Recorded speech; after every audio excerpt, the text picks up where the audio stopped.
tuingie mbele.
Uri kujikira wega itareke, uri kujugitana ya irathimo, natikeo kana kutaniria, ida utigwiririo kadwa ode.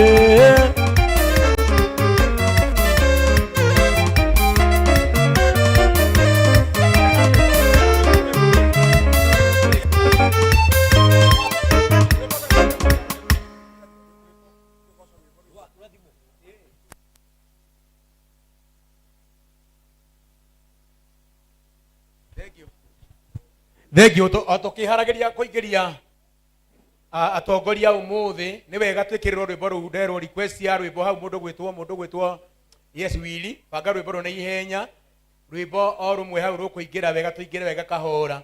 Kwa hivyo wale wengine wako pale nje mkatulie, tukae na mpangilio pale nje tafadhali, na kama uko na simu ndukahingiririe mundu wa kamera tugithie na mbere na undu uyu ni mwega. Ngai ni akitio undu mwega na ni mwagiriru muno.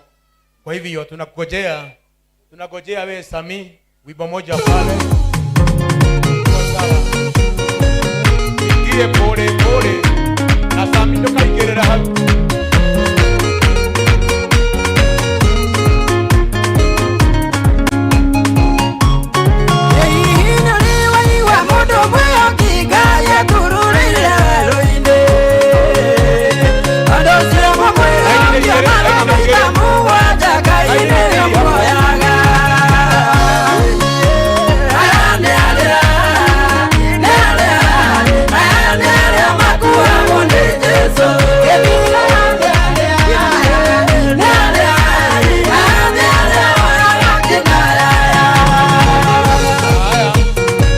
Wapi makofi wapende kwa pamoja. Tuende pamoja hivyo. Pole pole pole. Wapi shangwe na vigelegele. Ngojani niona muda wa bendera teka etoka baradhi. Elijata nyarira iyenyara rinda na kitoka. Aya. Angalia mwenzako, angalia mwenzako. Angalia mwenzako. Angalia mwenzako. Angalia mwenzako sasa. Wewe macho ile, angalia mwenzako. Twende mbele kidogo, songa mbele.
ngetakokia urando erea kondo ando sanjagia endera mwathani kondo ando sanjagia arata masanjia nekaitu sanjagia paranendea nekaitu sanjagia orata sanjagia. Thank you DJ. Wapi makofi ya wachungaji wetu? Ado. Dikerelia, sikiza kidogo. Wapi makofi ya wachungaji wetu? Hey. Wambarikiwe.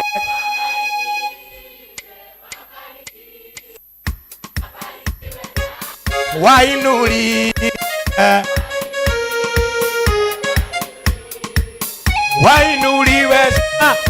wapaka ya makofi. Tunapofika kidogo, sikiria kidogo. Nataka wachungaji mkakete mahala hapa. Wanapoketi nazi wengine tukajipange vizuri. Tunapoingia katika hatua lingine mbele yetu.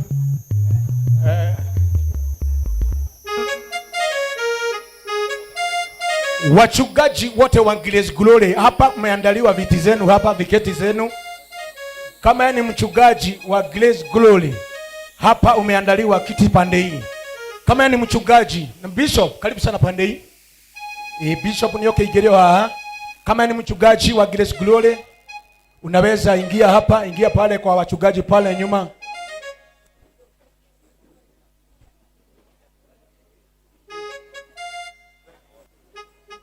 Wachungaji wote nimeelezewa viketi zenu ziko pande. Kama ni mchungaji, leveled, pastor, deacon, kiwango enye uko sasa hivi tafadhali kuja pande hii. Kama ni mchungaji yidi kwenda gukwanirira ekoe mutungatiri ukamwena uyu ndero moke mweno ya tungatiri othe nigetha ndocio korwo uri mwega muno. Kama ni mchungaji kuja pande hii. Naona mkono wa kulia ni kama ule. I don't know unaikara mweno ule. Right. Thimona ni undu wa gitiri. Kae gudi igi ukengiuma naku. Thimwena oria ni undu wa gitiri wa gukaba andu aku. Riu ndundi mundu ngimuruta hau. Aya, thank you Kwa hivyo kama ni mchungaji na umeketi pale tafadhali nakupa nafasi hii ukaketi. Kama ni mke wa mchungaji jo viti za mbele. Kama ni mke wa mchungaji tafadhali agikorwo we mutumia wa mutungatiri itekira gukaite ici cia mbere. Agikorwo we deacon we deaconess itecia njuci mwena uyu na ndocio ni gukorwo kiri mwega tondu Ngai ni atwikite wega. Inyuothe mwathani arogocwo. Bwana asifiwe. Hallelujah. Salimia mwenzako mwambie karibu. Mwambie karibu. Siku ndio hii tuliyoingoja tukaone matendo ya Bwana. Sina mengine ila nimkaribisha ambaye anatuongoza kwa ibada ya asubuhi. Manake tuko na mipangilio. Bila kupoteza wakati ningetaka nikamuite Wili kabla Wili afike horaro hyoguo. Mudo morathime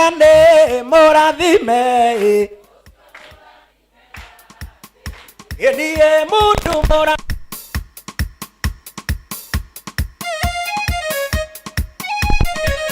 Mudo morathime ona mukirurukana momorume nadinenda gerubeka 1 2 3 twende. Karibu sana Wili. Wapi makofi ya Wili ni kiongozi wetu kwa mwazo wetu. Karibu sana unapotuelekea. Asante sana. Situpigie mchungaji wa Stig makofi mazuri kwa jina la Yesu. Hallelujah. Tukirori yosho mligeni nake umwire you look gorgeous. Nizimie hizo microphone. Ambia mwenzako you look gorgeous. Ake mwire ohana wega. Bwana asifiwe sana. Na kama ametengeneza kakitege mwambie hako kakitege ni kako sawa. Bwana asifiwe sana. Atukuzwe Yesu. Ngai ni mwega na hende ciothe. God is good and all the time. So you are most welcome today. Tunaitwa Grace Glory Ministry ambapo tunapo fanya ibada ya kumfanya baba yetu from kiti cha ofisi ya pastor mpaka ofisi ya kasisi. Amen. Si tushangilia Bwana kwa ajili ya mambo mazuri. Hallelujah. Bwana asifiwe sana. So without much ado tutie turambiriria service. So ndenda tuambiririe githe tugo. Na nikwenda na gitio kinene turugame na maguru maitu nigetha ni welcome our overseer, regional overseer, Reverend Irongo. Wapi makofi ya our papa. Bwana Yesu asifiwe. Haleluya. Ndio naiba mwambie hai. Mwambie leo ni siku kuu. Nataka tuombe ili tukaweze kuanza ibada ya siku ya leo. Bwana Yesu asifiwe. Mwambie mwenzako na dikwenda manegene. Washeni tukaweze kuomba. Baba wetu na Mungu wetu katika jina la Yesu Kristo, tunakushukuru na kuinua jina lako mfalme. Asante kwa sababu ya siku ya leo Bwana. Asante kwa sababu umetuandalia siku njema. Tunasema ni asante tukiwa mbele zako. Tuomba my Father my Redeemer, usamehe dhambi na makosa yote mfalme, ututakaze, utuoshe katika jina la Yesu Kristo wa Nazareti. Nili my Father my Redeemer, tukianza ibada ya siku ya leo Bwana, uwe pamoja nasi. Tunaalika Roho wako Mtakatifu, malaika wako wa mbinguni, Mungu wa rehema, na hata yote atakaingia katika hii madhabahu. Baba, tumemkaribisha mikono kwa mfalme na ndiposa ukatende mema kwa nguvu zako na uwezo wako. Na katika jina Yesu Kristo tumeomba na kuamini. Amen. Bwana Yesu asifiwe. Nataka kurudishia MC nafasi hii ili tukaweze kuendelea. Asante sana. Tupigie baba yetu makofi mazuri mara nyingine. Mwathani gerogocwo. Amen. Riu ndirenda tuikare thi. Ndirenda turugamire maguru maitu nigetha tuthathaie Ngai witu. Praise and worship kindly. Come with me in Jesus name. Nigetha tuthathaie Jesu na ni njui Ngai witu ni aguturathima. Amen. Amen. Na tutambite guthii muno makiria ni ngwenda nyambe njite chiarinde witu nigetha ambe anyiti andu ugeni. Githe tigo andu a Ngai. Si ndio hiyo watu wa Mungu? Alike watu hapa kanisani kwetu, maana ninajua chairman wetu hayuko karibu. Ako tu hapa lakini chairidi najua ako karibu. Tupigie makofi chairidi wetu wanapokuja kutukaribisha kwenye ibada ya leo kwa jina la Yesu Kristo. Karibu sana.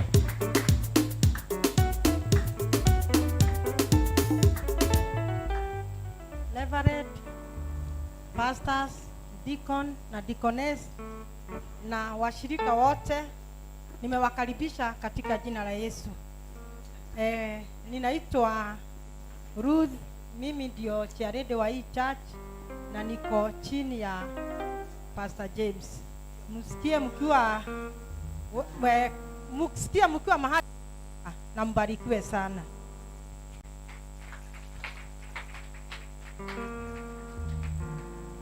Amen. Hallelujah. So I want us to worship our Lord Jesus in this morning. Ambia mwenzako ni wakati wa kuabudu. Ambia mwenzako jitayarishe kuabudu. Because if there is something that I believe that God is going to do in this place, He is going to uplift us once again. Kama vile mafuta haya yanainuliwa kuwa kasisi, hivyo navyo pia sisi tutainuliwa katika kiwango kingine. Bwana asifiwe sana. Hallelujah. So I want us to worship the Lord Jesus, and I believe that God is going to do greater things in Jesus' name.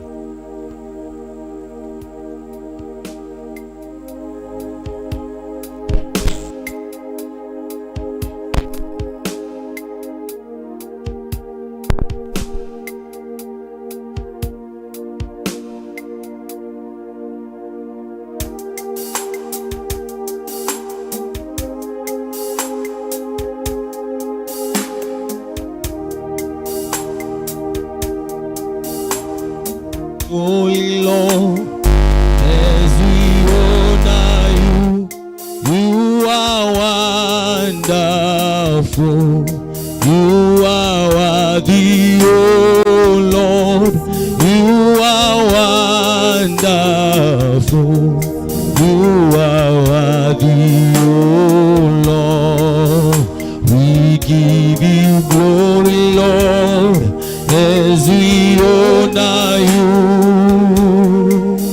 We give you glory, Lord, as we honor you. You are wonderful, you are worthy, oh Lord, you are wonderful, you are worthy. Oh, we give you Jesus, we give you glory, Lord. We honor you, we give you glory, Lord. Glory, Lord, as we honor you, you are wonderful, you are worthy, oh Lord, you are wonderful, oh,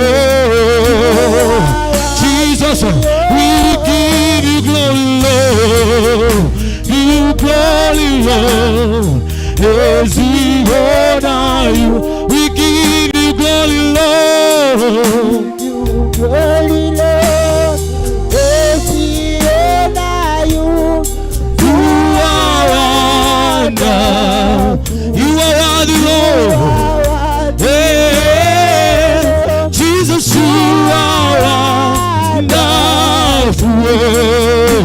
One more time, say, we give you glory, Lord. We give you glory, as we honor. We give you glory, Lord. You glory, Lord.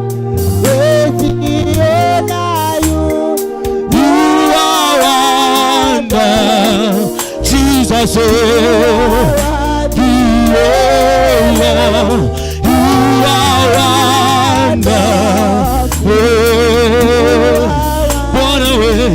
You are wonderful, you are wonderful. Oh Lord, you are wonderful, Jesus. Father, you are wonderful, you are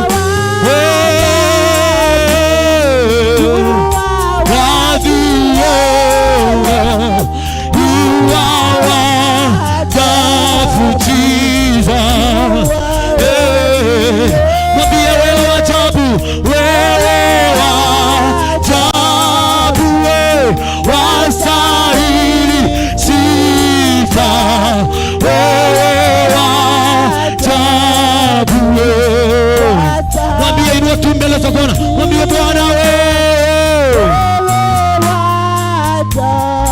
wastahili. Inulia tu Bwana mikono yako, mwambie Bwana wewe waajabu, mwambie tena wewe waajabu, wastahili heshima zote. Ni nani kama wewe, mfalme wa ajabu? Wewe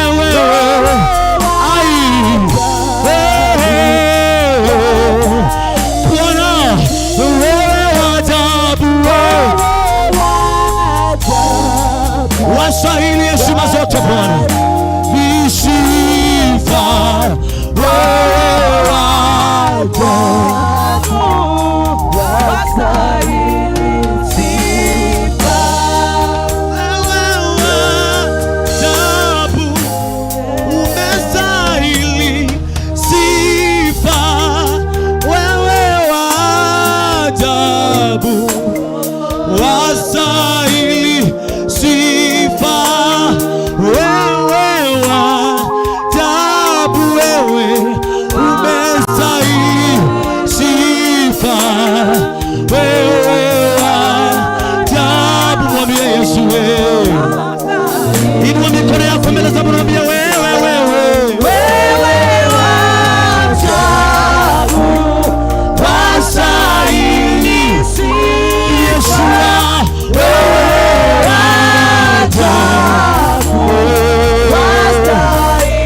tunasema tena, wewe wajabu,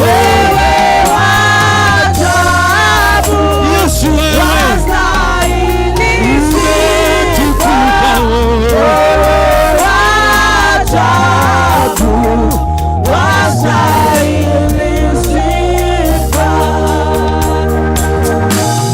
umetukuka na kuheshimu,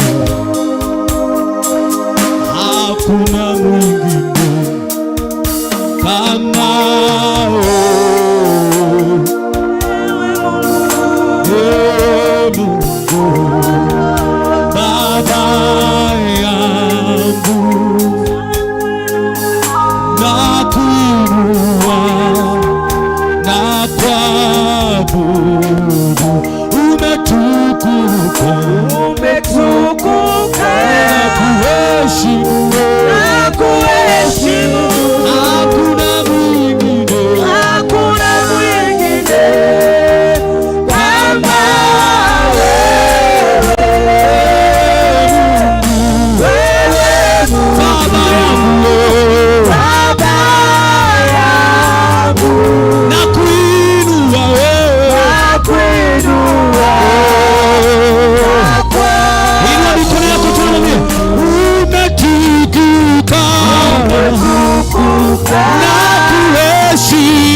tena umetukuka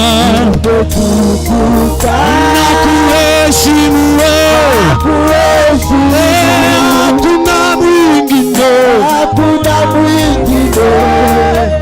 kama wewe Mungu, Baba yangu, nakuinua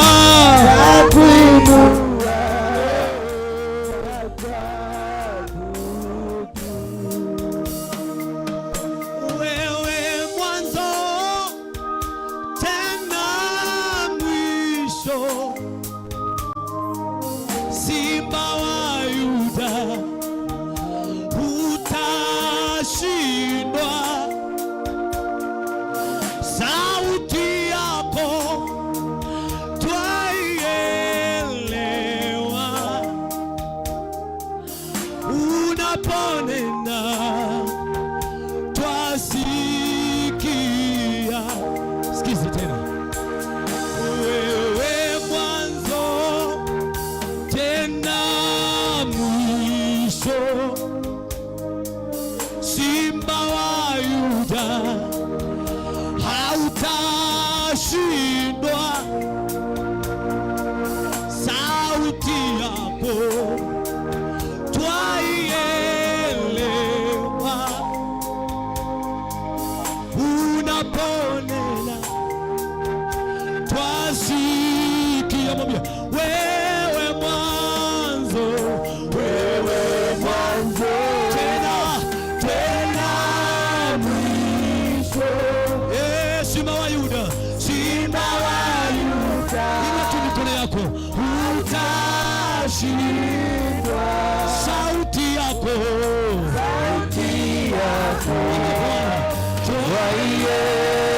twaielewa, unaponena Yesu wewe mwanzo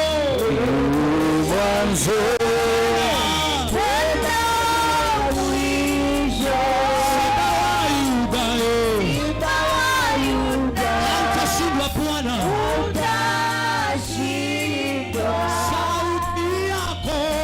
Sauti yako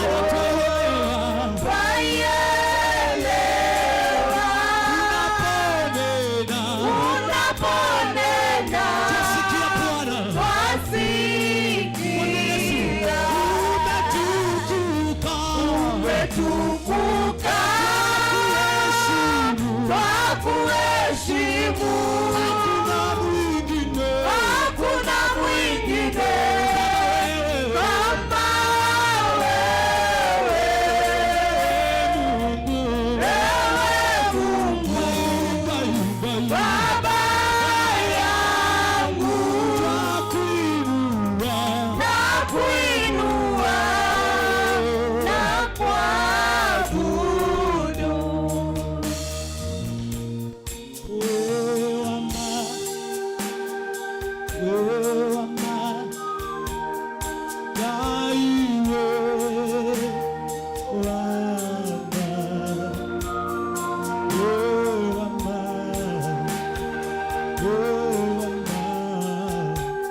ciĩranĩro ciaku. Ĩra Ngai Mwathani nĩtuonete wĩ wa ma. Ngai nĩwĩkĩte ũrĩa twagũthaithire. Ngai nĩwĩkĩte ũrĩa twakũhoire. Ngai nĩwĩkĩte ũrĩa Jesũ twagũthaithire. Ngai wewe wa ma nĩtwagũthathaiya. Ngai wewe wa ma nĩtwagũthathaiya. Ngai wewe wa ma nĩtwagũthathaiya. Ngai wewe wa ma nĩtwagũthathaiya. Just worship the Lord and tell him, God, Ngai wewe wa ma nĩtwakũgoca. Ngai wewe wa ma nĩtwagũthathaiya. Jesũ wewe wa ma nĩtwagũthathaiya. Ngai nĩtwagũthathaiya wewe wa ma. Thengiũ nĩ tondũ wa ciĩranĩro ciaku. Thengiũ nĩ tondũ wa ciĩranĩro ciaku. Thengiũ nĩ tondũ wa ciĩranĩro ciaku Ngai. Wĩ Ngai wa ma na ndũhotagwo. Wĩ Ngai wa ma na ndũhotagwo Jesũ. We glorify your name Jesus. Jale Pragayanda. Jele Pariaga. Ashala Yaraga. Ambia Bwana wewe ni wa kweli, asante. Ambia Bwana wewe ni wa kweli, asante. Thank you Ngai nĩ tondũ wa ciĩranĩro ciaku.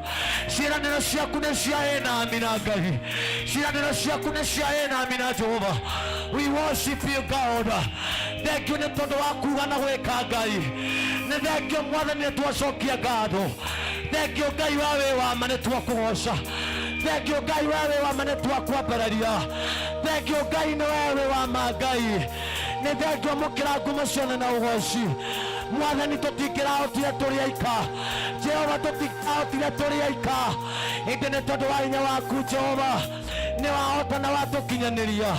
Amũkĩra ngumo ciothe na ũgoci Ngai. You are highly lifted up Jesus. You are highly exalted up O God. You are highly lifted up Abba Father.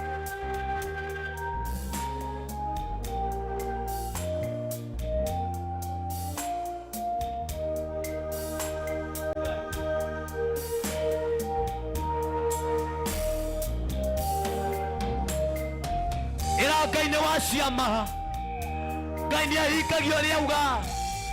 Na ũrĩa twamũthathaiya Ngai nĩ aiguaga. Ngai nĩ ũndũ ũrĩkũ ũkũgĩtaga hinya Ngai. Nĩ ũndũ ũrĩkũ ũngĩkũrema Jehova. We wanoka hĩndĩ ĩrĩa twanakinya mũico. We nĩ ũkĩte Mwathani na ũgatũhumba gĩkeno. Ngai, Ngai, Ngai.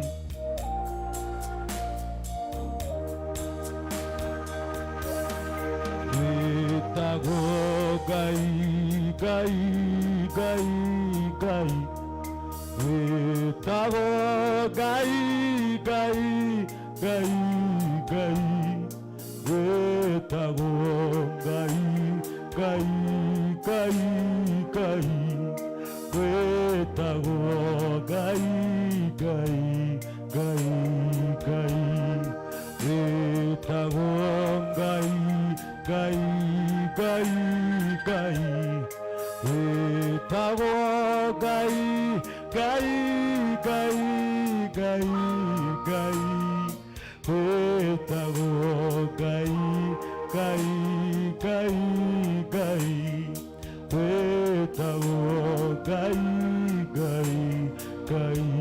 Tuge wĩtagwo, wĩtagwo Ngai, Ngai, Ngai, Ngai. Wĩtagwo Ngai, Ngai, Ngai, Ngai, Ngai. Wĩtagwo Ngai, Ngai, Ngai, Ngai. Wĩtagwo Ngai, Ngai, Ngai. Komwĩre wĩtagwo Ngai, Ngai, Ngai, Ngai. Wĩtagwo Ngai, Ngai, Ngai, Ngai, Ngai. Wĩtagwo Ngai, Ngai, Ngai, Ngai. Wĩtagwo Ngai, Ngai, Ngai. Wĩtagwo, wĩtagwo Ngai, Ngai, Ngai, Ngai. Wĩtagwo Ngai, Ngai, Ngai, Ngai, Ngai. Wĩtagwo Ngai, Ngai, Ngai, Ngai. Wĩtagwo Ngai, Ngai. Komwĩra wĩtagwo, wĩtagwo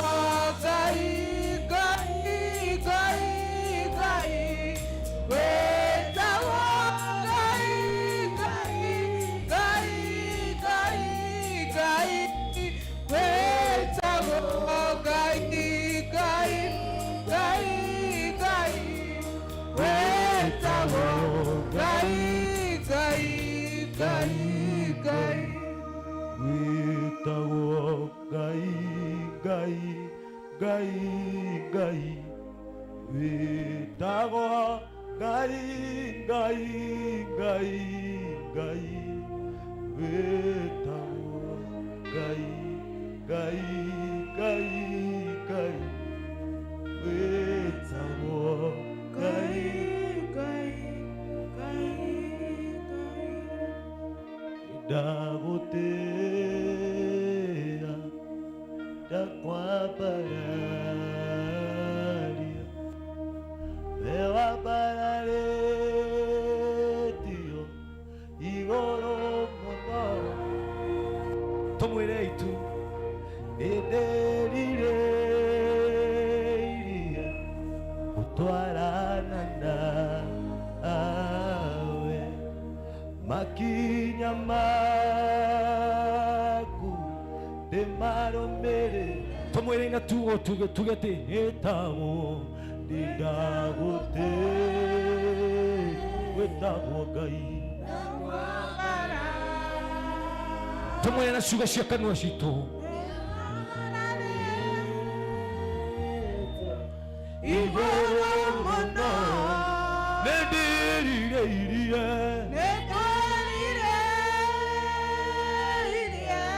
gũtwarana nawe makinya maku ndĩmarũmĩrĩre ũguo nĩguo twoiga atĩ nĩ twĩrirĩirie gũtwarana nawe Ngai amũkĩra ngumũri na gĩtĩo ciothe ciaku Mwathani tũgĩthiĩ na mbere na ũtungata ũyũ amũkĩra ngumũri na gĩtĩo Jehova Mwathani twahoya ũtũnyitĩre kĩambĩrĩria nĩ twahoya ũtũnyitĩrĩre gatagatĩ ona ũtũnyitĩre kĩrĩkĩro thĩinĩ wa rĩĩtwa rĩa Jesũ Kristo wa Nazarethi Mwathani nĩ twagũthaithire na nĩ wetĩkirie gũtũigua na rĩu Mwathani nĩ ũhingĩtie makaya na mathaithana maitũ amũkĩra ngumũri na gĩtĩo ciothe Jehova gũtirĩ ũndũ ũngĩ tũngiuga tiga kuga atĩ we wĩtagwo Ngai wĩtagwo ro rĩngĩ Ngai na ndũgacenjio gũtũũra ũrĩ o Ngai nĩ twagũtĩa na twakwambararia rĩu tũteithie tũtũũre tũrũmĩrĩire makinya maku o ta ũrĩa Mwathani ũngĩĩrirĩria ngoro citũ thĩinĩ wa rĩĩtwa rĩa Jesũ Kristo wa Nazarethi rĩu Mwathani twagũthaitha tũigue na ũrokorwo wĩ hamwe na ithuĩ Jehova thĩinĩ wa rĩĩtwa rĩa Jesũ Kristo wa Nazarethi nĩ tũkwendete tondũ nĩ watwendire na nĩ twagũthathaiya o rĩĩtwa-inĩ rĩa Ngai Ithe Ngai Mũriũ na Ngai Roho Mũtheru twahoya na twacokia ngatho amen tumpe Bwana sadaka makofi haleluya amen Bwana Yesu asifiwe amen tukigeithia ũcio mũrigania nake ũmwĩre rũgama mũgeithio mwĩre rũgama simama amen Bwana asifiwe sana amen arogocwo Ngai tukijikire ũguo korwo ndũkĩna kĩũndũ atĩ arĩa mabangagĩra ũru nduma-inĩ mamenyo mwene ndumeo nĩ mũrata wakwa ĩndĩ arĩa mabangagĩra ũru nduma-inĩ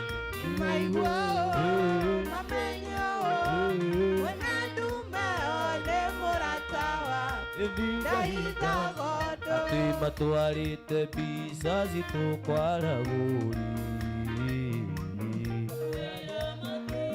piano ciuke niĩ ndĩ mũtwe mũgitĩri wacio agatũrathima makagege arĩa mabangagĩra ũru nduma-inĩ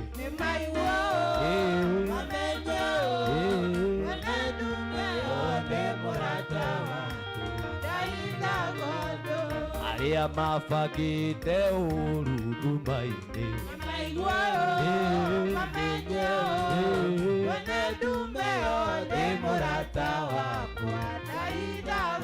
atĩ acio mabangagĩra ũru nduma-inĩ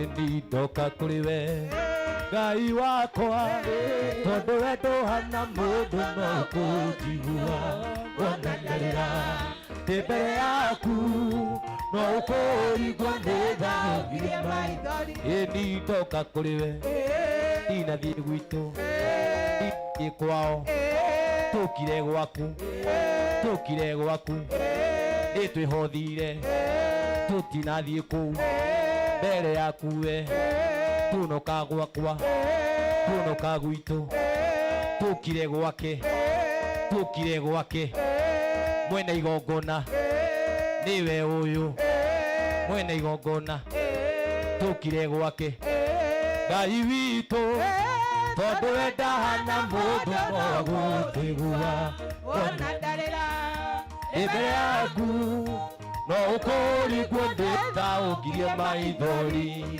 Amen. Hallelujah. Amen. And I want us to welcome our Father who is coming in right now. Amen.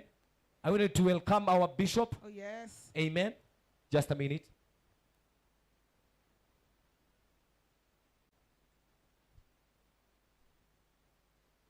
Amen. Bwana asifiwe sana. Tunda kuingilia dadi wito na muthikafu wito. Ĩrĩa theru makaingĩra rĩrĩa theru makaingĩra Ngai nĩngwenda ngakorwo rĩrĩa theru makaingĩra rĩrĩa theru makaingĩra rĩrĩa theru makaingĩra Ngai nĩngwenda ngakorwo rĩrĩa theru makaingĩra na makero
They say, Oh, and they say, no marching, oh, marching in, oh, one that says, oh, my marching in.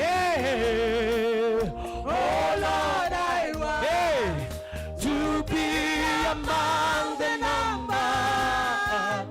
Oh, and the saints go marching. Oh, and the saints. Oh, and the saints go marching. Go marching. Oh, and the saints go marching. Oh Lord, I want. Oh Lord, I want to be among the number. Oh, when the saints go marching in. Can we appreciate our Father Bishop? Tumshangilie kwa shangwe. Hallelujah. Hallelujah. Bwana Yesu asifiwe. Are we happy to have our Father in the house? Oh, yes. No, I'm not believing so. Are you happy to have our Father in the house? Oh, yes. Can we shout 1, 2, 3 for Jesus? Hey! Hallelujah. Amen. Amen. Praise be to God. Amen. Now that wako ndani ya nyumba, sina lingine la kufanya ila kupeana kipasa sauti hiki kwa ambaye anayeongoza zaidi hapo. Bwana asifiwe sana. And now kindly help me to welcome our newest pastor in town, Pastor Washib, Pastor Peter. Wapi makofi. Amen. Asanteni sana na wasalimu nyote. Hamjambo wachungaji, na msalimia wote. Mwathani arogocwo.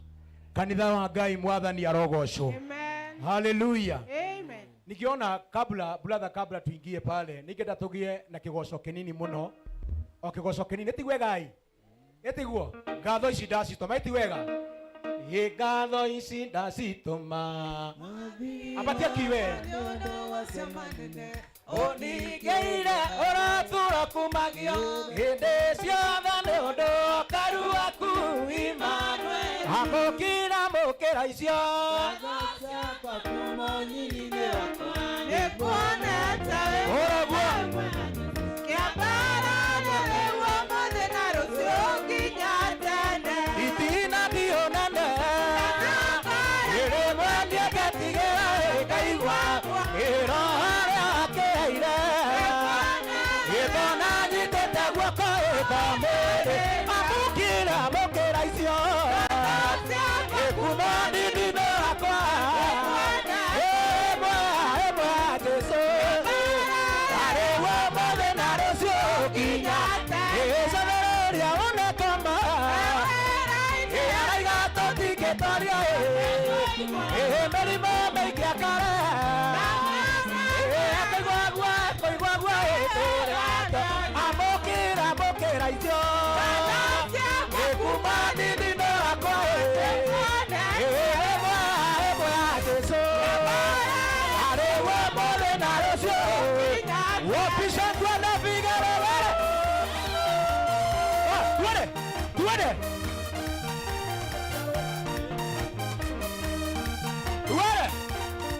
Bado.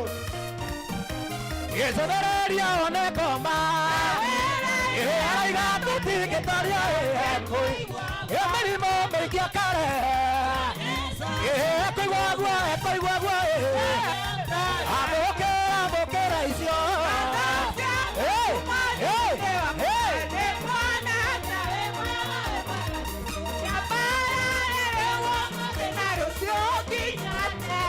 Wapisha kwenda vige.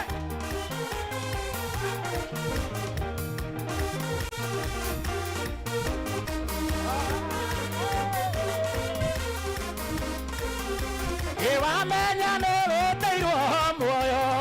Arauka-inĩ Ngai akene. Iwamenya nĩrũteirwo muoyo. Arauka-inĩ Ngai akene. Iwamenya nĩrũteirwo muoyo. Arauka-inĩ Ngai akene. Iwamenya nĩrũteirwo muoyo. Arauka-inĩ Ngai akene. Iwamenya kũu ndũkarwaraga. Arauka-inĩ Ngai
Unajua ni kwa nini? Thank you. Unajua ni kwa nini? Kuna jambo ambaye my brother hakuwa amemalizia. Kwa ufupi sana, maana pande inasukumwa kwa wakati. Karibu sana utuelekeze kwa haraka. Amen. Tupigie baba yetu mchungaji wa Steve makofi mazuri. Amen. Aya, tuketi chini sisi wote. We have our seats in Jesus name. Bwana Yesu asifiwe. Hallelujah. Ndugu ucio murigadi nakyo mwire kiu ni kiojo. Kiu ni kiojo. Uti ule ucio murigadi nakyo kiu mwire kiu ni kiojo. Aya, ninataka hivi. Nataka tufanye presentation za haraka sana. Maana pande ya madhabahu wananiambia time is gone. Na tunataka tuhakikishe kila kitu inaendelea vizuri. So, ninataka Sunday school ya kutoka Mountain of the Lord Mzalendo wakuje. Mountain of the Lord Mzalendo wakuje kwa haraka. Amen. Tuwapigie makofi mazuri wanapoingia. Washangilie makofi mazuri wanapoingia. Amen. Naya ajiguaga menyogoda kwinyogoda riu ndirakimenya reke maikire girishoni maragirie thiini au wakitoka hivyo presentation ya Sunday school ya Mountain of Fire Grace Glory Ministry wajipange kwa haraka. Tuwapigie makofi mazuri tena wanapoingia. Amen. Ona wako rono ugo no gawike kiundu utigwo kiurania atiri anga ndiwe gatiwe na drero muke kujeni huku juu, pandeni hapa juu tuikwe rahisi. Mwarakisha harakisha. Kama wajajitayarisha nitachukua hao wengine haki. Tondu aria mwena wa kigongona mekiria.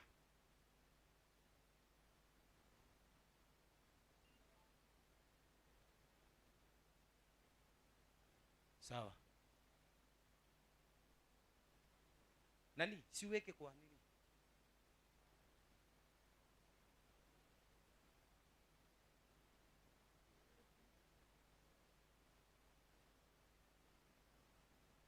Aya, sawa. Nani? Tugojeni pale ije. Nyinyi igieni. Tugojeni ije afanye venye anafanya. Rose, nyinyi ndo mnaingia. Wacha hao watungojee hapo nje kidogo. Kim, hao wengine wako sawa? Kama haiko sawa tuambie tuachane na hiyo story. Aya, situpigie wana Mountain of Fire Grace Glory Ministry makofi mazuri. Washangilie.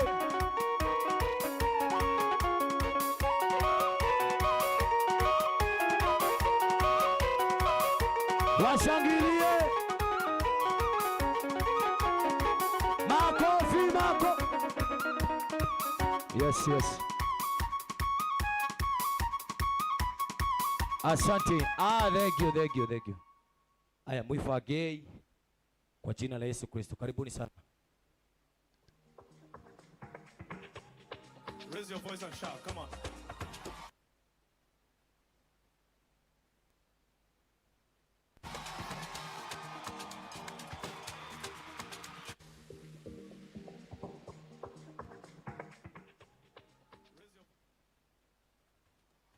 Onaotita mefagite.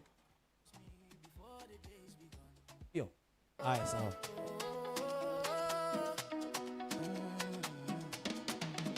I woke up dancing with the morning sun. Your love surrounds me before the day's begun. You gave me breath, you gave me joy, you gave me life. Oluwa mi o, you're the reason I survive. If not for you, where would I be? Your mercy covers me like the sea. Hallelujah, hallelujah. We shout. Nisaidia kuwapatia makofi twende.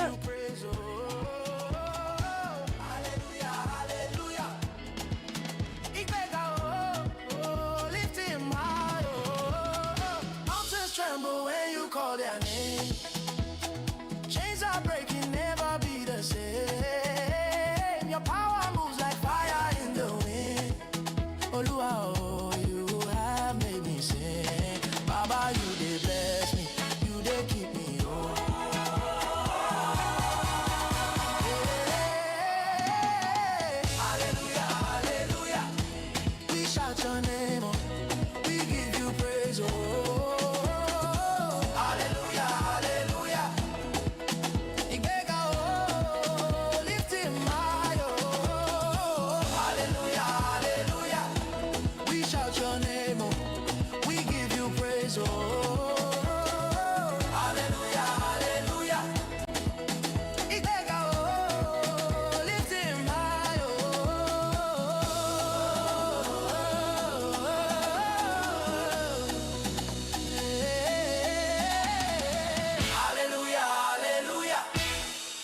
Your name, oh. We give you praise, oh. Hallelujah, hallelujah. Iteka, oh, lift him high, oh. Hallelujah, hallelujah. We shout your name, oh. We give you praise, oh. Hallelujah, hallelujah, hallelujah. Iteka, oh, lift him high, oh. Hallelujah, hallelujah. We shout your name, oh. We give you praise, oh. Hallelujah, hallelujah. Ibeka, oh, lift him high, oh. Be Chris, be Media Production. Aya, nipe makofi twende. Asante, thank you very much. Asanteni. Ruru nginegu mune thutha uyu. Edeni nitawaita. Amen. Si tuwapigie makofi tena. Amen. Bwana Yesu asifiwe sana. Wako tayari? Iko sawa? Aya, ingieni sasa. Mountain of the Lord Mzalendo. Harakisheni, harakisheni, harakisheni.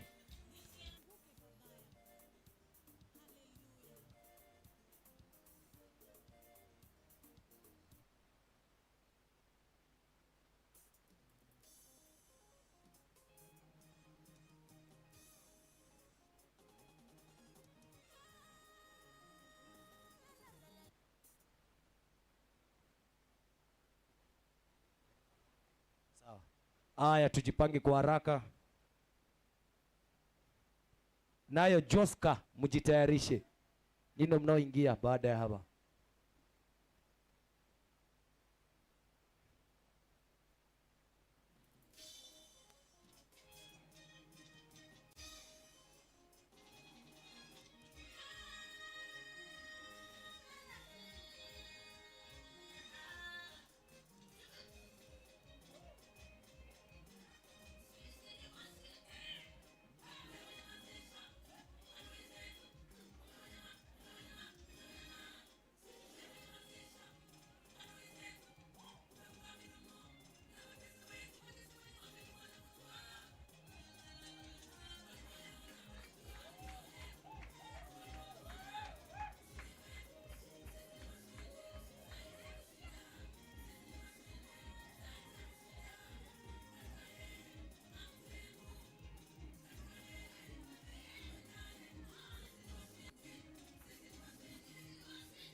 Nipe makofi twende.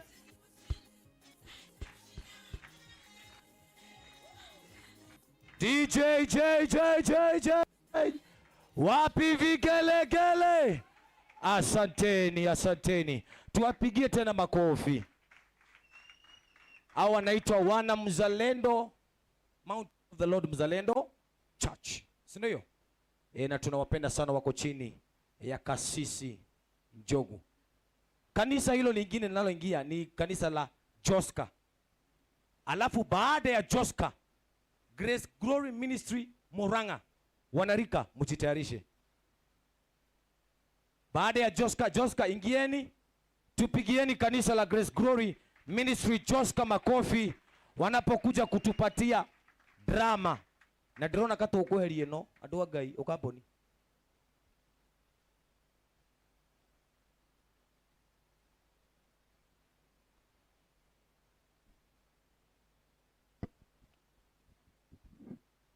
Si tuwapigie makofi mazuri wanapotumbuiza. Karibuni sana. Praise God once more. In front of you is Grace Glory Ministry Joska Church, ready to present a drama. So sit back, relax, and enjoy. But don't forget to put a banana smile. Thank you.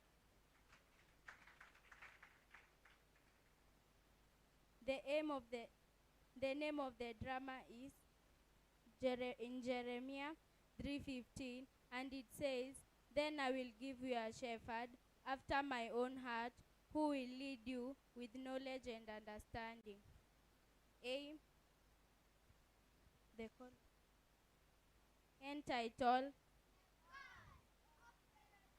Entitled So sit back, relax, and enjoy.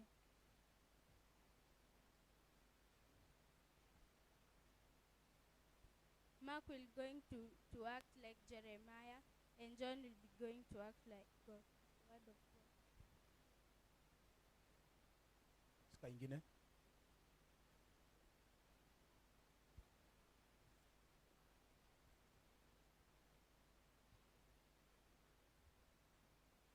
The word of the Lord came to me saying, Before I formed you in the womb, I knew you. Before you were born, I set you apart. I appointed you as a prophet to the nation. I am too young. I do not know how to speak. Do not say I am too young. You must go to everyone I send you to and say whatever I command you. Do not be afraid of them, because I am with you and I will rescue you. I have put my words in your mouth. Thank you.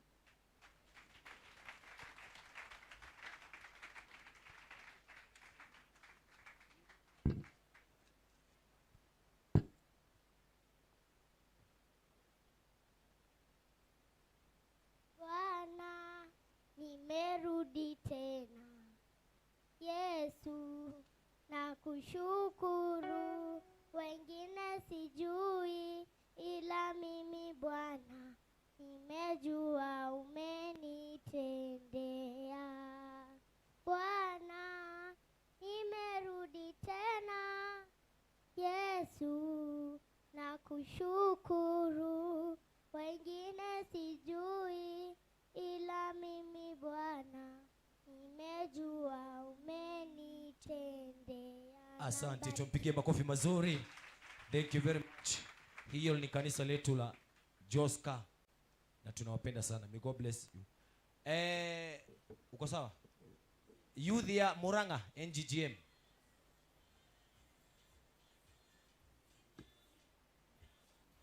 Tuwapigie makofi mazuri wanarika wetu kutoka Muranga. Tunawapenda sana. Karibuni sana.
Tuwape makofi kidogo tu.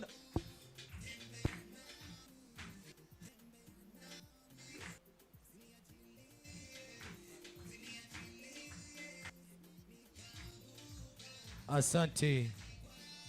Asanteni. Wanapoondoka kwenye uwanja tena. Asante sana. Tumauriano wega. Thank you very much. Nimebakisha group mbili za mwisho. Bwana sio sana. Bwana asifiwe. Kwani mfurahi? Mko sawa? So nimebakisha group mbili za mwisho. Group ya kwanza ni NGGM GGM Junior Youth. Ni Junior Youth. Junior Youth. Wakuja watupatie presentation yao kwa haraka. Alafu wa mama wa GGM Mountain of Fire. Nyinyi ndio mnaingia baada ya hawa. koguo mwihariririe muniane rwimbo rwanyu tene muigua may God bless you.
Aya, tuwape makofi. Asanteni sana. Amen. Tumahore irwe wega. Arogocwo Ngai. Wamama mko tayari? Wamama mko tayari? Aya, kigirei ukai. Tumahore irwe wega atumia a GTM Mountain of Fire. Ninyo twetereire twamure ria mbere twahura ria keri riu no mugitunengerire kiria. Amen. Mati marefanga. Bwana sio sana. Asha, kindly. Kuna wachungaji ambao hawajapewa maji na ni hawa. Tafadhali. Asha, hena atungatiri maikaire haha. Mati maraheo mai. Thank you very much, Ann. Number 2, kama we ni mchungaji na uko nje, tafadhali kwa heshima yote ninakusihi kwa jina la Yesu Kristo, kuja, kuna kiti chako hapa. Kama we ni mchungaji na uko nje, karibu sana huku ndani. Wamama tunawangojea. Hiyo ni mara ya pili kuwaita. Mara ya tatu itabidi nimemwalika, nimepeana baada hii. Asante. Toma urero iwega. Dili wali tureje Yesu Kristo.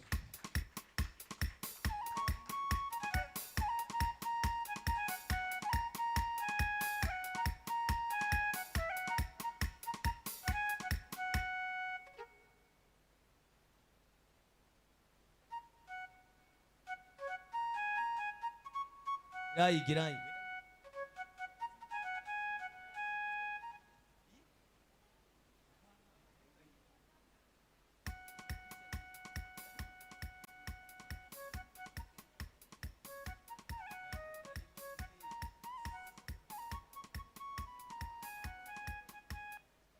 Sawa. Tupe wimbo. Asante. Nirwaru.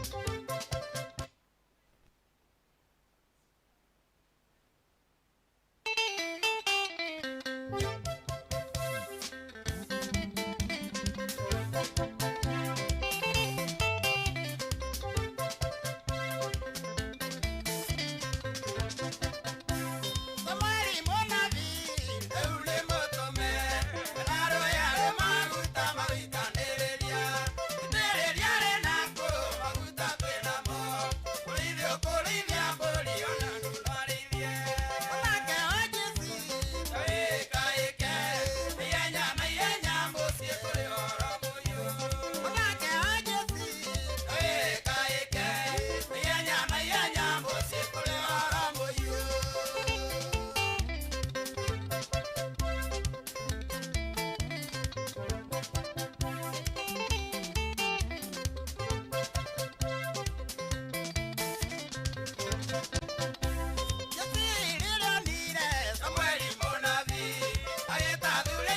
mateithie kũhũra karũĩ gakugo.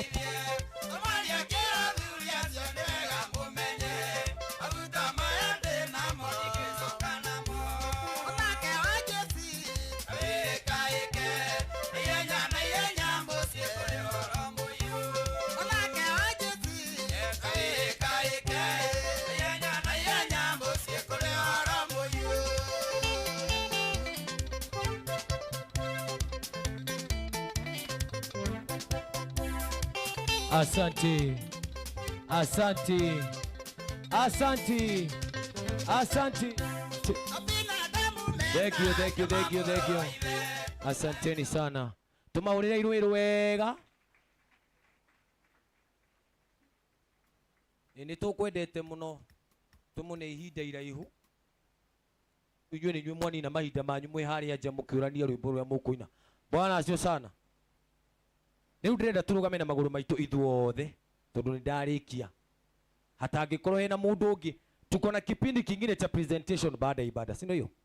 So tutapiga presentation paka tamati. Riu ndirenda twambe turehe Sami wa Kigoco ambe atunengere nyimbo cigana. Ira ucio murigeni nake nyimbo cigana. Bwana acio sana. Ndwire ucio murigeni nake nyimbo igire. Atunengere nyimbo igire proper. Twacoka tuima hau.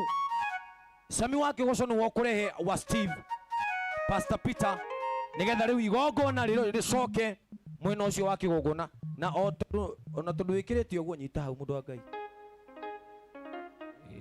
ndugikorwo wikirite nguo ya goro uguo.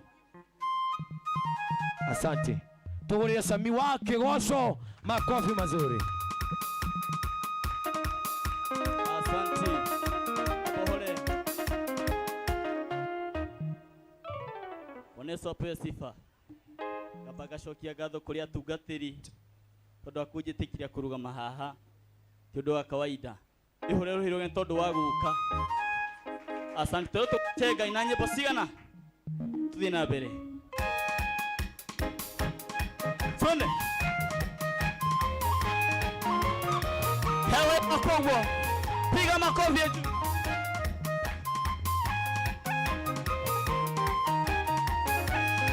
Hede na mora to tana liange ni atakedu dikamo ni atakedu kaya kigoro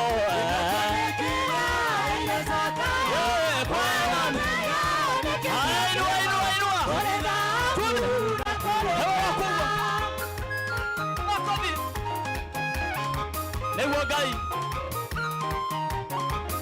Aya. Hedi goko hoya maige mwathani. Kwa kinya waku.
mwathani wa theru utumeteia aitu ane na magete othia apate na mweo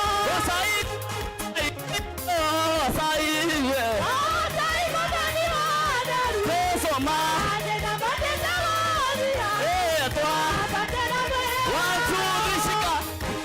Haleluya. Bwana Yesu apewe sifa.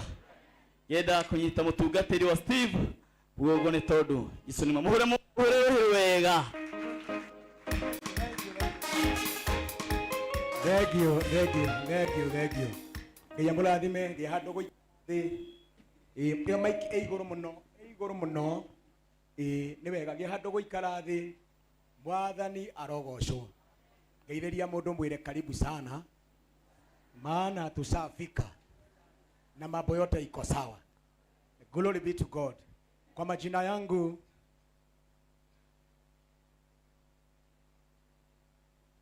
yangu naitwa Pastor Mugongo, nahubiri pale Mwiki.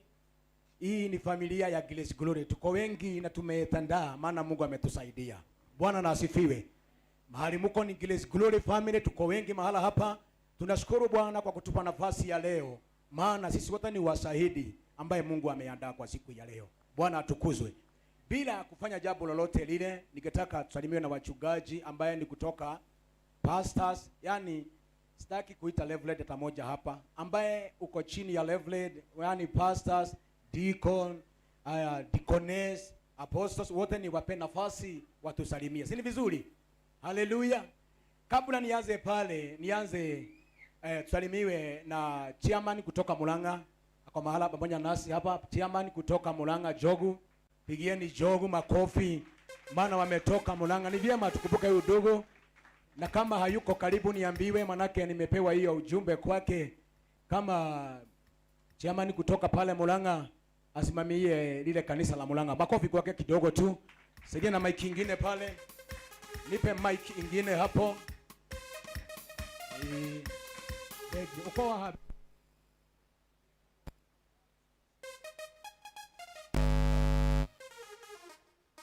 Legio, salimia kanisa la Bwana. Thank you.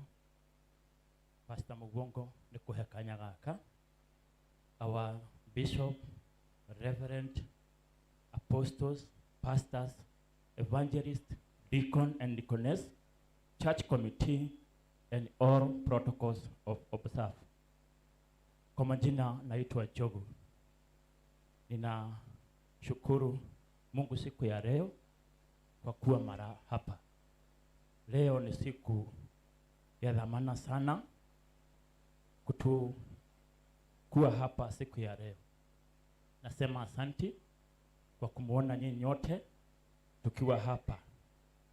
Gwenda okuga tondu tunini twa kumunyita ugeni na njire bishop kana ona Mugongo go collect umuthi ne Murang'a riu ngoragwo guku na thomaga kanitha uyu na ngacokeria Ngai ngatho. Ambe makofi. Nikuhe miaramano na ngetikirio ni mutungatiri Eunice ngoro ngenyitana na inyui ngacokeria Ngai ngatho ni undu wa undu ucio. Nguga Ngai aromunathima amwike wega ni gwitikira guka tunyitanire hamwe na njokerie bishop ngatho ndimwire maguta maria Ngai anjitireirie ni ngumatia muno. Ndiraroraga ngona riri ni igongona riakwa ria gatatu kubangira atungatiri. Ngera Ngai kayo wa magegania atia gwitikirika ku tihinya wakwa no ni tha cia Ngai. Riria Pastor James anjirire uhoro wa igongona ni anjirire uka nigetha tubanga igongona riri. Nduraga guku na komiti ya guku tubangaga kiga Ngai wa moya munathime na mwike wega na muigwa mwe karibu thiini wa nyumba ino. Karibu sana. Thank you. Muhurire iruhiru wega muno. Kwa aciarirwo Murang'a, koguo ni mbe ya gwitũ ni njene wa Murang'a. Koguo na ngikorwo eguku ari egwa ithe. Mwathani arogocwo. Ucio ni mundu wa gwitũ Murang'a, gicagi kimwe, koguo ni ngimwe wega na ritwa ria Ngai rirogocwo. Wakanya gaka ningenda kunengere andu megwitwo deaconess, kama ni deaconess na deacons, mameni kwa miguu yenu nipe nafasi hii kwa haraka sana. Ukaina haha mbere hege tumi ndiramwira mwite kaiwa ni deacon kana deaconess ukaiya haha mbere kugeithania uthomaga ku tuthiete gikiro kiu kingi na Ngai wa monia gugiturathima na atuike wega. Karibu sana. Bwana asifiwe. Amen. Bishop, Reverend, pastors, Reverend, Bwana asifiwe. Mwadhani ya goso. Itwa Deaconess Florence, nashiriki hapa katika hii kanisa la Grace Glory Dodora Phase 5.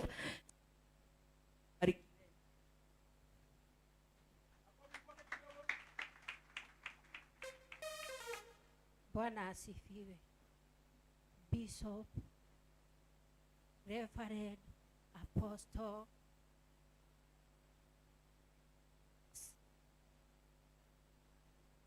kwa Yesu. Thank you. Bwana asifiwe. Kwa nyinyi wote mumekuja, Mungu awabariki sana. Naitwa Deaconess Mother, nahubiri hapa, huku ndio nyumba kwangu, chini ya mchungaji James. Mubarikiwe. Amen. Amen. Yes, my wife. Yes. Kama mjui kwa majina, kwanza nimwambie kabla sijamwambia kila kitu.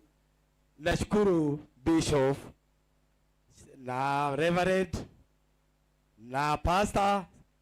Namshukuru sana nyinyi wote na madikon na wale wengine washirika wa nyumba hii na wale wengine wametembelea. Nimeshukuru sana nikuja pande hii. Sasa ameenda my wife. Just come here. Just come here. 1 2. Yeah, 1 2. 1 2. Just come here.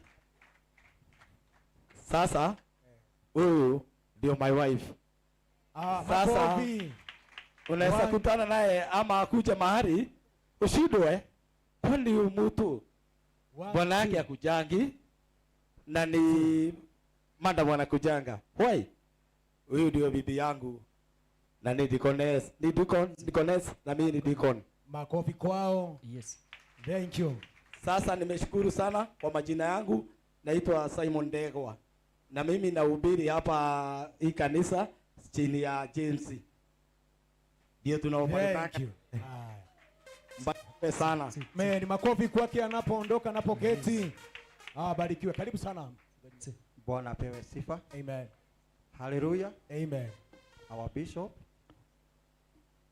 our senior pastor and all the pastors. Bwana asifiwe. Amen. Kanisa, hallelujah. Amen. Nami kwa majina naitwa Deacon Kemani, nimeokoka na hudumu na kanisa la Grace Glory Huruma, ikiwa chini ya our Reverend Irogo. Barikiweni. Makofi kwake. Bwana asifiwe. Hallelujah. Okorwo ni rwanyona ngeithia guo. Njitagwo Martin Ndegwa, Deacon wa Murang'a, rungu rwa mutungatiri Eunice na wa dad Pastor James. Mwathani akumia. Amen. Hello. Hello. Hallelujah. Hallelujah. Murang'a tugire no nginya tukinye. Mwathani akumia. Thank you. Na Murang'a ni turomboka kumbuka. Mwathani agocwo. Amen. Hallelujah. Amen. Daddy, you are more than conqueror. We makeria ya muhotani. Thank you. My wife, rugama ugeithia ndutu. Mutumia wa Sema hi. Thank you. Thank you. Ndiko tambura mundu. Bwana apewe sifa. Amen. Praise be to God. Amen. Ningependa kuheshimu our bishop, our mom, our reverend, our senior pastor, all pastors. Bwana apewe sifa. Amina. And the congregation, Bwana apewe sifa. Amen. Kwa majina yangu naitwa Deacon George Maina. Zaidi yote nimeokoka. Bwana apewe sifa. Na hudumu pale Grace Glory Huruma under our reverend. God bless you. Makofi kwake kutoka pale huduma. Bwana apewe sifa. Amen. Hallelujah. Amina. Geithio cogio mwene wageithio ni nyoka wa fita. Ni wageithio ni nyoka wa fita. Hudumu ga kuria Huruma. Ana hudumu pale Huruma. Ada our reverend na Ngai wa mwaro murathima. May the Lord bless you too. Thank you. Makofi kwao. Sio ni wachungaji wetu. Sasa tunapoingia kiwango ya pastors, naomba kama ni mke wa mchungaji kuja kwa miguu yako mahala hapa. mke wa mchungaji, kama umeolewa na mchungaji, angĩkorwo mũtumia wa mũtungatĩri na uko pamoja nasi kuja hapa ama eti wegai tutambũre atumia atungatĩri maũrĩra irohi mambĩtio noyo thegi ukai nyuothe ukai ũndũ nĩ mwega, nĩ wega gwĩta hei ũcio nabathi handũ ekũhĩtũkĩra okorwo nĩ gũkaroka nĩgetha ndakahingĩrĩrio tondũ nĩ okire. Kũndũ gũkũ nĩ kũrĩ Ngai, kũndũ gũkũ.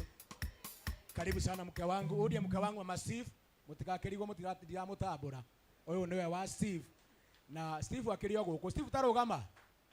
Steve ndũrũgame. Simama wefu kanisa, huyo ndiye Steve. Kwangu kuna mlasta, sawa?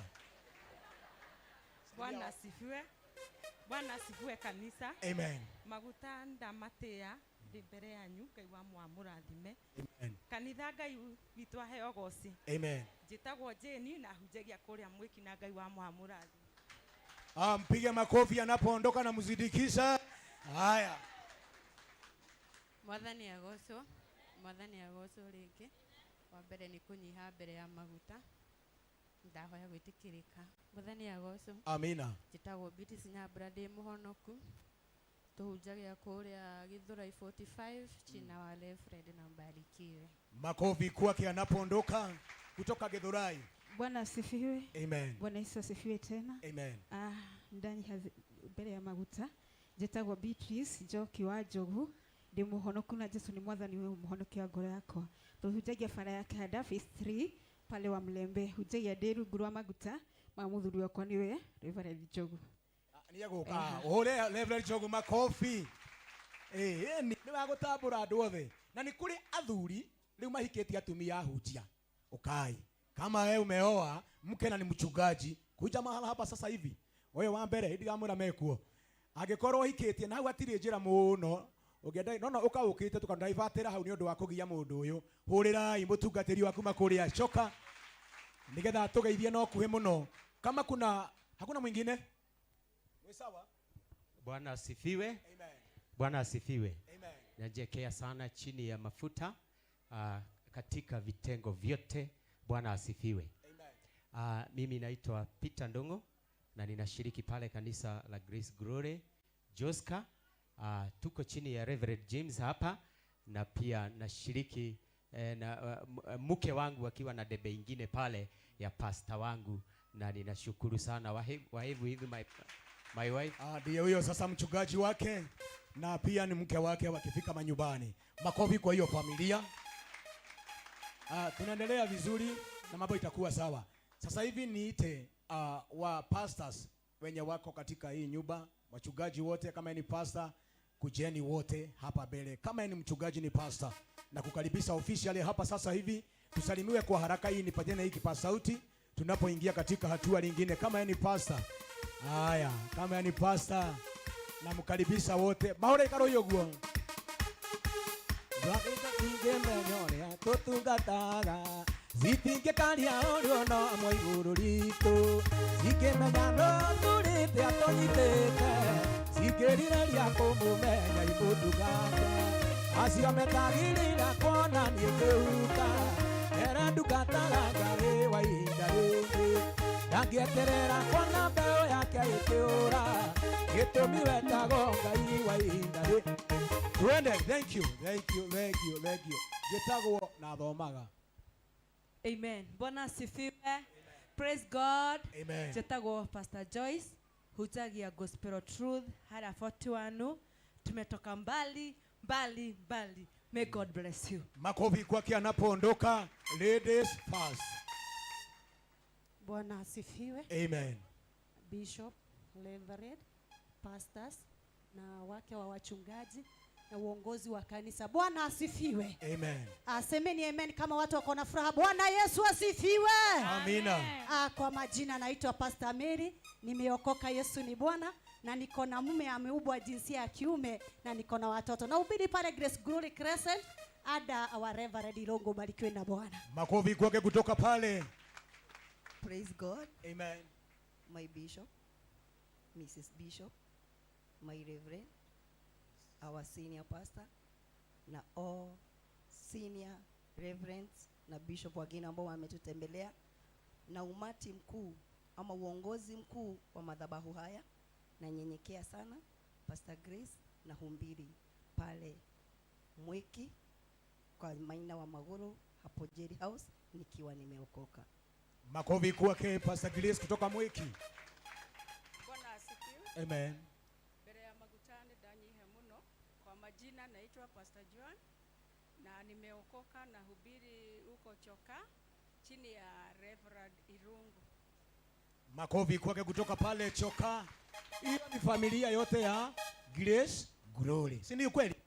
Karibu sana. Praise God. Amen. I want to first trouble myself to my bishop, Mrs. Bishop, Reverend, senior pastors, all the leverage, all the protocols reserved, the people of the church, wherever you are, I salute you. Praise God. Amen. Kwa majina naitwa Pastor Eunice from Murang'a na hudumu chini ya Reverend elect my dad James, and today it is what day higher it's our portion.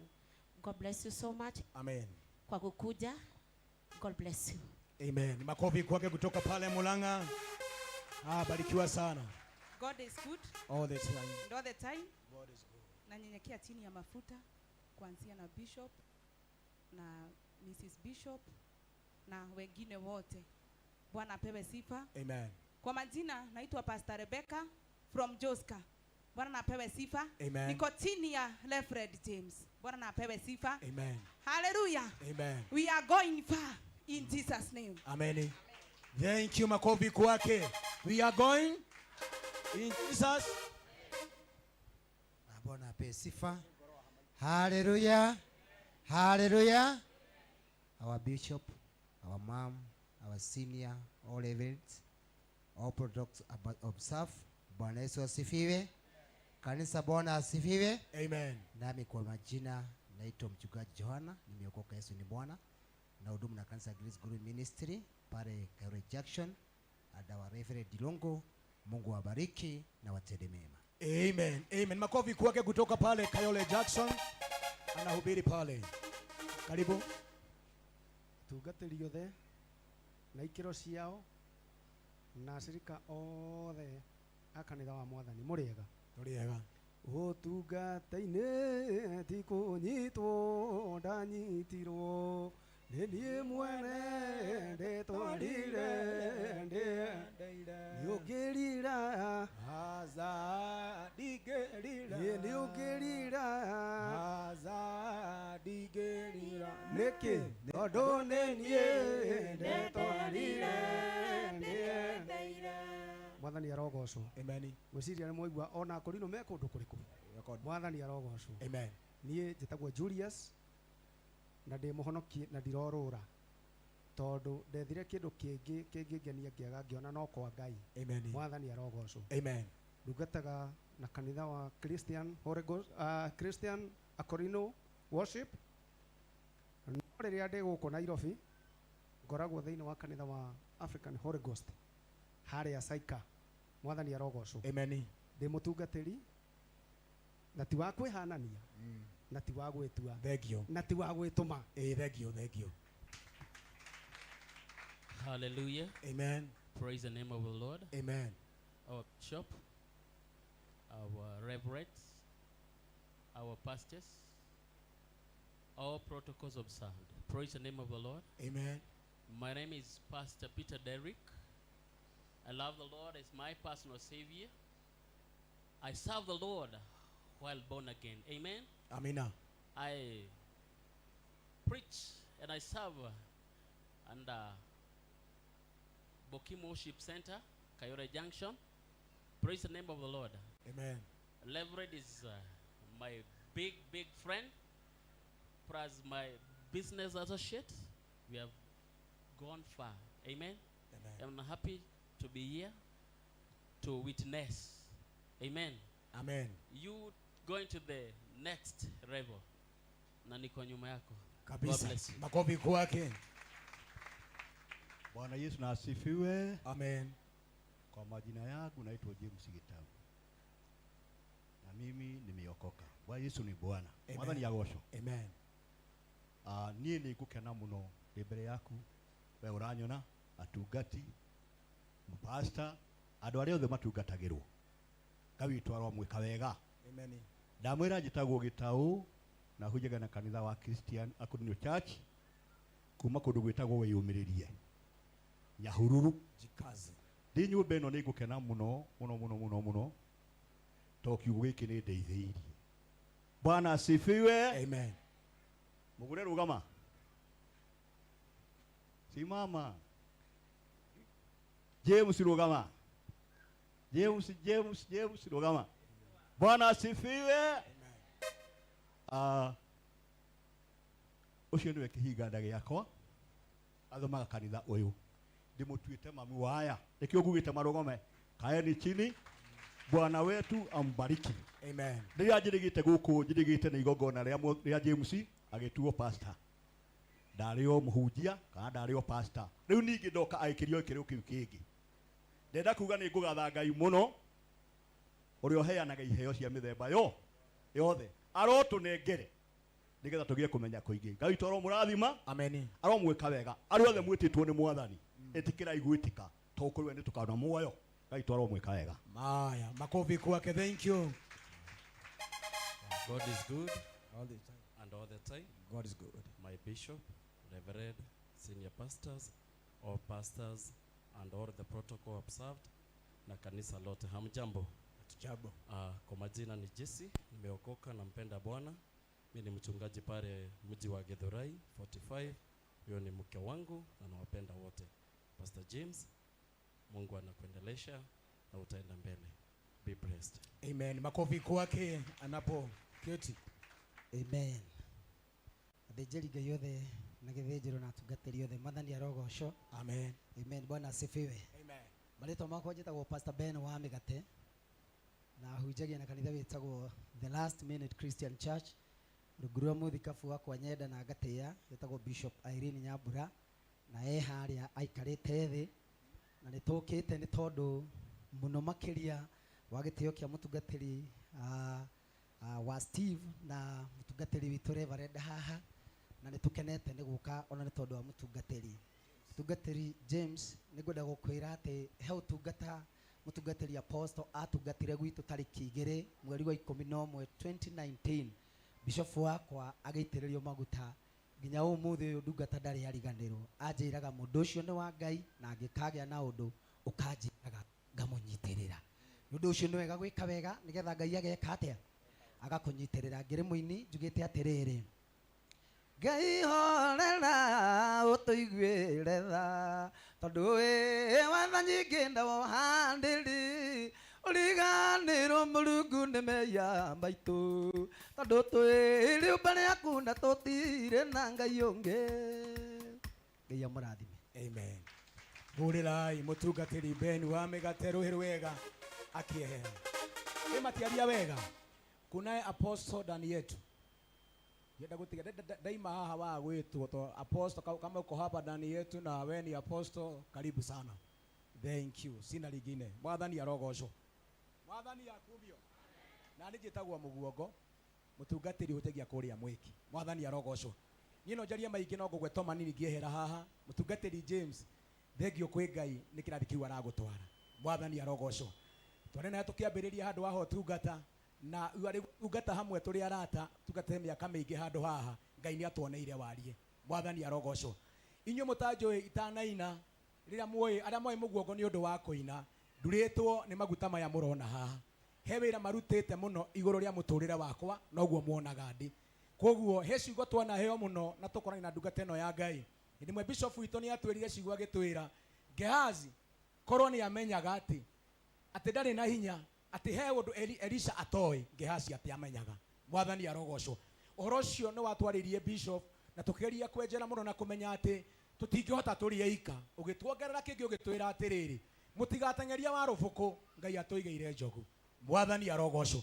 Kwa hivyo wona tũtegũteng'era mahenya macio maingĩ na gwĩka maũndũ maingĩ he wĩra tũrutĩirwo thĩinĩ wa ũtungata ũyũ niĩ ngeina ndarĩ kanitha-inĩ wa Grace Glory Family gũkũ tũrĩ rĩu, na no kuo ndũrĩte, na nĩnyonete Ngai mwĩhokeku na arĩ mwega. Ngai amũrathime mũno na mwĩke wega. Ahũrĩrai rũhĩ rwega ona niĩ. Ngai amũrathime mũno na mwĩke wega. Ngĩrĩkia njugi atĩ teka ũguo. Ogwo negwo makuga tigwo rĩu nĩ inege Ngai oigĩte negwo ogwo negwo makuga tigwo rĩu nĩ inege Oigĩte negwo ogwo negwo makuga tigwo rĩu nĩ inege. Karibu sana our sister. Regio, karibu sana our sister. Gĩkĩro-inĩ kĩu kĩa pastor. Nĩ ũtungatĩte gũkũ na kĩyo kĩingĩ. Na Ngai ni akirukagia andũ ake gĩkĩro kĩngĩ. Kwa hivyo hii ni kazi nzuri sana ambayo ukijielewa na ujue ni Mungu amekuita utatoboa katika jina la Yesu. Mwathani arogocwo. Rĩu niĩ ndikĩrĩ na ũndũ ũngĩigĩka kana kuongerera ciugo icio.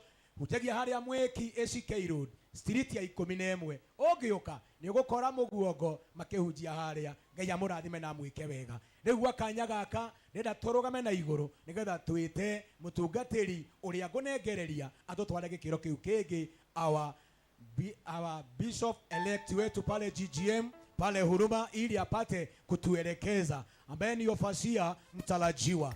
Haya, 1 2 3 twende. Karibu sana. Utupeleke. Bwana Yesu asifiwe. Rwĩmbo rũu nĩ rwega mũno hanini na ndũgathiĩ mũno. Haya, ndero tuge ũguo nĩguo ĩkoguo hũra hũthio. Itwa rĩa Ngai oiga nĩwe ndũkĩrũgama kararamie narĩo. Ngai oigĩte nĩguo ũguo nĩguo makuga tigwo rĩu nĩ inege. Niĩ Ngai oigĩte nĩguo ũguo nĩguo makuga tigwo rĩu nĩ inege. Weranĩra ndũgarũrũkaga ona ukia cioneki maingĩha onia njata matikagirĩrĩria ciĩranĩro iria watĩrĩire. Itwa rĩa Ngai oiga nĩwe ndũngĩrũgama kararanie narĩo. Ngai oigĩte nĩguo ũguo nĩguo wakuga tigwo rĩu nĩ inege. Ngai oigĩte nĩguo ũguo nĩguo wakuga tigwo rĩu nĩ inege. Ngai oigĩte nĩguo ũguo nĩguo wakuga tigwo rĩu nĩ inege. Wapi shangwe kwa Jehova.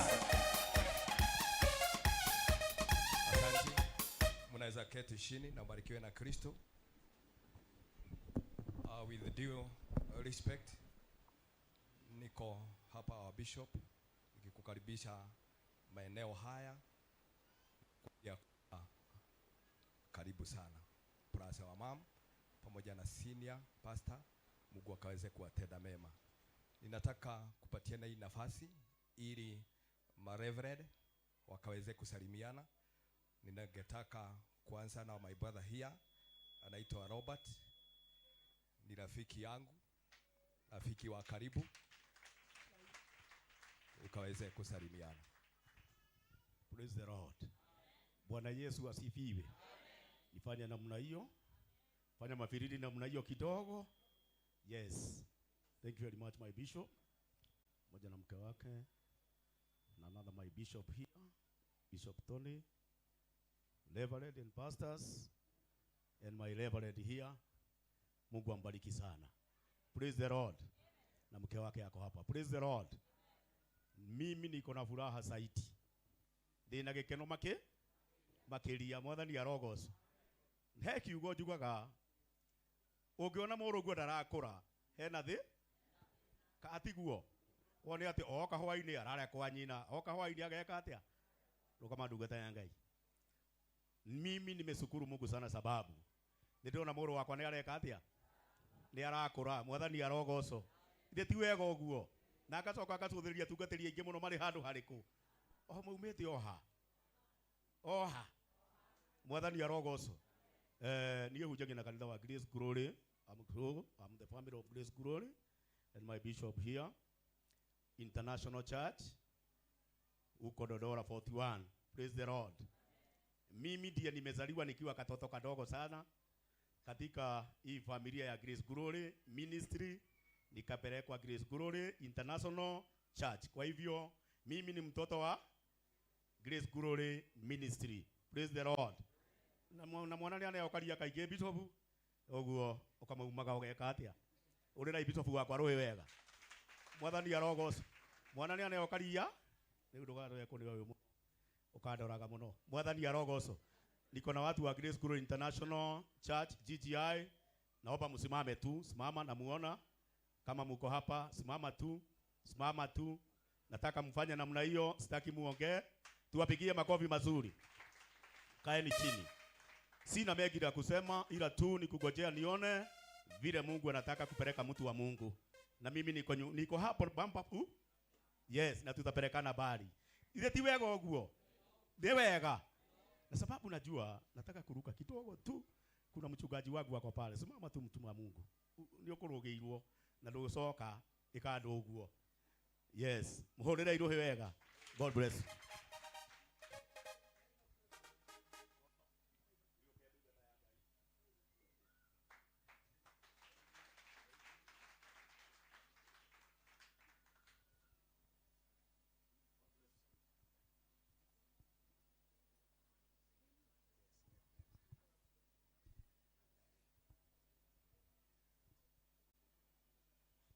Amen. Mwathani arogocwo.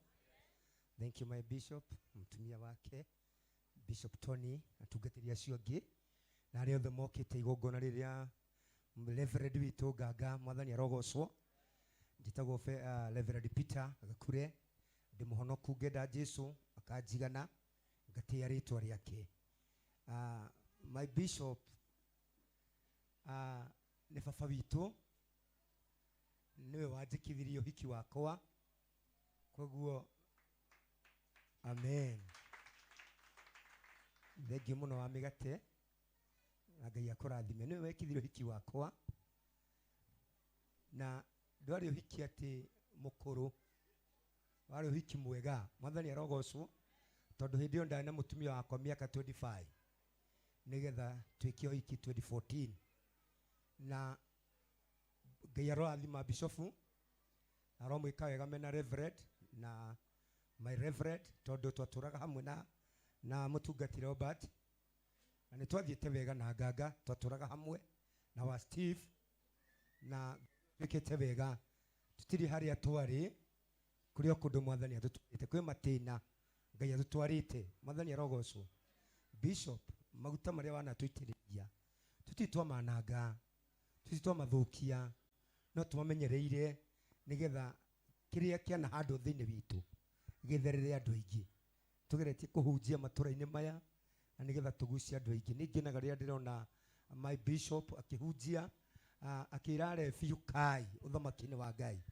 Ngwĩciria ngoragwo ndĩ gacano-inĩ kau gakwĩra andũ merire mehia mao moke ũthamaki-inĩ wa ithe witũ.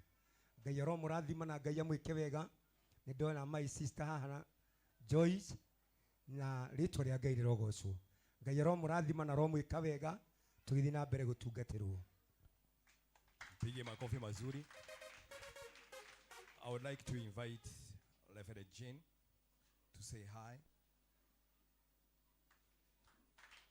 Pige makofi mazuri.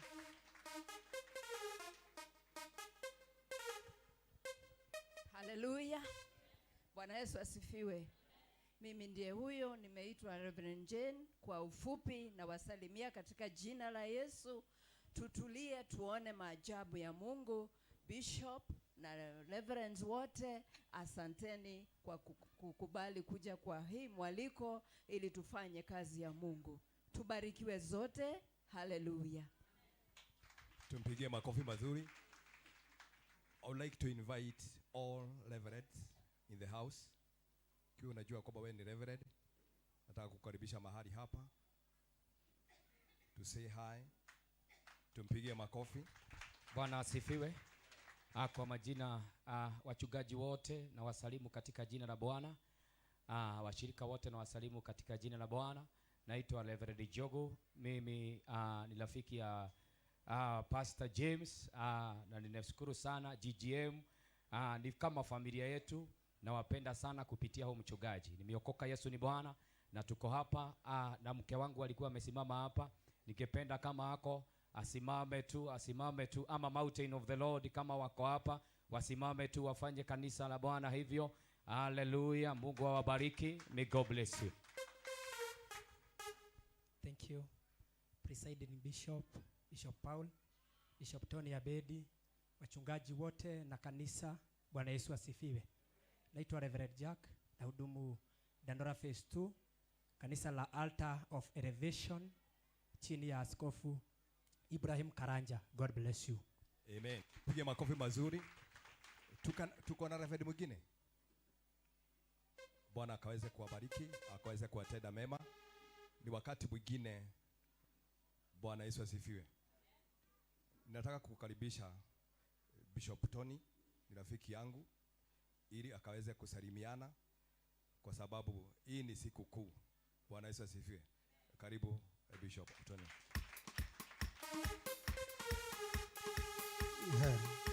Bwana Yesu apewe sifa. Kanitha wa Ngai Mwathani agocwo. Ithuĩ ũcio ũngĩ mũnene wageithio nĩ mũkũrinũ. Mũgeithie gamwe. Nĩ wageithio nĩ mũkũrinũ. Na ti ũrĩa andũ maroiga atĩ twĩ na ikuno mũtwe kana ngima, nĩ kĩremba twĩ nakĩo. Rĩĩtwa rĩa Ngai rĩheo ũgooci. Rĩcio gĩkĩ ti ikuno. Tũmwĩre ti ikuno. Mwĩre nĩ kĩremba. Ĩno ti ngima. Rĩĩtwa rĩa Ngai rĩheo ũgooci.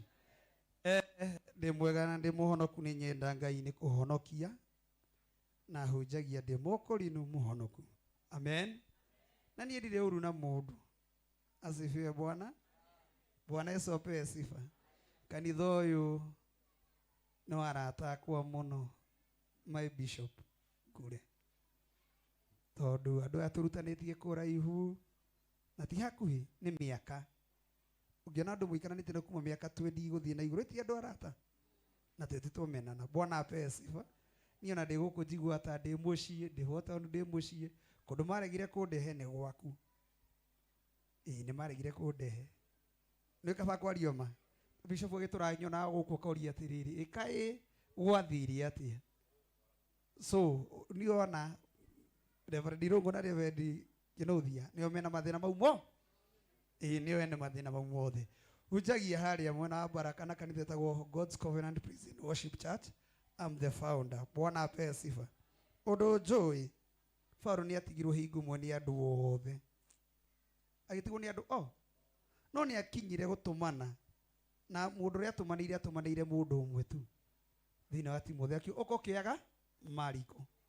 Tondũ ũngĩthoma maandĩko moiga atĩrĩrĩ, ndĩkĩrĩ tu gũthũkĩria hanini my Reverend, na ndikonia ndagĩka nyingĩ, no kiugo kĩnini kia ndagĩka ĩmwe. Bwana apewe sifa. Mũndũ ena ibuku rĩa Biblia, ta nĩ heo Biblia ya Gĩkũyũ, hutie kiugo gĩkĩ. Pastor Ben wa Mĩgate, Timotheo wa kerĩ, nĩ gĩa Gĩkũyũ o gĩothe kĩrĩa gĩaku. Timotheo wa kerĩ, ndiĩ kana nĩ 4 harĩa mũhari wa 9.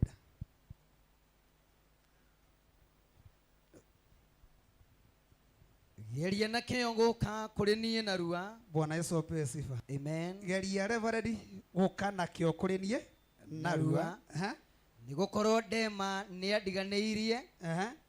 Nĩ ũrĩa endete maũndũ ma mahinda maya. Dema arĩ mũrutwo ũmwe wa Paulo, no nĩ amũtiganĩirie nĩ kwenda maũndũ ma mahinda marĩkũ maya. Rĩmwe nĩ tũtiganagĩrio nĩ acirika nĩ kwenda maũndũ ma makanitha marĩa mena igweta na maũndũ ma matukũ marĩkũ. Dema nĩ andiganĩirie agĩthiĩ Thesalonike. Keresike nake agĩthiĩ Galatia. Keresike nake agĩthiĩ Galatia. Tito agĩthiĩ Dalamatia. Tito nake Dalamatia. Mũndũ ũcio atigĩrwo no Luka wiki tũrĩ nake. Mũndũ arĩ nake no Luka, na ngwĩciria Luka anga nĩ ta kwaga gĩtegwa gũthiĩ, no we arĩ nake. Ũkaũkĩoya Mariko mũke nake nĩ ũndũ nĩwe wagĩrĩire wa kũndungatagĩra. Rĩĩtwa rĩa Ngai rĩheo ũgooci. Ũkaũkĩoya James Nganga tondũ nĩwe wagĩrĩire kũndungatĩra mahinda-inĩ marĩkũ. Rĩĩtwa rĩa Ngai rĩheo ũgooci. Kanitha wa Ngai harĩ andũ twĩkaga mahĩtia na reke njarie kaũndũ gaka tũkeherie. mushirika angihitani ume kwa James oke gwakwa aria matigwo kanitha ucio mamutuaga thu niguo andu wa Ngai na ti kirabu athie Ngai jario ria kuri ti kirabu athie tareke ngwire kwi mundu ungiikara guku ari munginya kanagura giti kimwe roho moru roho wa Ngai ukiuma mundu wetagwo Saulo naguo roho moru umite kwa Ngai ukiambiria kumonyari mure kugura ite guku anyarirwo ni roho wa Ngai athie kungi akorere hingo itiragurwo aboro iteta 200 acikarira ningi magari ugikona mushirika ima kanitha uyu athie ucio ngi ndanaraihiriria kwa Ngai no toria thamaga buroti ugathierie thina witu ko uri kindu kimwe mushirika ima gwakwa ri my bishop ri oka gwaku ri kari kwa ngoma thie Bwana Yesu ape sifa tutituri indo gwa andu wa Ngai na wendani na Ngai ni ari turathima amen nie ndinoka na mutumia wakwa tonda na njira kanie gukaga amen na nie ndiuga atirwe muthaka gukira ari angi othe tondu guti handu mari macindano gicindana nie no ni akeni mutikirathimo ni Ngai na mwike wega amen tupigie makofi mazuri holera Bishop Furoi wega Mwadhani ya roho osho salimia mwenzako mwambie kwamba tunaendelea vizuri. Ningetaka kurecognize Grace Gorore wale wametoka Huruma, wengine naona nje, wale wako katika nyumba la Bwana wakaanza kusimama wasifanye hatu hivyo. Grace Gorore wale wametoka Huruma, say hi. Bwana Yesu asifiwe. Mungu awabariki na watende mema. Tukiendelea, ninataka kusema ya kwamba abie mwenzako karibu katika hii ibada. Haleluya. Si mwambie vizuri, kwa sababu inaonekana kama tumeanza ibada. Bwana Yesu asifiwe. I want to recognize the senior pastor Salome. Salome kuja hapa.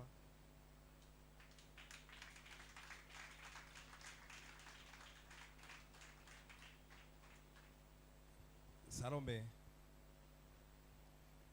ni mwamona mutikimorore wega ndarorire maitho na ngĩhingũria wega no kĩrĩa ndonire no mwendo ũyũ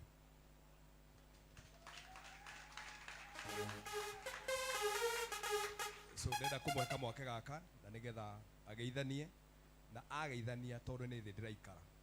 I invite Mrs. Bishop ili Bwana Yesu asifiwe. Hallelujah. Bishop Irene.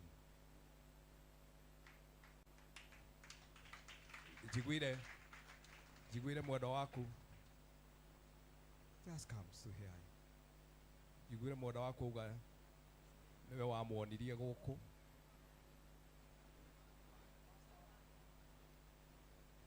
Ne nguhota kuga. Mwathani arogocwo. With due respect, say hi. Mungu asifiwe. Mwathani arogocwo. Njitagwo Bishop Irene Nyambura. Mwathani arogocwo. Na hujagia haha phase 2. Mungu asifiwe sana. Tuhujagia hamwe na Pastor Ben wa Migate. Mwathani arogocwo.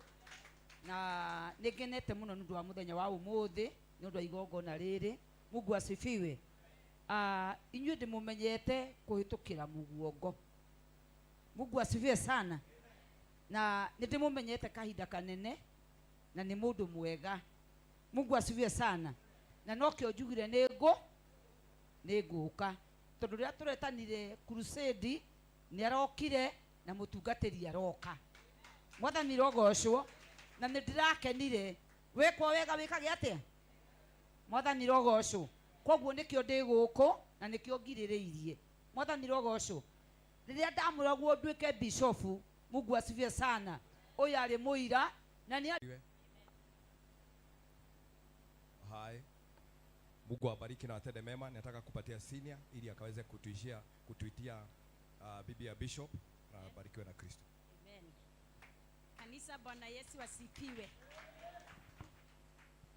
My spiritual father Bishop Gure na my mom Reverend Susan, my husband Donna Dirongo, all the clergy na watumishi wote wa Bwana. Praise the living God. Nashukuru Bwana kwa wakati ametupatia siku ya leo. Ni siku ya furaha, ni siku ya shangwe ambayo tumeona nguvu na ukuu wa Bwana. Na leo tumeshuhudia matendo yake. Kwa kuwa ni mmoja wetu, Mungu wetu anapeleka kwa kiwango kingine.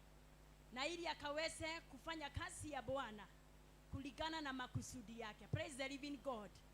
Kwa hivyo Mungu akiinua mmoja wetu, pia sisi huwa tunaenda to another level. Hallelujah. Kwa hivyo sema siku ya leo pia mimi ninaenda kwa kiwango kingine.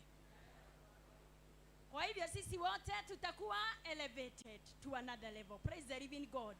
Kwa kuwa tumeshikilia mtumishi wetu wa siku ya leo, our Reverend James na Caroline pastor, ambayo wataenda kwa kiwango kingine. Pia Mungu wetu atatutenda mema kwa sababu sisi ni washuhuda. Kwa wakati huu niko na furaha sana kwa kuona wazazi wetu ambao wamekuwa ni wabaraka kwa wa ministry ya Grace Glory wako miongoni mwetu, na ndio watatuongoza kwa neno la Bwana na kwa kutoa kafara hiyo nyingine. Kwa hivyo kwa heshima ningependa tusimame kwa miguu yetu ili tuweze kumkaribisha mama wetu ambaye atamwalika mtumishi wa Bwana na ili aweze kuleta neno. Hao wazazi wetu ni wa maajabu. Ukiona yale mazao ambao wamezaa, kumaanisha ya kwamba their grace has made us the way we are and we are going far and far. Hallelujah. Kwa sababu mwito wetu wa Grace Glory Ministry uko hapo. Unasema nini? Matthew 28 verse, tutahubiri injili tukipatiza watu. Huo ndio mwito wetu wa Grace Glory. Na ninajua kama tumeanza maeneo haya, tutaenda nchi mzima mpaka tuhakikisha neno la Bwana limehubiriwa na watu wote wameweza kukombolewa. Haleluya. Nataka tuinue mikono yetu juu, tuibe huu wimbo tukikaribisha mama wetu. Ate wawe gai monene ma na gotire gai ongetawe wewe gai monene ma na gotire gai ongetawe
Monene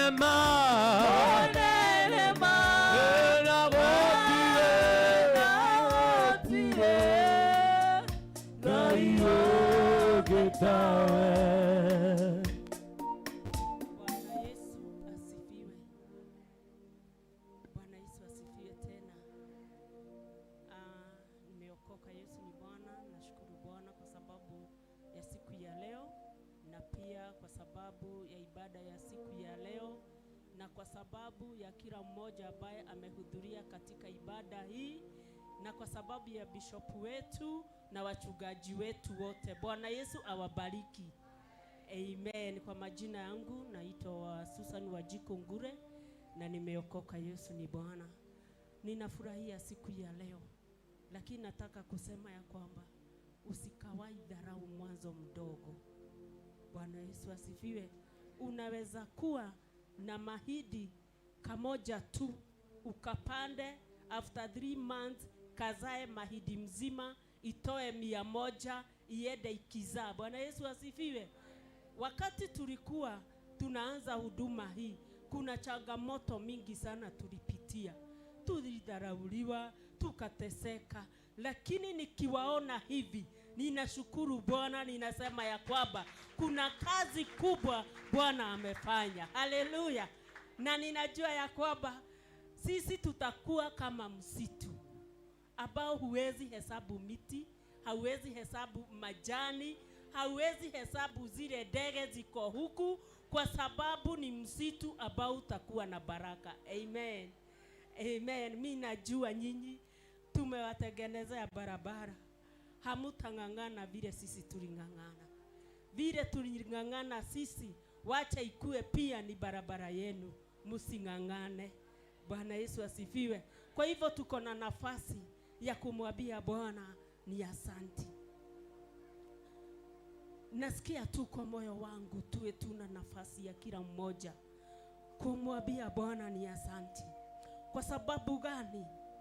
Kwenda tu mbele za Bwana kwa shukrani ni kama kumwambia kwamba Bwana, sijachosheka Bwana, bado niongezee, bado ninahitaji kutoka kwako, niongezee.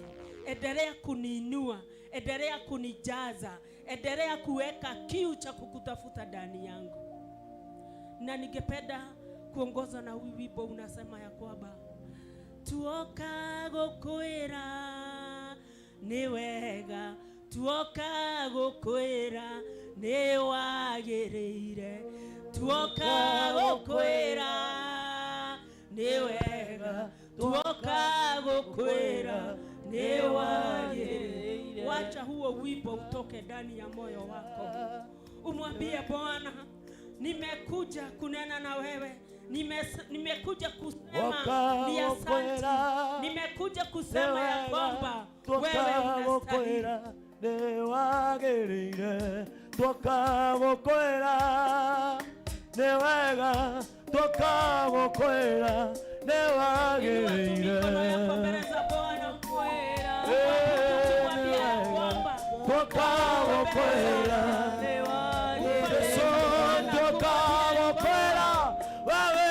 shama toka gukwira ne wagirire gukwira ne wega toka gukwira ne wagirire Jesu toka gukwira ne toigeirie toka gukwira ne wagirire gukwira ne wega toka gukwira toka gukwira wewega toka gukwira ne wagirire niguo Ngai toka gukwira ne wagirire twagwetire nogeteteka toka gukwira ne wagirire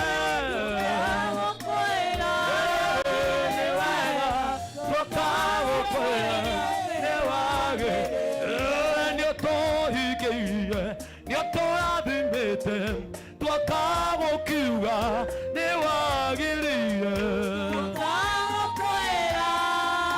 ni wega twakagukwira ni wagirire twakagukwira ni ngatho Baba twakagukwira amukira gocie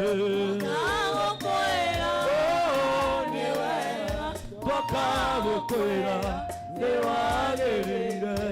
Ningeomba kila mmoja tukaweze kwenda mbele za Bwana. Mwambie ya kwamba mwathani umuthi ndoka gukwira ni wega ndoka gukwira ni wagireire muturire-ini wako ndakurehera ngatho cia mwanya ni tondu wa uria unjikite ndakurehera ngatho cia mwanya ni tondu wa kunyitirira mahinda mangi ndanorwo ni hinya ngahana ta nginyite muico nowe ukanyita guoko ukanjira ni kuoya naguo ukanjoya ringi ukando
tunakupigia makofi ya shukrani tukisema ni asante. Asante Bwana, asante Mungu wetu, asante. Karibu mtumishi. Haleluya, si tumewapresha mtumishi wa Bwana. Halafu kisha tunaweza kuketi chini.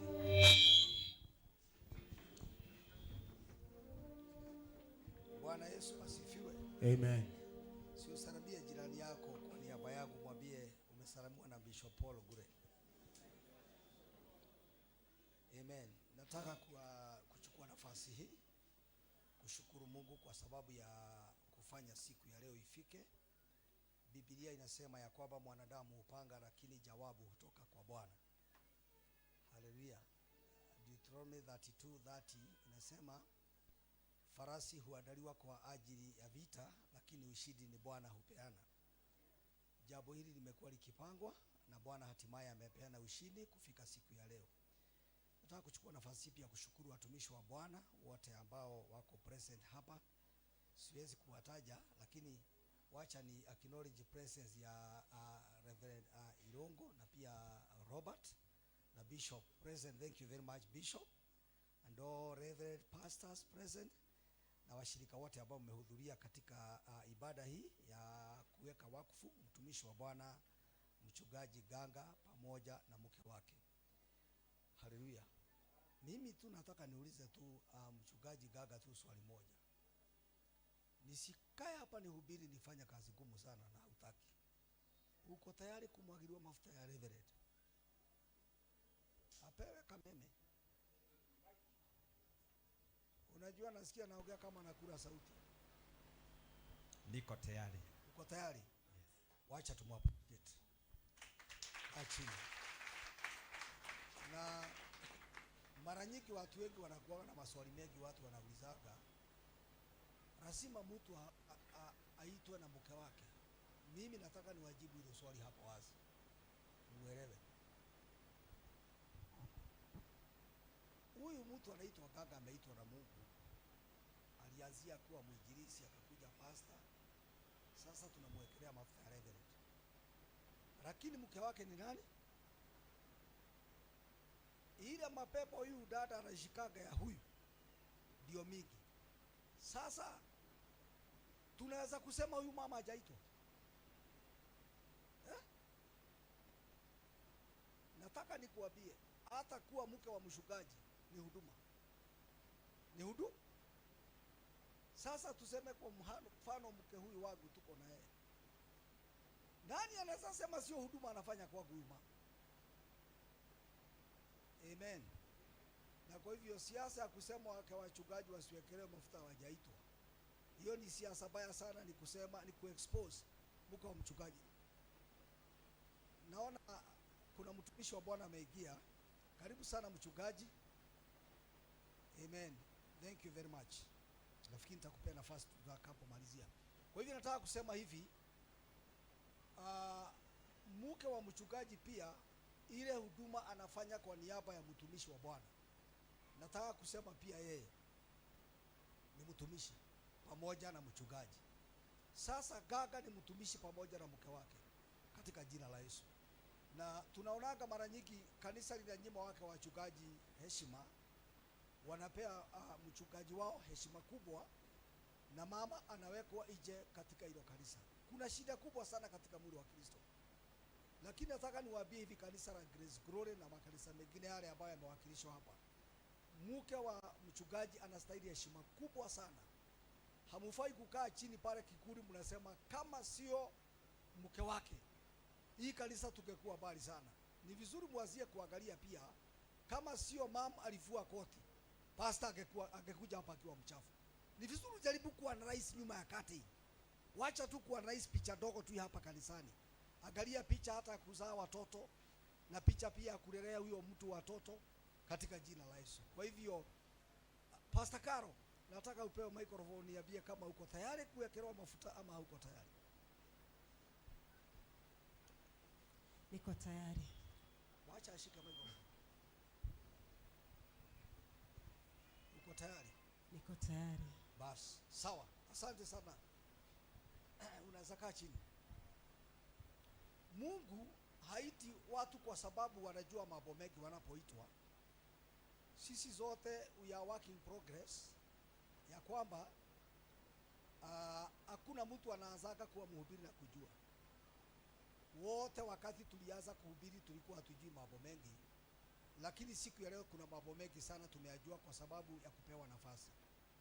Mara nyingi tunakosa kupea watu nafasi kwa sababu ya weakness zao, lakini nataka nikuambie mtu akipewa nafasi mara nyingi anaweza kuwa perfect zaidi.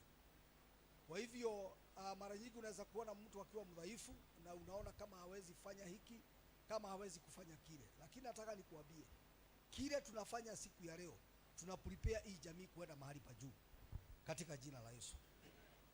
Pigia Bwana Yesu makofi. Nataka kulileta neno lake Bwana sawa sawa na Bwana aliponisaidia, na nataka kuhubiri kichwa cha ujumbe wake ni living and an admirable life before God and men. Living an admirable life before God and men. Kiswahili ni kusema kuishi maisha ya kupendeza mbele za Mungu na wanadamu. Sijui kama ni Kiswahili sanifu hiyo. Praise the name of the Lord. Na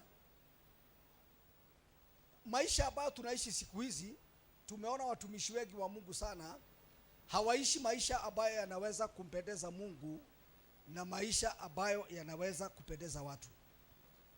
Na tumekuwa na changamoto kubwa sana, kwa sababu siku ya leo ukisema unafanya biashara, ukisema unashiriki kanisa mahali fulani, utasikia watu wengi sana wakitia changamoto na kujaribu kukosoa kanisa, hasa sana watumishi wa Mungu. Lakini shida iko wapi? Ni kwa sababu sisi kama watumishi wa Mungu ama wale watu wameokoka, maisha ambayo tunaishi sio maisha ambayo inaweza kuletea Mungu heshima. Praise the name of the Lord. I want to read a portion of a scripture in the book of 1 Timothy chapter 4 verse 12. 1 Timothy chapter 4 verse 12. The Bible says, "Let no man despise thy youth, but be thou an example of believers in words, in conversation, in spirit, in faith, in purity." Baba, ninakushukuru kwa ajili ya neno lako. Ninaomba ya kwamba ninapolinenea watu wako katika ibada hii ya kuweka watumishi wako wakufu, Mungu wetu, neno hili litakuwa na msaada mkubwa. Basi nielekeze na kuniongoza kwa Roho Mtakatifu, na ni kwa Kristo Bwana wetu nimeomba na kuamini. Nataka kuanza kwa kusema ya kwamba kila mtumishi wa Mungu anaangaliwa. Hebu za jirani yako mwambie unaangaliwa. Haleluya. Either unajua ama haujui watu wanafanya nini? Especially wakati nimesema mimi ni bishop, nataka kusema ya kwamba watu wengi wananiangalia, na wanakuangalia vile unaongea, wanakuangalia vile unatembea, wanakuangalia vile unafanya mambo. Kwa hivyo watu wanakuangalia, na kwa hivyo maisha ambayo ni ya kuvutia ni maisha ambayo yanaweza kureflect the beauty of Christ. Hallelujah.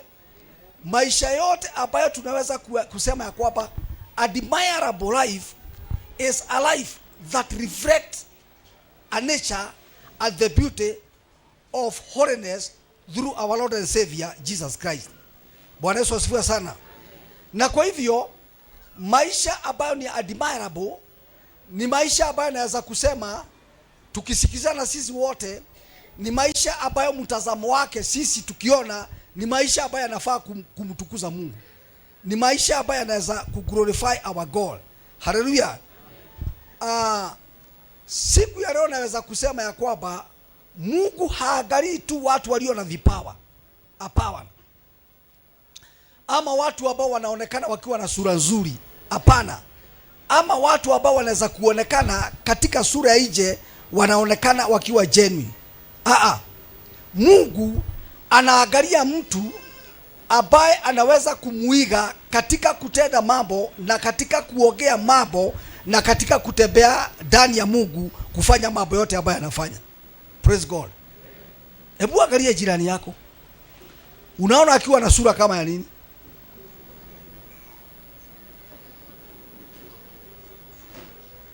Do you know there are many people who can preach, but very few people who live what they preach. Na hiyo inaleta sura tofauti kabisa hapa duniani, because tukiangalia ile jina unaitwa na ile maisha unaishi ni mambo mawili tofauti.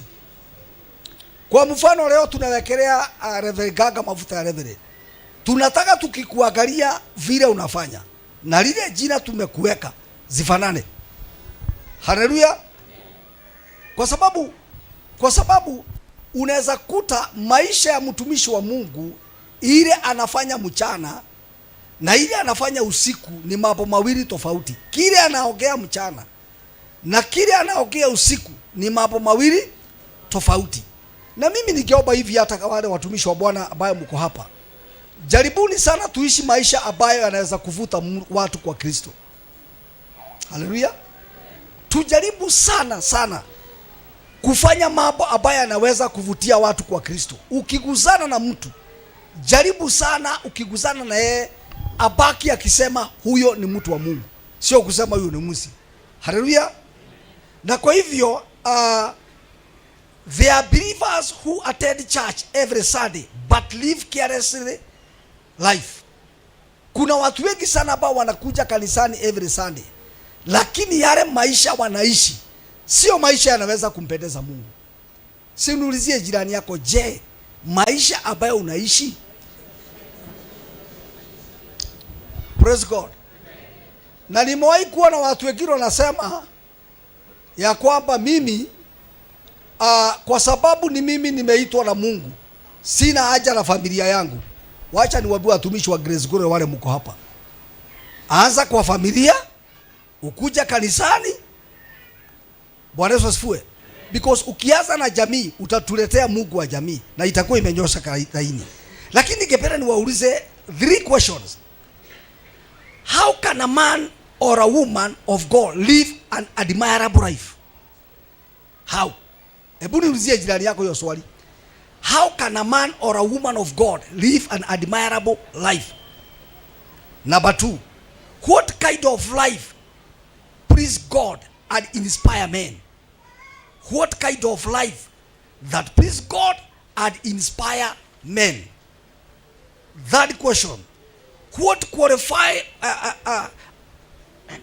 qualities makes a believer spiritually attractive? Very much important. Yaani ni kumaanisha ni vipengele gani zinaweza kufanya muumini avutie Mungu katika maisha yake. Kuna vitu nyingi sana Wakristo hufanya ambazo hazina uhusiano na kuvuta Mungu katika maisha yetu. Lakini nataka niwaambie hivi, kanisa la Grace Glory, mimi ningetamani tutembee na Mungu wa ukweli. Makanisa mengine ya kujage benchmarking hapa kwetu, ya kwamba hata kama hatuna Mungu mwingi, yule mdogo tumembeba anajulikana. Praise the name of the Lord. Another question, how can our lives become example in a corrupt generation? Maisha yetu yanaweza kuwa mfano mzuri namna gani katika kizazi kama hiki? Watu wanaweza kuwa discouraged, waambiwe msiende makanisani, mapasta ni wezi. Mimi nataka kusema hivi, hakuna pasta anaweza kuwa mwizi. Yule anaweza kuwa mwizi, huyo sio pasta. Alivamia zizi letu, akapitia kwa dirisha, akaingia ndani. Na kwa sababu sisi ni wachungaji, hatuwezi fukuza mtu. Praise God. Leo tongeiga ta mundu ukire kwa Ngai. Praise God. Hati mapasta siku hizi ni washarati sana. Wacha niwaambie, ukisikia pasta yote ambaye ana kashifa ya usharati, huyo sio wetu. Mimi nataka niwaambie hivyo, huyo sio. Lakini akitubu arejee katika zizi, tutamsaidia. Lakini hatutampea madhabahu kwa haraka mpaka apone. Mgonjwa hawezi beba mgonjwa mwingine aseme anampeleka hospitali. Bwana Yesu ainuliwe. Na kwa hivyo how can you become a living example? God has never called us merely to exist. He called us to shine. Mungu hakutuita tu tuwe kama masurvivor hapa. Mungu alituita tuweze kushine. Hebu guza jirani yako mwambie shine. You are the light of the world. Tangu ulipoguza huyo mkimwambie shine. Shine. You are the light of the world. You know, there is what we call the danger of living carelessly. Because Wakristo wengi wamekuwa kiishi maisha bila kujali. Na unajua tunaishi maisha katika generation ambayo holiness is mocked. Hata kama utakatifu unatajwa juu juu. Praise God. Na mimi nataka nikuambie hivi gaga, wachungaji wanajali sana kujaza watu kwa makanisa. Mimi ningependa ujali sana kitu kinaitwa the larger picture of the church. Praise God. The larger picture of the church, and then the greater vision of the church, which is called heavenly vision. Mtazamo wako uwe ni mtazamo wa kufikisha hawa watu mbinguni. Praise the name of the Lord. The Bible says in the book of Matthew 6:33, seek ye first the kingdom of God and its righteousness. The other things shall be added unto you. Ukitafuta Mungu na utakatifu wake wote, mambo mengine utaongezwa. Lakini watu wanaletaka vice versa of that scripture. They seek mali kwanza. Hata ukisikia watu atasema mimi nashindwa kuhubiri kwa sababu sina pesa. Hatufai kutafuta pesa kwanza. Tunafaa kutafuta Mungu kwanza. Mungu wetu alete pesa. Our God is rich. Hallelujah. And so we live in a generation where also purity is rare. Watu hawapendi usafi. Ni vigumu nowadays kukuta kasichana virgin kwa kanisa. Ni hawa tu wamesimama hapa. Simunipigia makofi wanalika wale mko hapa. Ukisikia ukiwa mwanalika mtu anakushauri ya kwamba chumvi ionjwe, mwambie adui shetani umekuja. Enda. Hello. Bwana Yesu asifiwe. Grace Glory. Tutazaa watoto watahifadhi mili yao mpaka siku ya harusi. Tuwafunganishe. Na watazaa watoto wanaompenda Mungu ili tuwape kijiti to the next generation. Praise the name of the Lord. So lazima tuangalie utakatifu kwa njia kubwa. Na tusiseme watu hawatakuja kanisani. Kile kinazuia watu wakuje ni nguvu za giza. Tuzipige kabisa.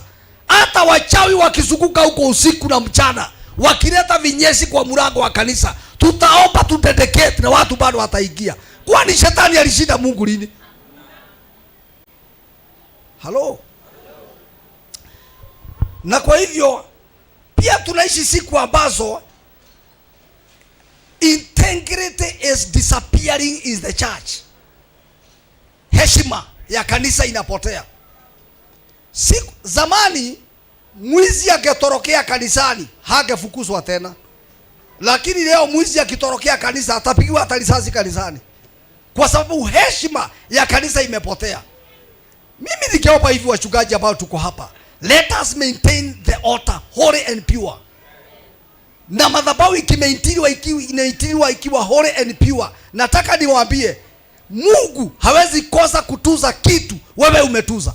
Lazima. So let us maintain the integrity of the church, integrity of the altar in the mighty name of Jesus. Na mara nyingi watu kile kinastuaga wachungaji ni mahali utatoa pesa za kukusaidia. Ask my wife here. Mimi sijawahi stuliwa na pesa maisha yangu. Hata ikinistua haistui kwa njia kubwa. Inanistua wakati siko katika mapenzi ya Mungu. Lakini wakati nafanya jambo katika mapenzi ya Mungu, ninajua kile ninafanya sio changu. Pastor Jane wakati gani tumewahi kufanya mikutano? Umewahi kuona tukikosa pesa? With a lot of money. 1.5 million, 1 million. Na sisi tuki naifanya tu kwa sababu najua hii kitu ni cha Mungu. Baadaye Mungu anashuka katika jina la Yesu. So maintain the integrity.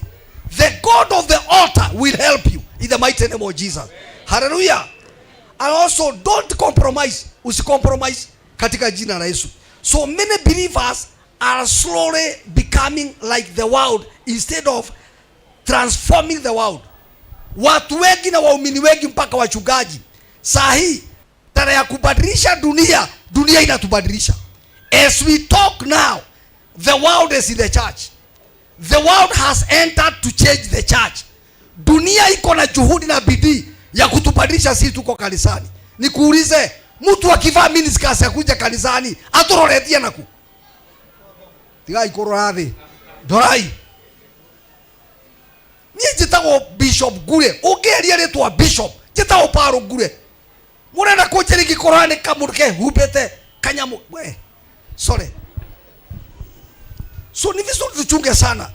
So the world already is in the church. In the book of Matthew chapter 5 verse 14 through 16, the Bible says, ye are the light of the world. A city that is set on a hill cannot be hidden. Neither do men light a candle and put it under a bushel, but on a candlestick, and it giveth light unto all that are in the house. Let your light so shine before men, that they may see your good work and glorify your Father which is in heaven. You know, admirable life shine. Mtu ambaye amebeba Mungu, watumishi wa Mungu, hata ukimkodolea macho hivi utajua. Hello.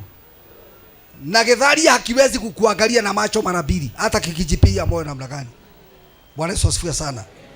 Now, how can a man or a woman of God live an admirable life? I want to give 5 points, then we proceed with the service. Mtu anawezaje kuishi maisha ya kuvuta Mungu na watu? Number 1, live a life of genuine holiness. Live a life of a genuine. Uishi maisha yenye utakatifu ambao unafanya nini? Ishi maisha ya utakatifu wa kweli. Praise God. In the book of 1 Peter chapter 1 verse 15 to 16, the Bible says, but as he which has called you is holy, so be ye holy in all manner of conversation, because it is written, be ye holy, for I am holy. You know, holiness means separation from sin and dedication to God. Yaani utakatifu inamaanisha kujiteka kutoka kwa dhambi na kujituweka wakufu kwa sababu ya Mungu. So an admirable believer is not perfect, but they pursue purity, they hate what displeases God and love righteousness. Uliza jirani yako, unapenda utakatifu? Hallelujah. Unajua watu wengi ukiwauliza wanafikiria holiness is in dress. But I want to say this according to the scriptures that we have just read. Holiness is in speech, as Paul told Timothy. Turn to a neighbor, mwambie neighbor, holiness is in speech. Also holiness is in thought, kwa mawazo yako. Also holiness is in business.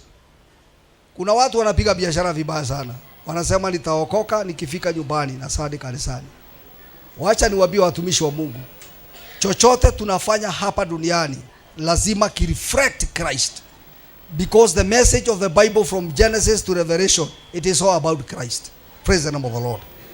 And also in private conduct, kuna watu sema mchana vile wanaonekana ni wazuri, lakini usiku maisha yao, yani their front page and their back page are two different things katika jina la Yesu. And also in secret life. For example, Joseph, if you read the book of Genesis 39 verse 7 to 9, nikipenda uende usome kwa sababu our time is far much gone na nimeona kuna watu wanaenda bali.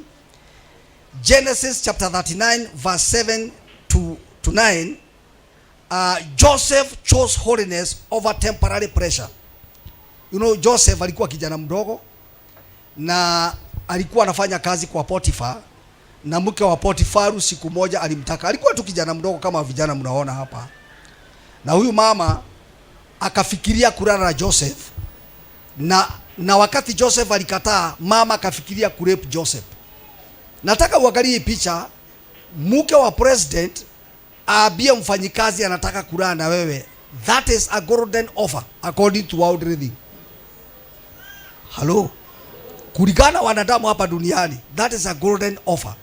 Kwa sababu utajua katika siri zako atakuwa na kugawia pesa, mnakula na yeye, maana kwake pesa sio shida. So kitu ya kwanza itaondoka ni shida. So utakuwa mtu mwenye pesa nyingi. But this young man Joseph alikataa mambo kama hayo. Alisema siwezi kufanya dhambi because what I carry is greater than what I will get from this woman. So this young man valued anointing over doing sin. Na kwa hivyo kanisa la Bwana lazima tu value what we carry. Wacha nikuambie Pastor Gaga, Unajua ni mtumishi wa Mungu lakini mzee kijana. Na ukienda usimame mahali dakika 40 na dada ati ni mshirika unakazo mahali, utaona karo huyu ameingia kwa hiyo ofisi. Usifikiri amekuja maana amekutabua wewe ni mtumishi. Amekuja kwa sababu hakuamini kabisa. Praise the name of the Lord. So, okay, my point is, live a life genuine holiness. Number 2, live a life of love and compassion. Live a life of love and compassion. John chapter 13 verse 34. Let me read that scripture. John chapter 13 verse 34. Hallelujah. Hii ni mambo ya muhimu sana na itatusaidia sana. John chapter 13 verse 34. What does the scripture say?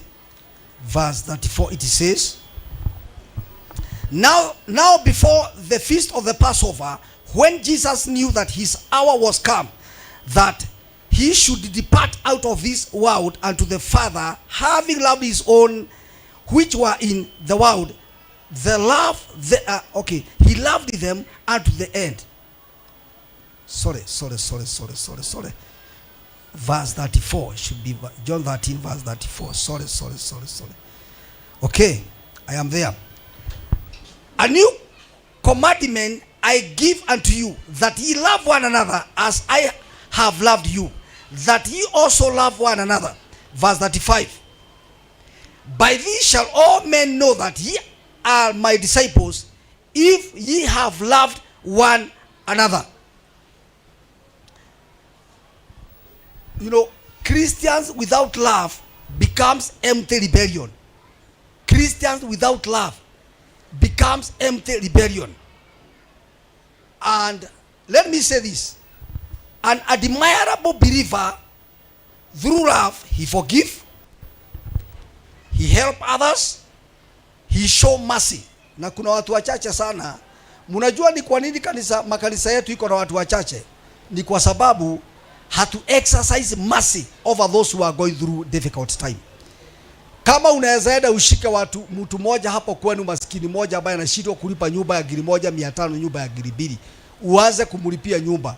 Unapomwambia mkuje na yeye kanisani, ataelewa lugha ile unamwambia. Sasa wengine hata wanaara jaa na alikuomba uga ukasema hauna na akasikia ugali kinuka kwako. Halafu tena unaanza kusema wewe ni sherehe wa kanisa na umeokoka. Gayo shi wako dagereweka. And so encourage the weak and also carry the burden of other people. Bwana Yesu asifiwe sana. And so love is the evidence of spiritual maturity. Upendo ni wazi wa ukomavu wa kiroho. Unaweza julikana umekomaa kwa sababu ya kiasi cha upendo ambacho kiko ndani yako. Kumbuka the scripture say ya kwamba upendo hufunika wingi wa dhambi. Bwana Yesu asifiwe sana. Si mnakumbuka wale watu ambao the parable of a good Samaritan na priest. Priest alikosa kusaidia jamaa ambaye alikuwa na shida.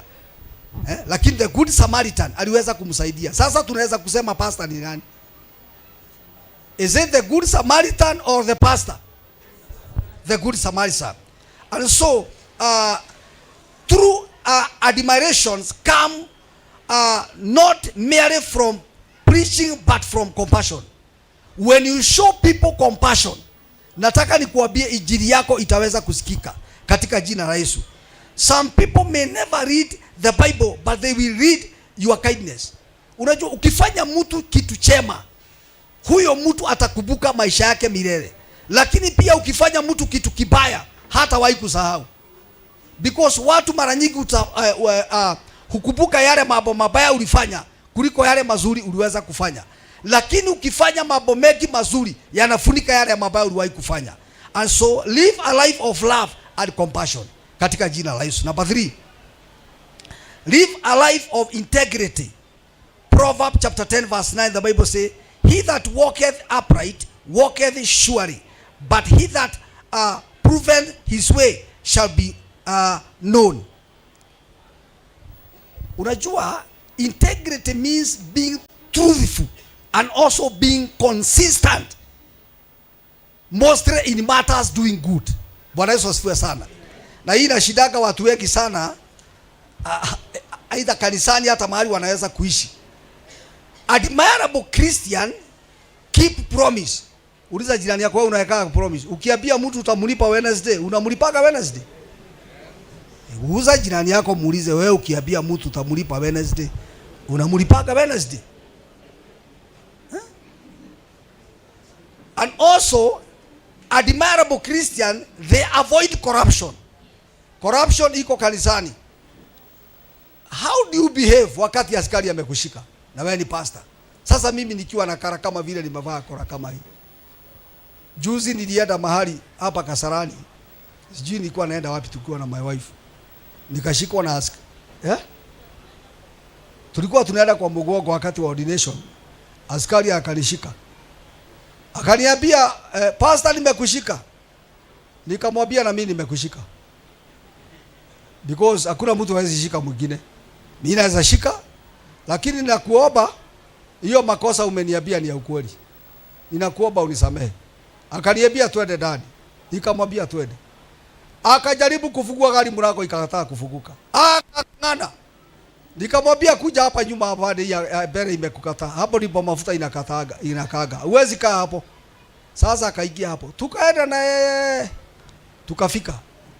Akaniambia lete license. Nilikuwa na nikamwambia refer to the system. Sasa akaenda kwa system, sijui shetani alikuwa ametoka. Nilipata shida nyingi siku hiyo Mugogo. Shetani yangu anataka upate mafuta, lakini si baadaye ulipata. Wacha tu celebrate Mugogo. Sasa mimi tukienda ndani sijui alifikiriaje. Akaniambia lakini ni watu, kuna watu kama wewe nikikuangalia mimi naona kama kuna kitu inasuguka hapa kwa macho yako kama moto. Wewe enda sitaki kisirani hapa. Nikamwambia mimi si ashiaki watu kisirani, na ashiaka watu baraka. Saa umetafuta madaraka miaka ngapi? Akaniambia miaka nyingi. Na hata niko karibu kuona litaa. Nikamwambia kuja nikuombee ile umebaki, uweze kupata hata madaraka. Nikamuombea. Sasa unaona hiyo kushikwa ni mzuri. Siku shida ati nikisema na nilikuwa na pesa kwa mfuko. Siku shida nikikibiria ati kutoa pesa ati nimpe pesa. Ya nini? Mimi najua mimi ni nani. Na najua mimi sio wa ukoo ya Hongo. Na mimi nikiangalia kanisa ndio nimeharibu taifa. Maana hata wale watu wanahoganaga sana ni mapasta. Na kipia sana kwa hiyo harusi saa shika ingiri moja ukule. Leo ndio yaka saa daka dhika hakanage naye. Yaani nitafanya askari kuwa priest. Praise God. Washukaji tusiogane, tukatae. Tukatae. Kwani utaenda wapi? Bwana Yesu asifiwe sana. Lakini vile naangalia hapa, hiyo injili sio nikiingia watu vizuri sana. Lakini wacha niwaambie. Avoid corruption. Hatuwezi kuombea taifa letu corruption ikufe. Na sisi tunaomba ni sisi tunafanya corruption. Ni kama kusimama kwa madhabahu na nguo chafu na unataka Mungu ashuke. Atashuka apitia wapi? Praise the name of the Lord. So speak truth also as a man of God. Speak truth. Hebu kuza jirani yako mwambie speak truth. Ukiulizwa na mke wako kama kuna pesa mwambie hatuna. Sina pesa leo. Sikumwambia goja. Inakuja. Pana peana hope ambayo unajua hakuna. Speak truth. That wife is your helper. Mwambie ukweli wote. My darling, na uweke jina mzito hapo ya kuvuta moyo. My sweet honey, leo hatukupata kitu. Praise God. Hata unamwambia weka maji kwa moto na unajua kuna kitu unaleta. Hallelujah. So remember to talk honestly hata wakati uko under pressure as a man of God. Hallelujah. Because the world celebrate shortcut so much. Dunia ina celebrate shortcut. Lakini sisi tumekataa katika jina la Yesu. Tumekataa kucelebrate shortcut. Hello. Tumekataa kucelebrate shortcut katika jina la Yesu. For example, Daniel, who served in Babylon under pagan kings, yet no corruption was found in him. Alikaa katika mfalme ambaye alikuwa ni very bad man. Na huyu mtu wa Mungu hakukubali corruption. If you go into the book of Daniel chapter 6 verse 4, you will realize the Bible says then the president and the princes sought to fight occasion against Daniel concerning the kingdom, but they could find none occasion nor fault, for as much as he was faithful, neither was there any error or fault found in him. Huyu ni Daniel. Na Daniel alikuwa mtumishi kama, in fact he was a prophet. Sasa huyu ni mfano mzuri sana. Imagine such a man living in such a life that even your enemy cannot find evil in you. Hata adui mwenyewe hawezi kukutolea makosa na ni adui yako katika jina la Yesu. That is living an admirable life. No wonder why we cannot preach to our neighbors. If you have a neighbor ambaye ameleta kanisani hapa kanisa, muulize neighbor, umeleta your neighbor kanisani? Sasa ni kumaanisha wokovu yako iko na kasoro. If you don't have a neighbor ambaye umemwin kwa kanisa, it's a clear indicator. Either wewe unapigagia mume wako kelele, ama wewe unapigaga vitu kama hivyo. Vituko kama hivyo vinajulikana. If nobody can follow you from where you live, it means your salvation is questionable. Kama mnaweza fanya kazi na watu na uwezi wini mtu hata mmoja, ni kusema your character is questionable. Hallelujah. Daniel mpaka watu wanamtolea ushuhuda. Wanamtolea ushuhuda mpaka ya kukula. Wewe tunasemanga tufunge, unapiga kona. Unaenda unaitisha modhokoi unakula. Nitakukuta ukikula wewe. Number 4. Live a life of humility. Live a life of humility. You know, humility attracts God's favor. If you read the book of Philippians chapter 2 verse 5 to 8, you will realize humility attracts God's favor, because pride destroy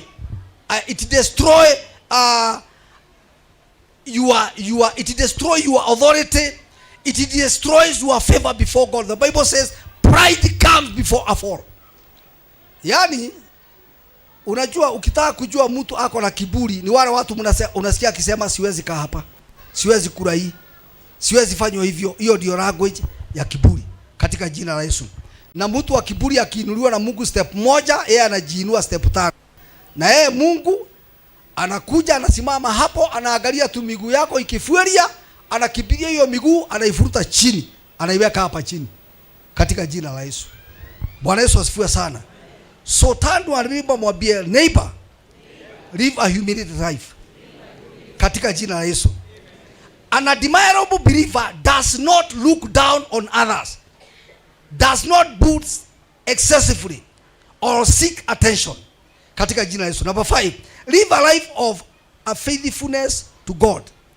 Live a life of a faithfulness to God. Luke chapter 16 verse 10, the Bible says, he that is faithful in that which is little is faithful also in much. Faithfulness means consistency. Kuna watu ambao wanakuwa waaminifu tu kwa muda fulani, alafu kia baadaye wanakuja wanaacha. Lakini be consistent in faithfulness.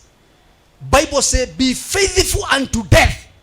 Kuwa mwaminifu mpaka kufa. Kama wewe ni mama, na hata kama tuseme wewe ni mama kanisa na tunakuamini sana, kuwa mwaminifu mpaka kufa kwako hata kama haujaolewa.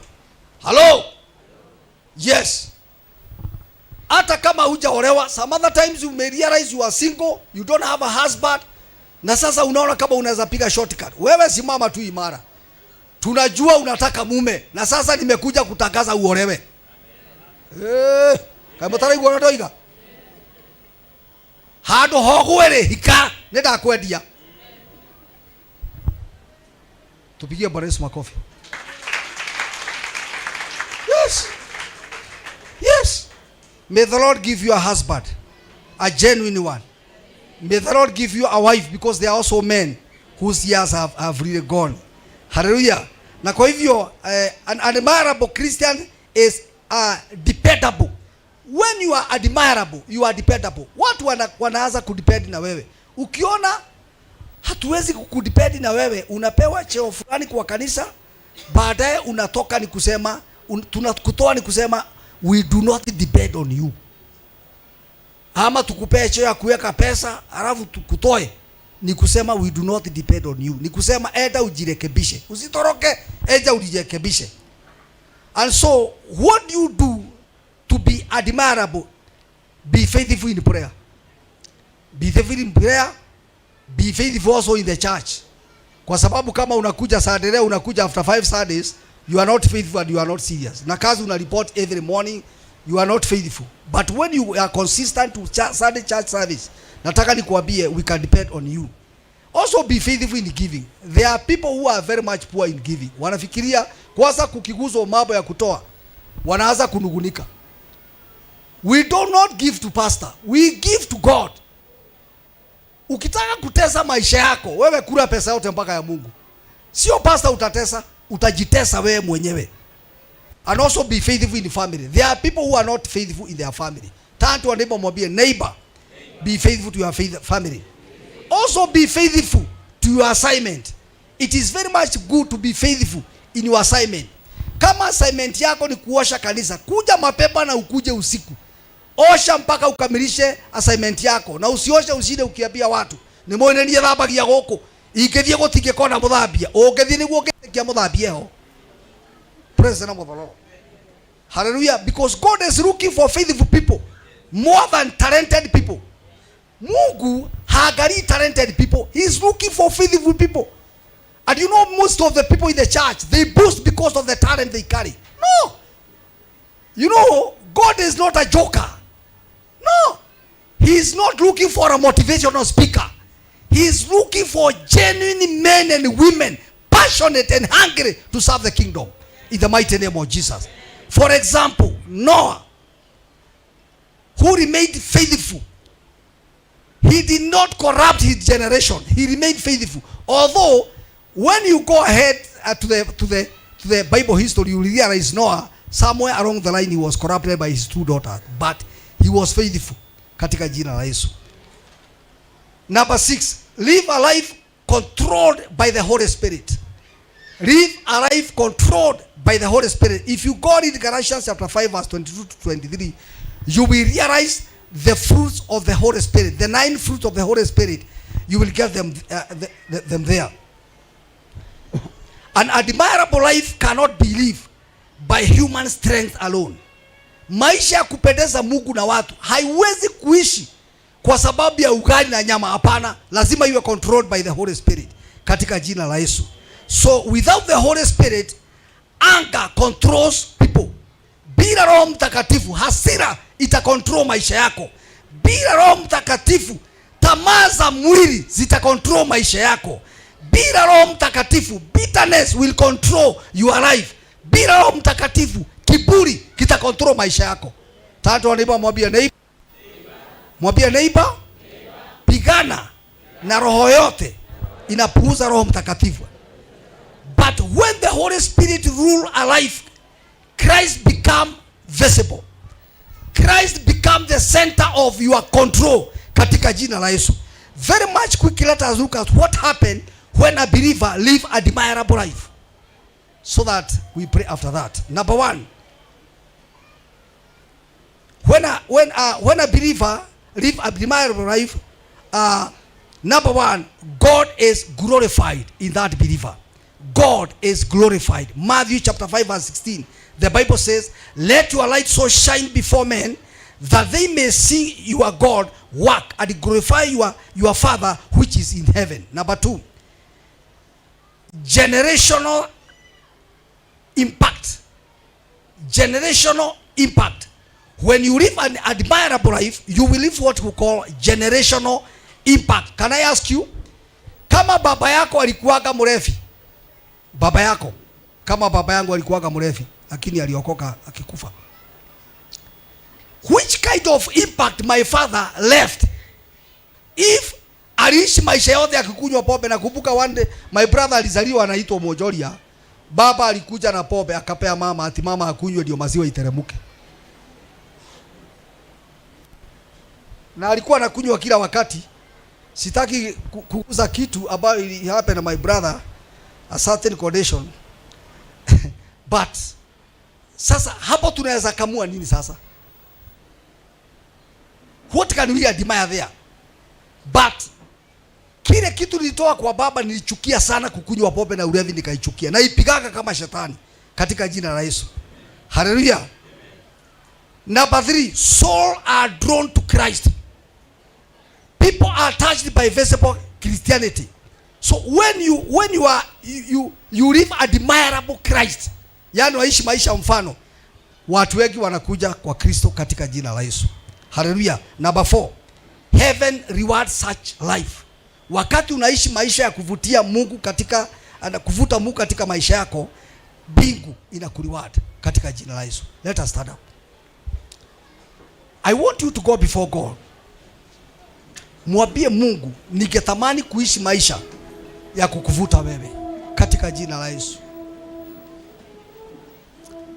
Do you live life worthy Christ? Maisha yale unaishi kwa nyumba yako yanaweza kuvuta watu. I remember one day ninaishi Ongata Rongai and niliingia matatu moja hii ya duku. Ilikuwa imewekwa music ya polepole. Sasa mimi nilipoingia, in the beginning, unajua ukiingia kwa matatu ambayo iko na wimbo na kila kijana alikuwa anafanya hivi. I was almost to join them, but I realized I'm a bishop. So nikaanza kuabudu hivyo, tiga wale mwana wako keto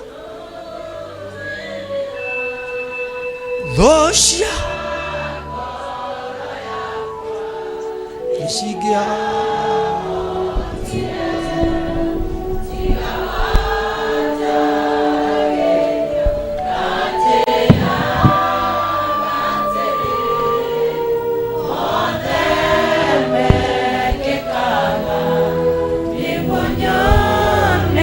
And I kept on repeating that stanza severally, only to realize later on, they switched off their duku and they joined my praise and worship in the vehicle.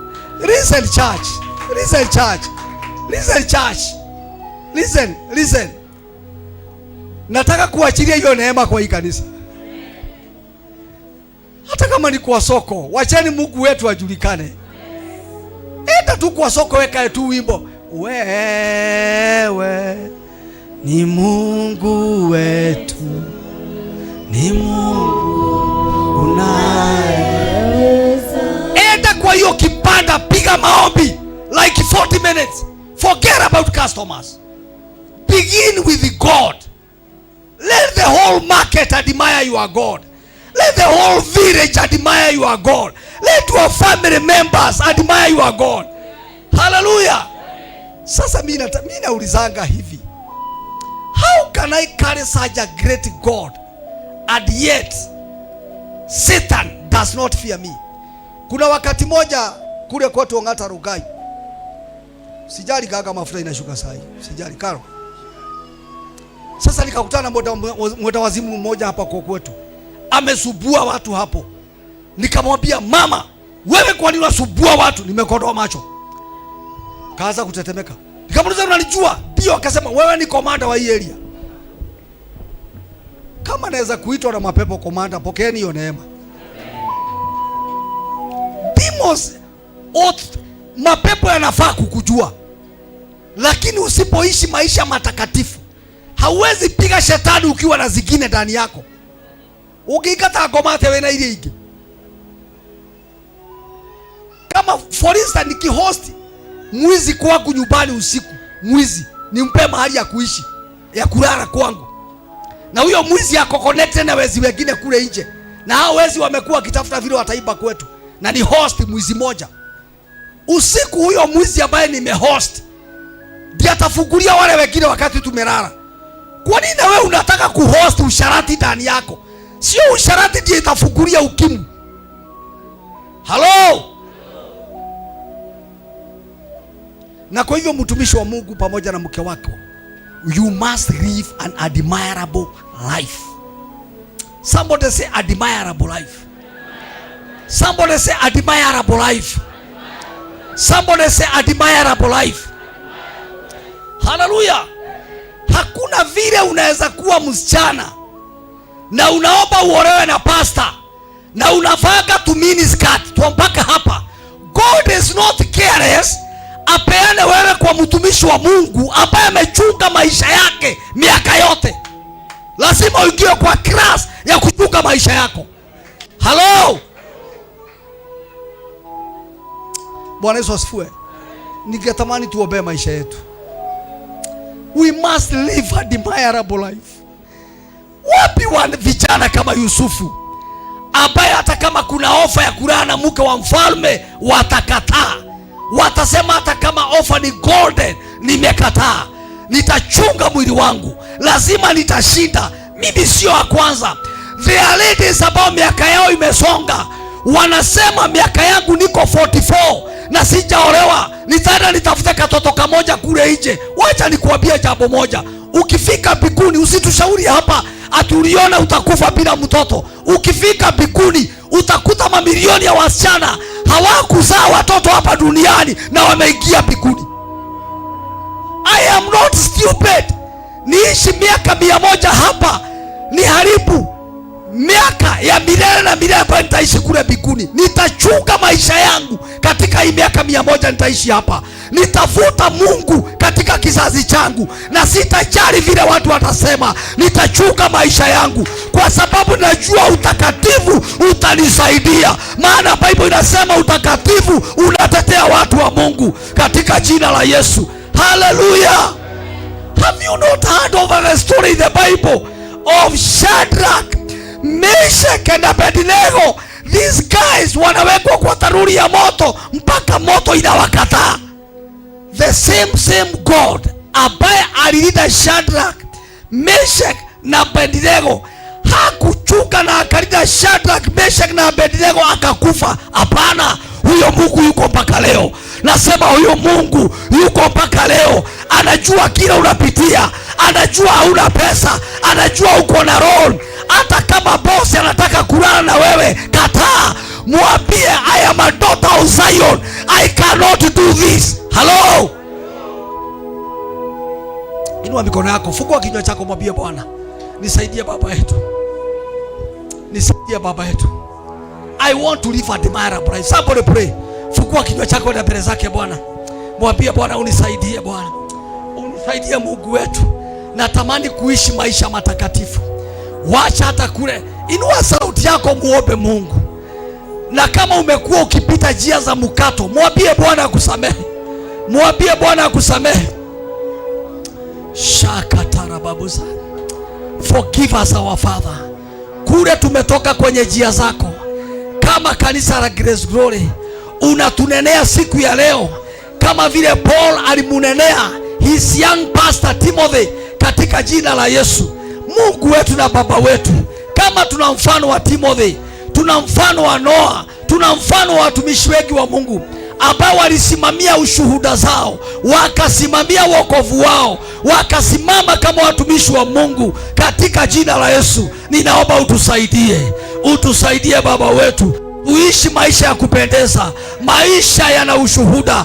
Biblia inasema tumezungukwa na wingu la mashahidi. Wacha mashahidi wetu watushuhudie sasa, waseme huyu ni mtumishi wa Bwana. Tunamjua na mke wake, tunamjua na watoto wake, hao tunawajua. Neko maigerera acio mora maigerera acio ne ndungata cia Ngai. Reke itwethaithanĩre mbere ya Ngai, nĩ twethaithanĩrei ibada na igongona rĩrĩ rĩa kwambũra ndungata ya Ngai. Reke itwere Ngai atũteithie, reke itwere Ngai atũteithie thĩinĩ wa rĩĩtwa rĩa Jesũ. Ndungata cia Ngai iria ciothe ciĩ gũkũ, nĩ tũrĩrĩrei mĩtũrĩre itũ, nĩ tũtũrei maisha mangĩendwo, nĩ tũtũrei maisha mangĩgucia andũ thĩinĩ wa rĩĩtwa rĩa Jesũ.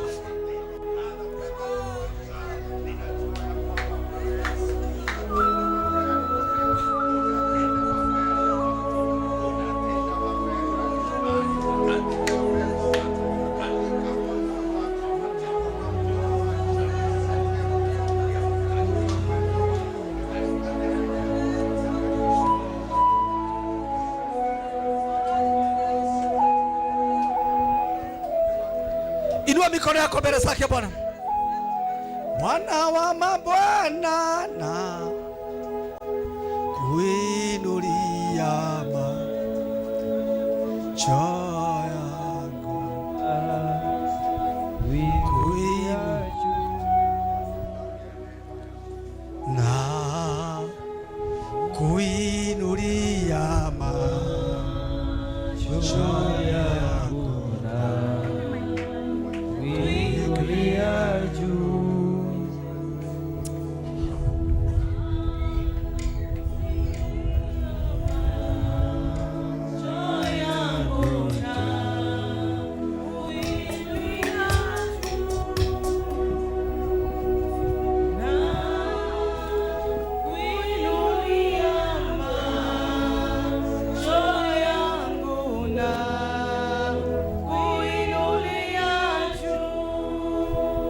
usiyeshindwa na kuinulia macho yangu na kuinulia juu na kuinulia macho yangu na kuinulia juu. Ninakumbuka siku moja mtumishi wa Bwana, one of our father in faith, Apostle Tite, wengi wenu mmeona video yake ikitrend, alikuwa kwa Bishop Harrison juzi, mwaka wa 2006 alinenewa na Mungu akiwa upande wa Nanyuki, akaambiwa na Mungu, kuna mtu nataka uondoke saa 8 usiku, uondoke uende mpaka Nairobi. Kuna mtu nataka uende umumwagilie mafuta, aende amwagilie watu dunia mzima mafuta. Na Mungu akamwambia ni nani, akaondoka 2006 akakuja mpaka Nairobi.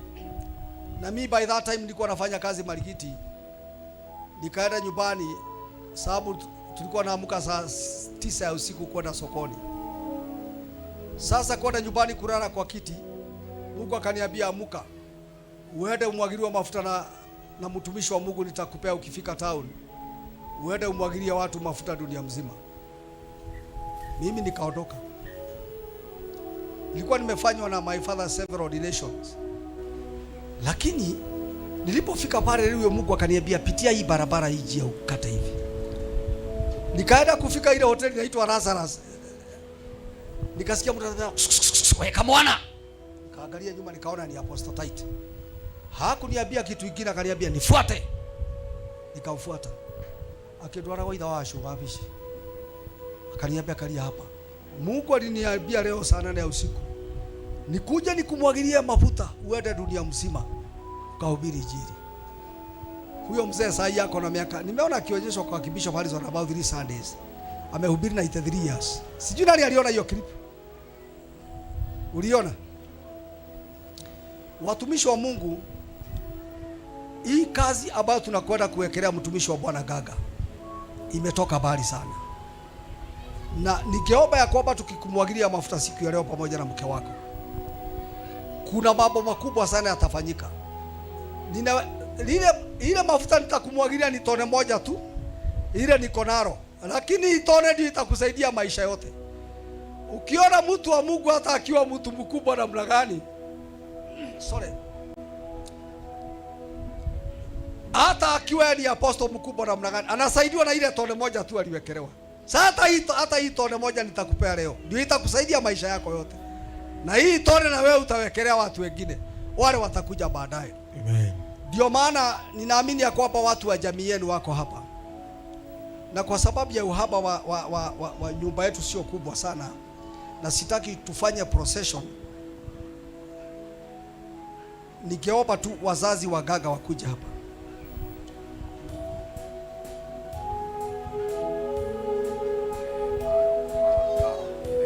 Yes, both family members. Ningependa tu wakuje tu hapa. Gaga ukuje usimame hapa. Kawaida tunafanyaga procession, tunaigisha mtu kwa nyumba ya Mungu. Lakini ningeomba family members, both family members, wale ambao wamekuja kuwakilisha jamii ya mchungaji Gaga na jamii ya Pastor Caro. Naomba kuja hapa Pastor James. Also together with your wife.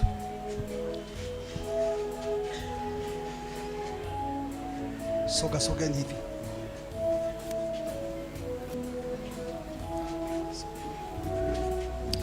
Naomba all family members wakuja hapa.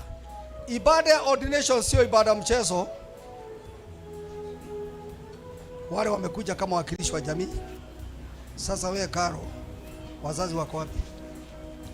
Eda hapo katikati ya wazazi wako, wale family members. Tunatoanga watu kwa family members. Na wacha niseme hivi, family, all family members, both kwa Pastor Caro na Pastor James, all family members na watoto wenu. Murero ado a family All ya family kina Caro members. moke mwena uyu, akina James wakuje pande ile.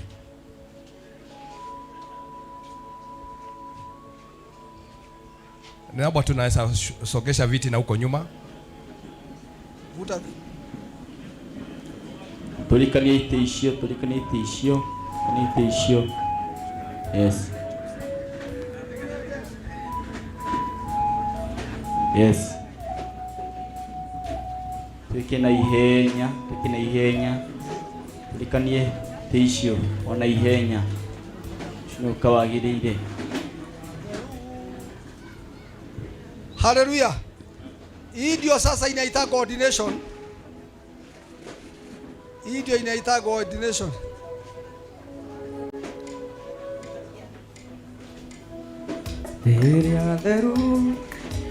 Kiasi tu.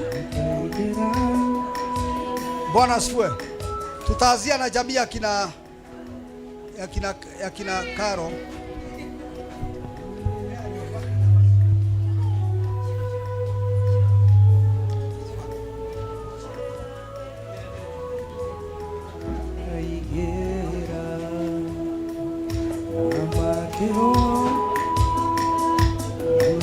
Bwana Yesu asifiwe sana. Tulia tu.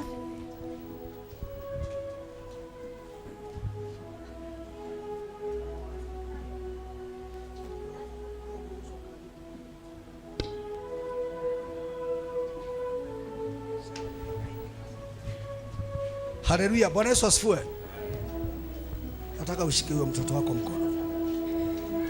Mzee, huyu ni mtoto wako, si ndio? Naomba mzee apewe microphone. Umekubali kutoa mtoto damu yako itumikie Mungu? Nimekubali. Na unajua saa zingine tunaweza kuwa tunamhitaji katika kazi ya Mungu na wewe unamhitaji nyumbani. Utakubali kumpeana? Nikubali. Kwa hivyo hauna shaka na tatanishi yote? Hakuna shida. Bwana atumikie Mungu. Sawa. Mlete mpaka hapa. Kujeni hapa karibu, family members karibieni. Shika tu. Let us pray for this family.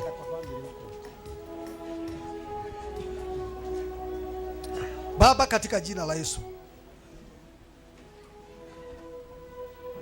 Asante Bwana kwa sababu ya jamii hii ya Wadeli. Na Mungu wetu Wadeli amekubali kutoa damu yake ikutumikie. Nimetenganisha Caro na kila damu yote ya kina Wadeli na kila miziki yote, Mungu wa Israeli. Na kwa sababu ni Wadeli ametoa mtoto wake, Mungu wetu, ninaomba ya kwamba magonjwa yote ambayo pengine anaweza kuwa yamefuata hii jamii, kila madhabahu yote yanaweza kuwa yameinuliwa, ninatangaza Bwana, kwa sababu ya Wadeli kuwakilisha damu yake kwa madhabahu, hiyo magonjwa yote ifike mwisho. Amen. Shida zote za jamii ya Wadeli to 10 generation zifike mwisho kwa sababu ya Wadeli kutoa damu yake. Oh yes.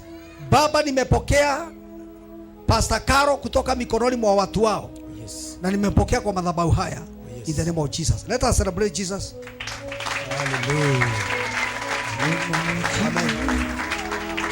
Mothe, bye bye. Mwile tuliadhie kanitha ine leo. Bye. Karibieni hapa.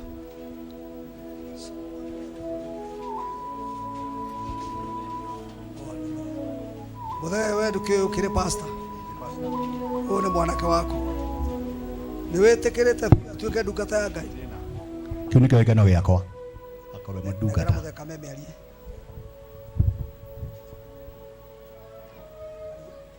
Ndaiga kiu nikio gikeno giakwa atuikite mutungati. Ungigeta na muciage gukari utuike ni athi gutungata handu ri ni ugatigwo kinegena uge ahunjia matuikire mikora muno thiku ici. Hau hati handu ingiaria ucio niguo wira uretirwo. Koguo ni wetikira kuruta thakame. Nitikirite kuruta thakame yakwa. Igatungatire Ngai. Atungatire Ngai. Na ni umirathimite. Ngai aromurathima. Amen. Tupigie hii jamii makofi. Nipe. Baba, katika jina la Yesu, Baba, hii ni jamii ya James Getao, na James Getao ametoa mtoto wa damu yake akutumikie Bwana. Kama mtumishi wako natangaza ya kwamba Mungu wetu, magonjwa yote ambayo inafuataga jamii, natangaza kwa sababu ya jamii hii kutoa mtu wao awe katika utumishi, magonjwa haya yafike mwisho.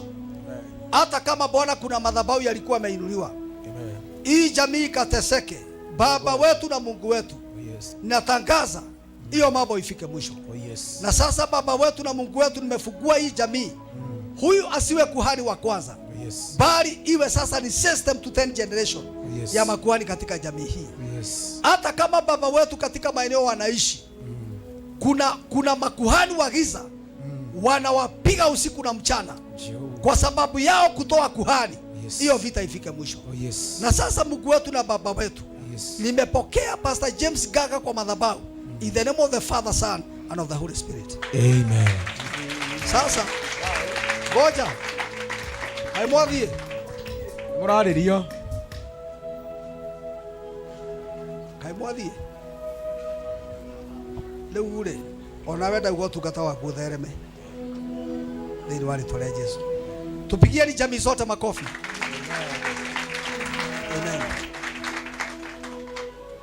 Watoto wa James, wachani tupokee watoto wa James, shikaneni mikono. Baba, katika jina la Yesu, hawa ni watoto wa watumishi wako. Na utumishi unatumikaga, Joshua alisema ni mimi na nyumba yangu. Mtumishi yoyote anatumikaga pamoja na nyumba yake. Nimepokea pamoja na hawa watoto kwa madhabahu katika jina la Yesu. Rĩrĩa theru makaingĩra rĩrĩa theru makaingĩra Ngai nĩ ngwenda gakorwo rĩrĩa theru makaingĩra na makĩrwo Mwatoria ino ni mwatoria aine gwenda akolo na makero ni mwatoria. Amen. Kidogo tu. Just. Sasa unajua Karo, ile kazi iko mbele yako, sio kazi mchezo. Unaweza kuwa ulikuwa unacheza na mama wengine kule nje, unasikia hata wimbo ya dashi kichezwa, unasikia unacheza kidogo. Sasa hiyo mambo inafika mwisho leo. Praise the name of the Lord. So umekubali kuwekelewa mafuta kama mtumishi wa Mungu. Ningependa hapo microphone.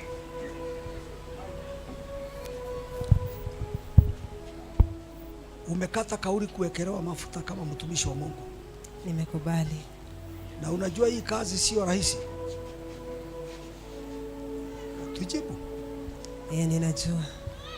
Unajua sasa utasikiaga watu wengine hata wamama wakubwa kukuliko wanakuita mama. Yeah.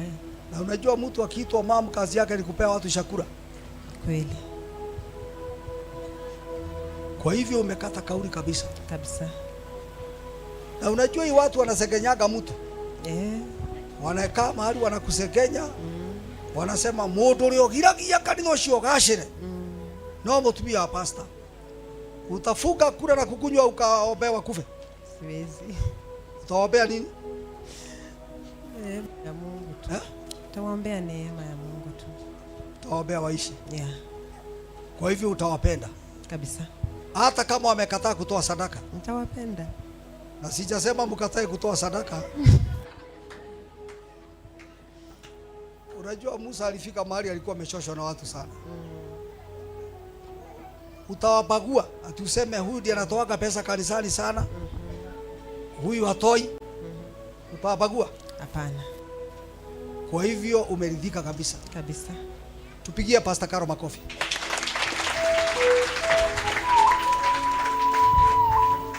Wewe James. Nĩ ũtuĩte matua ma kũrĩithia andũ aya. Ndiye nduĩte matua Ngai atuĩke mũndeithia. Nĩ ũtuĩte matua ma kũmahoera. Ndiye nduĩte matua na Ngai atuĩke mũndeithia. Kana ũrĩa ambagĩria kwĩhoera. Asa nĩ ndĩrĩhoyagĩra kanitha wa Ngai na wewe nĩwe wa bata mũno ũkehoera mũno. Amen. Tondũ ũngĩhotwo nĩ thabarĩ andũ arĩa mekũhotwo marĩ aingĩ. Nĩguo. 50% ya mahoya maku ũbatiĩ kũhoya mahoya ma maica maku. Amen. Tondũ ũngĩremwo nĩ rũgendo rĩ, andũ aya mangĩremwo marĩ othe. Nĩguo. No nĩ wega still ũkorwo na mũrigo wao. Kwĩ ndĩ ũkona ta mathakarire gũkĩra ũyũ waku. Asa. Wĩna ma? Ndĩna ma Ngai atuĩka mũndeithia.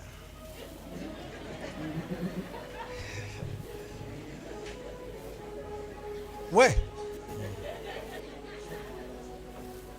Nĩ rika rĩaku nĩ rĩrarĩa ng'ondu. Nĩ njũĩ ũguo. Nĩ tũcemanie Blue Spring. Mũrata waku nĩ ũyũ. No nganga nĩ mũndũ mwega nĩ ahũrĩrwo hĩ. Atigwo makofi. Sio kazi rahisi nganga. Nĩguo. Hata itakubidi marafiki wengine uachane na wao. Sababu kuna watu huwezi kutembea na wao wakati umechukua majukumu magumu kama haya. Na kwa hivyo hauna tatanishi kabisa. Utakubali kusimama na kondoo hizi? Nitasimama nao na Mungu akuwe msaidishi wangu. Unajua kanisa sio kusimama hapa unaitisha sadaka. Unaenda honeymoon Mombasa. Kanisa ni kuliombea. Kweli. Na kulitafutia neno. Amen. Vitama tuafio. Tugatira Ngai na atuĩke mũnde. This is your first partner. Amen. Andũ aya othe no mathina matigũthi no ndangĩthi kũndũ. Nĩ ũhoro wa. Your family is your first church. Bwana Yesu asifiwe. Amen. Na hii ni mpaka wale watumishi wa Mungu mko hapa. Jamii yako ni ya muhimu sana. Mtu asipoweza kuchunga jamii yake, hawezi kuichunga kundi la Mungu. Kwa hivyo hauna shaka? Sina shaka hata kidogo. Hata kidogo. 100%. Tupigie Pastor Gaga makofi. Naomba mpige magoti.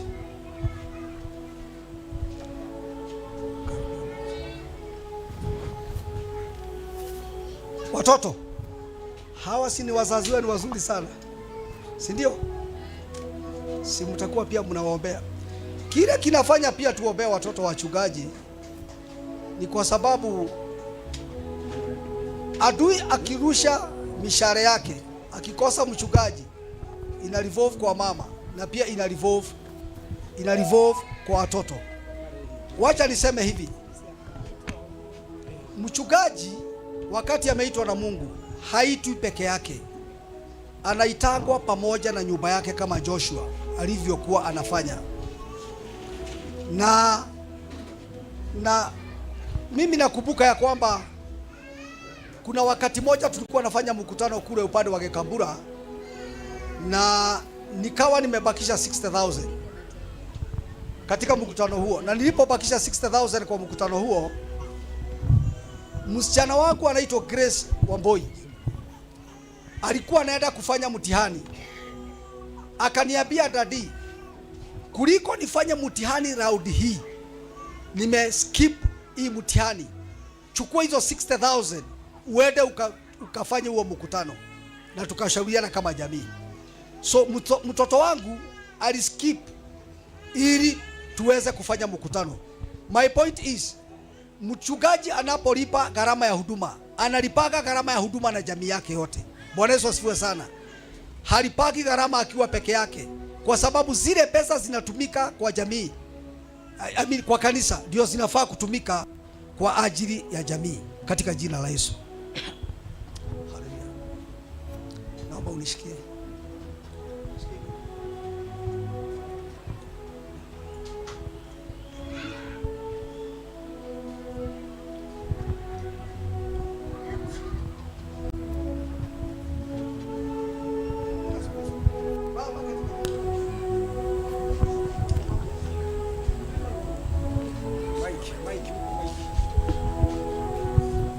Everlasting Father, the Father of our Lord Jesus Christ, I commit Pastor Caroline before you, O God. Siku ya leo Mungu wetu amekuwa akikutumikia Bwana kwa uaminifu, amekuwa akiangalia koto lako. Siku ya leo Mungu wetu na Baba wetu, na zigi ya kwao na haribu, Mungu wa biguni, kila miinuko yote inaweza kuwa imewahi kuinuliwa katika maisha yake. Siku ya leo, my Father and my God, every hindrances ambayo imekuwa ikimzuia kuingia katika ofisi ya uchungaji nimeiondoa. Na kama mtumishi wako Bwana, siku ya leo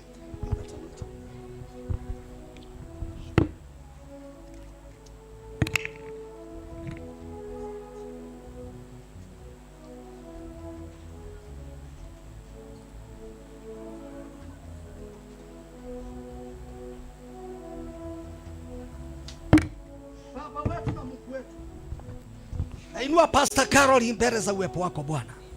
Siku ya leo nimemtenga na kumweka wakfu kupitia mafuta haya, in the name of the Father,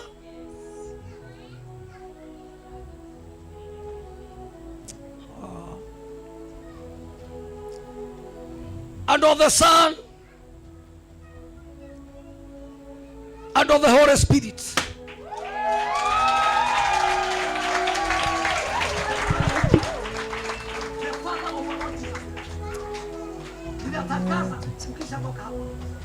Go and prosper.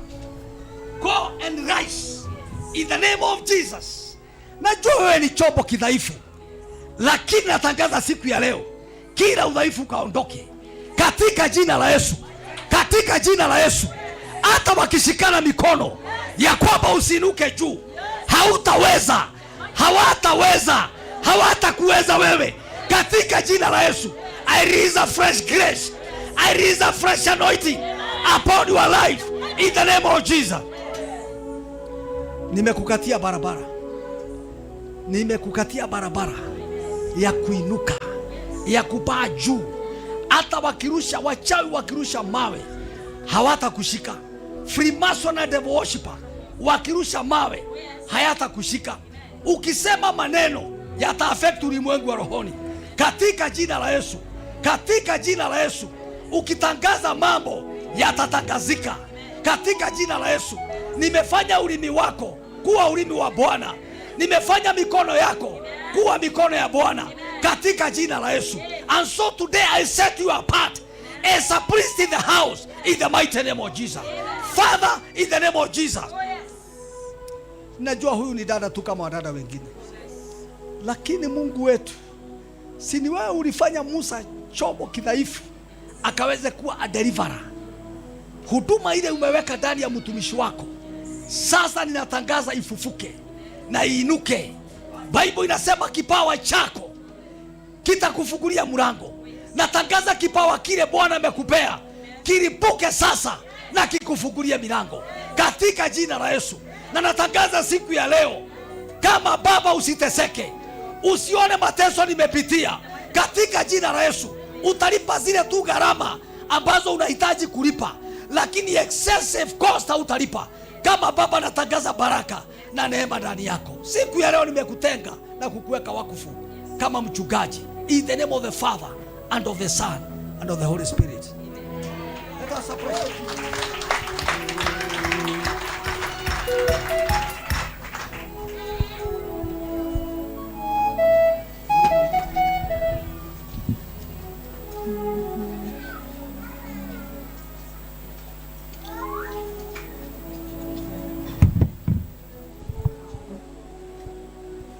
Baba wetu na Mungu wetu, ofisi ya Reverend sio ofisi rahisi, lakini Mungu wetu ni wewe huwezesha watumishi wako wakakutumikia. Ninainua mchungaji Ganga mbele za uwepo wako Bwana. Siku ya leo Baba wetu, nimemtenga na kumweka wakfu, lakini kisha baadaye kumwagilia mafuta katika ofisi ya Reverend, in the name of the Father. Receive it. The Son of the Holy Spirit.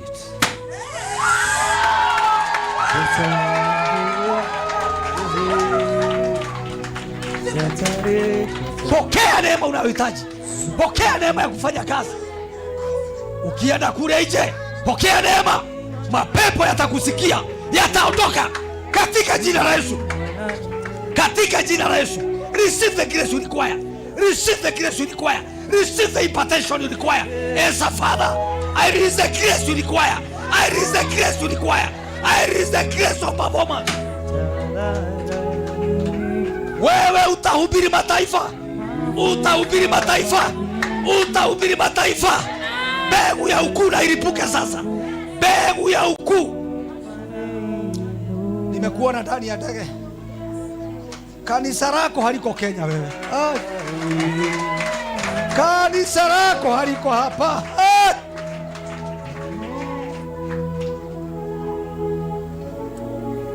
Oh my God. Oh my God. Magonjwa yote toweka. Ondoka. Ondoka. Ondoka. Mpango wote umepangwa na adui wa kifo chako. Nimeuondoa. Nimeondoa huo mpango. Wewe utaishi. Wewe utaishi. Wewe utaishi. Wewe utaishi. Wewe utaishi. Wewe utaishi. Wote ambao wako na shaka na wewe, nimeondoa hiyo shaka. Wote ambao wanakusanya nanga, oh my God, wakikubandika majina, nimefuta hiyo majina. Nimeyafuta leo. Nimeyafuta leo. Nimeyafuta leo.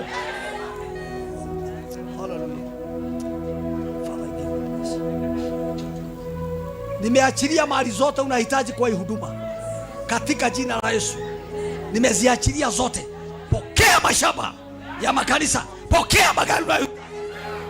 Oh my God, Jesus.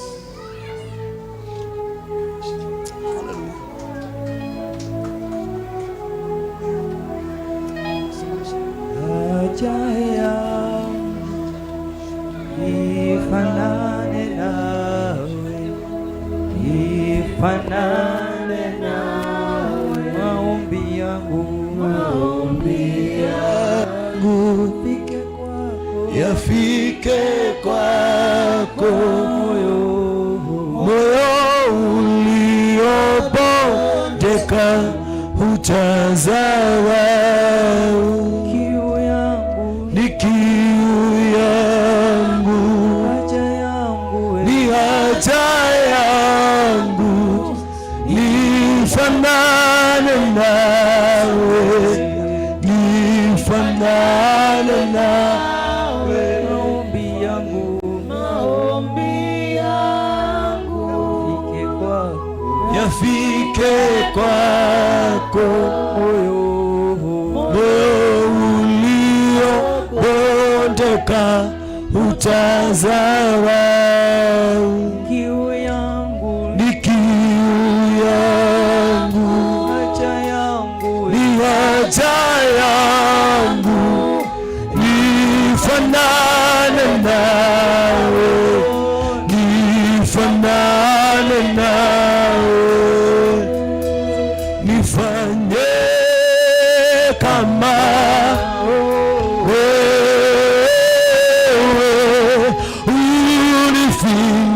unifinyage, unifinyage, Yesu nifanye kama Yesu nifinyage, Yesu wangu,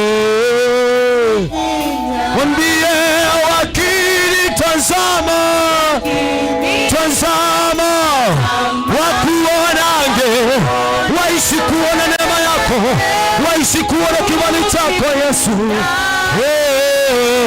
Nifinyage Baba, nifanye Baba kama wewe, nifinyage Yesu, nifinyage Yesu, nifinyage, wakinitazama, tazama, wakuishi Bwana wewe, Yesu wewe, nifinyage.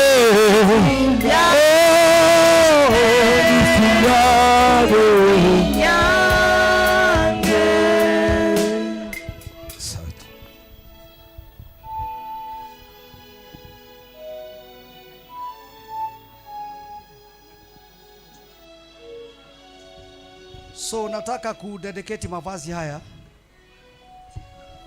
nataka kulegalize yakaweze kuwa mavazi ya makuhani.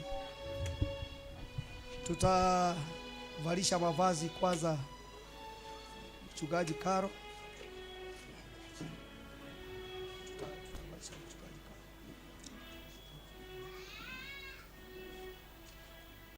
Baba, katika jina la Yesu, ninainua mavazi haya mbele za uwepo wako. Nimeyatakasa Bwana kwa sababu imetengenezwa na mikono ya watu. Nimeyatakasa Mungu wetu kwa damu ya mwanakondoo, ili yanapotumika kwenye kazi ya ukuhani Bwana yatakuwa yamekubalika. Na kwa hivyo nimeyatakasa na kuyatenga kwa ajili ya kazi njema. Katika jina la Yesu naomba na kuamini. Amen. Baba, katika jina la Yesu nainua mavazi haya ya Reverend Ganga mbele za uwepo wako siku ya leo, kwa sababu wale walitengeneza hatujui walikuwa naomba miungu gani. Nimeyatakasa na kuiweka wakufu kwa ajili ya kazi ya ukuhani. Katika jina la Baba, Mwana na Roho Mtakatifu nimeomba.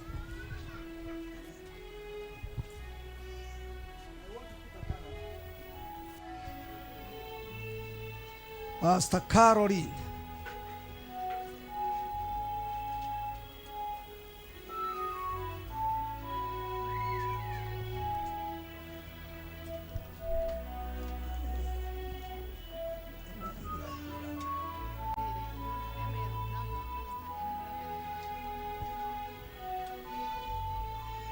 Sasa wewe ni mchungaji, si ndio?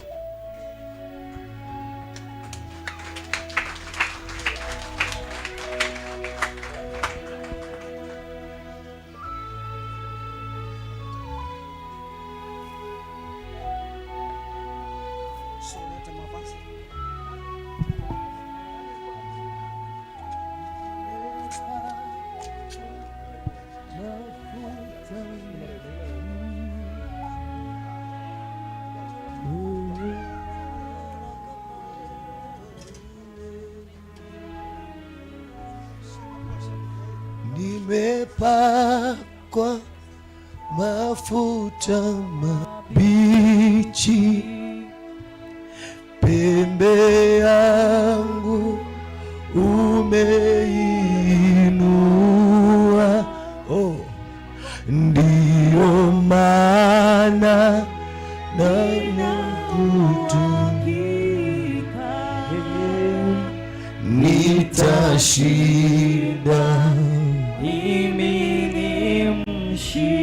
Sema nimepakwa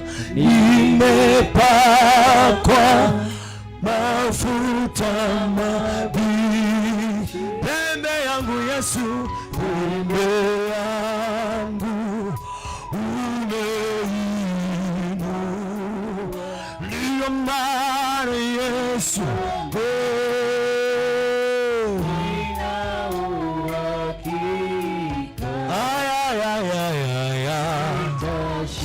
nitashinda. Ni mshindi, sema nimepakwa mafuta mabichi, pembe yangu, pembe yangu ukainu, ndiyo maana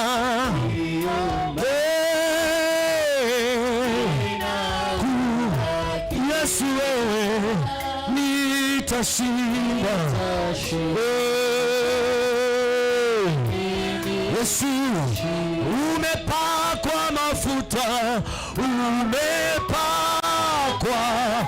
mafuta mabichi, pembe yako ameinu, ndiyo maana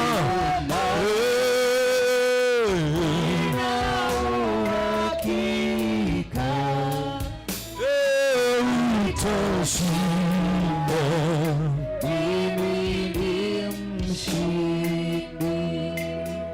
Twakupa heshima na sifa zote, ewe Mungu umetukuka.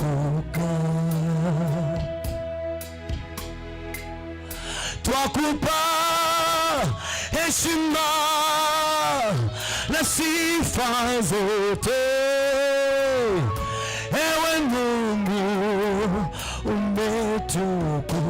Mwambie Yesu tunakupa Baba, twakupa heshima na sifa zote, tunakupa heshima zote Bwana, ewe Mungu umetukuka. Bwana Yesu, sisi tunakupa, twakupa heshima zote, ewe Mungu Yesu, mfalme mwema, mfalme mwema, mwaminifu, Baba yangu, Baba muweza yote, muweza yote, una nguvu, una nguvu, haushindwi, haushindwi. Mwambie pokea Yesu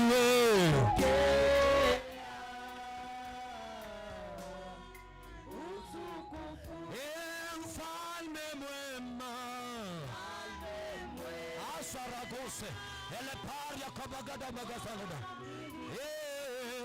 wite Baba, Baba muweza yote, muweza yote, una nguvu, una nguvu, haushindwi. Mwambie Yesu pokea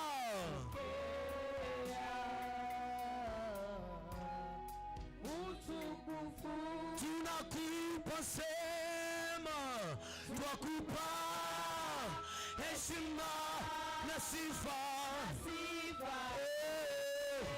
Ewe Mungu umetukuka, wewe tunasema tena, tunakupa Bwana, twakupa heshima sifa zote, ewe Mungu wewe umetukuka. Mfalme mwema na mwaminifu, Baba muweza yote, una nguvu, haushindwi Yesu, haushindwi. Pokea utukufu. Sasa watasign certificate of ordination. Kanisa hili letu la Grace Glory Ministries is a registered ministry. Tuko na miaka kadhaa tangu tulipo register, na watasign the certificate of ordination.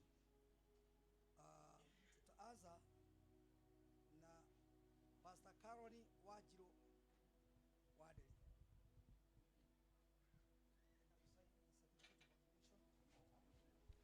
Nidoka kiugo-inĩ kĩrĩa theru, arĩa mahotanĩirwo nĩ aya matuĩte matua kũrũgama na ciugo cia ma na cia ũthingu. So Reverend James Ganga niye kusaina certificate ya ordination, utakuwa directed na ordination board hapo. Aya matiuĩ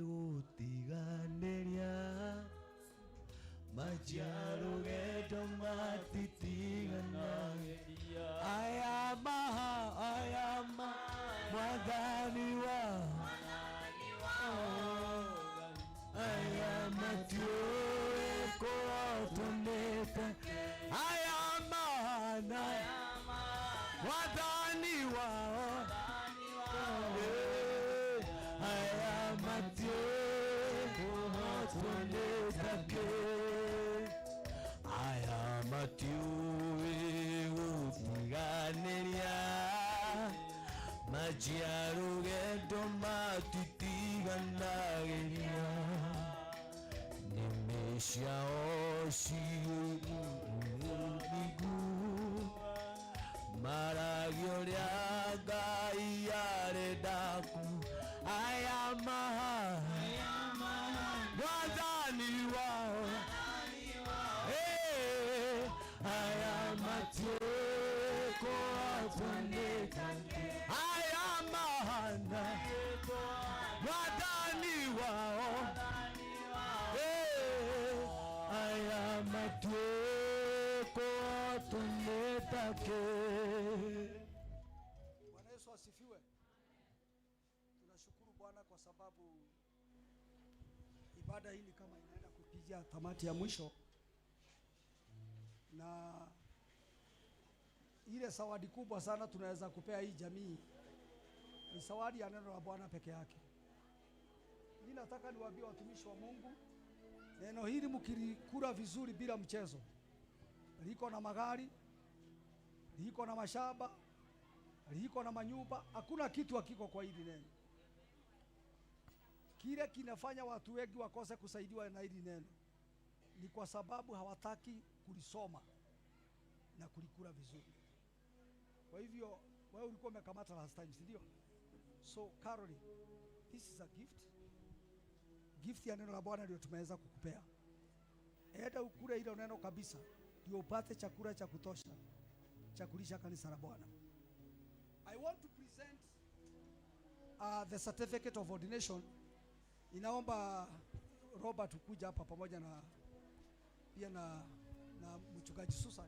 We want to present this certificate of ordination. Tunataka kuanza na Caroline kuja hapa. Nataka tushikanie hii certificate vizuri tunapoipeana. Caro.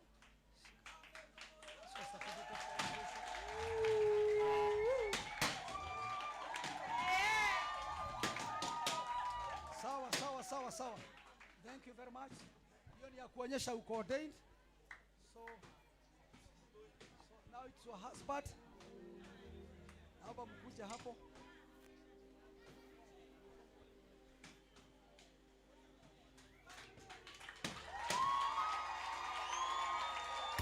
Sawa.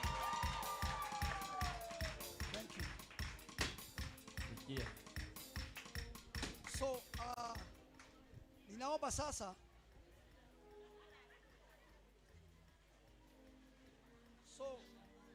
ninaomba kuwapresentia hawa wachungaji na watumishi wa Bwana, na nataka kutangaza ninapo wapresent, ninawapanda katika ulimwengu wa rohoni, mahali mapepo na makuhani wa giza hawataweza kuwaona. So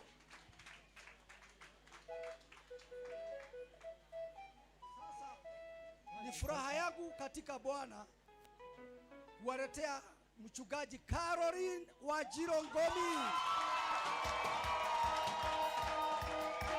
Amen. Amen.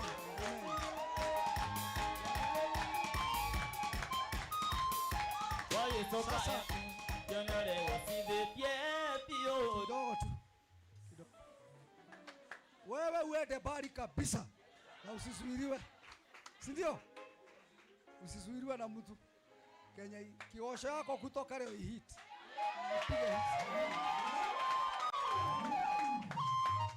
So niko na furaha ya Bwana kuwaletea Reverend James Ngomi.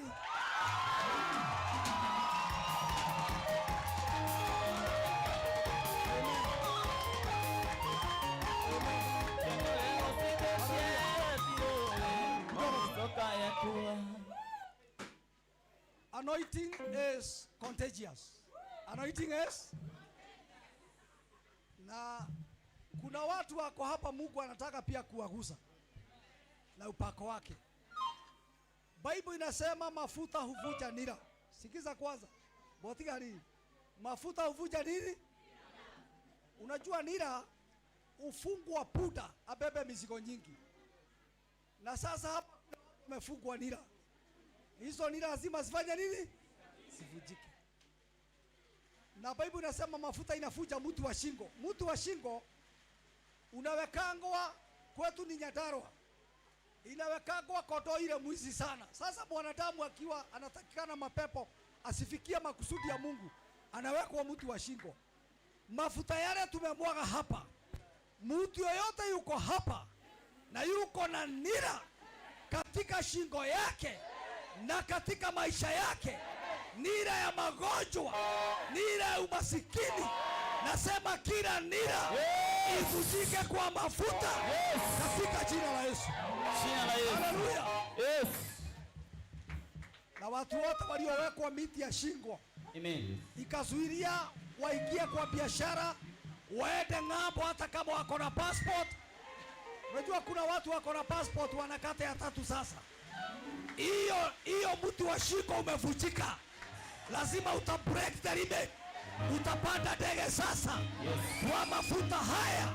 Wewe na watoto wako.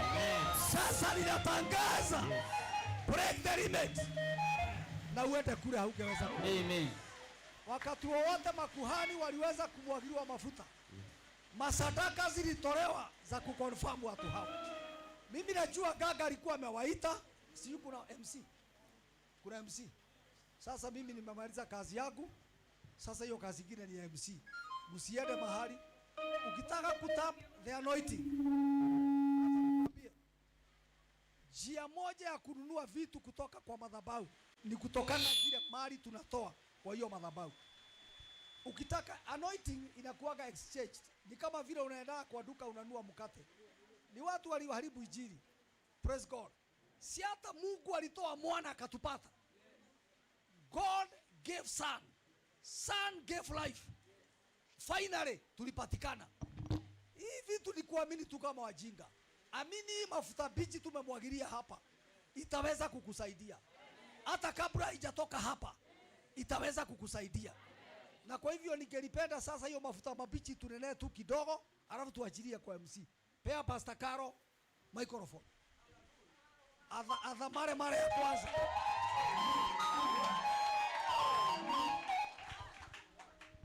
Praise God. Praise God. The newest pastor. I'm blessed. Na nimefurahia. Bwana asifiwe. Kwa sababu ya neema ya Bwana na ukuu wake. Isipokuwa ni neema yake na ukuu wake, hatungefika hapa. Bwana asifiwe. Kwa sababu amevunja nira zote, akavunja milango yote, ndio maana tumefika hapa. Si ubarikiwe. Amen. Amen. Sasa Reverend James na yeye tusalimie. Wow. Thank you. Amen. Hello.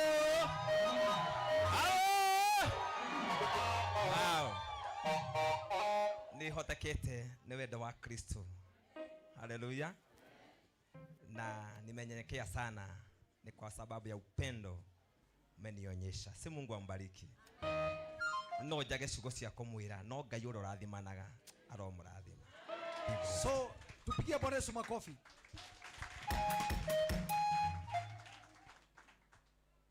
Kuna pastor rafiki yangu hapa tukiwa na my wife na pia mchungaji Jane anaitwa Pastor Janes. Janes nataka ni rafiki wa huduma hii. Kuja utusalimie Pastor Janes.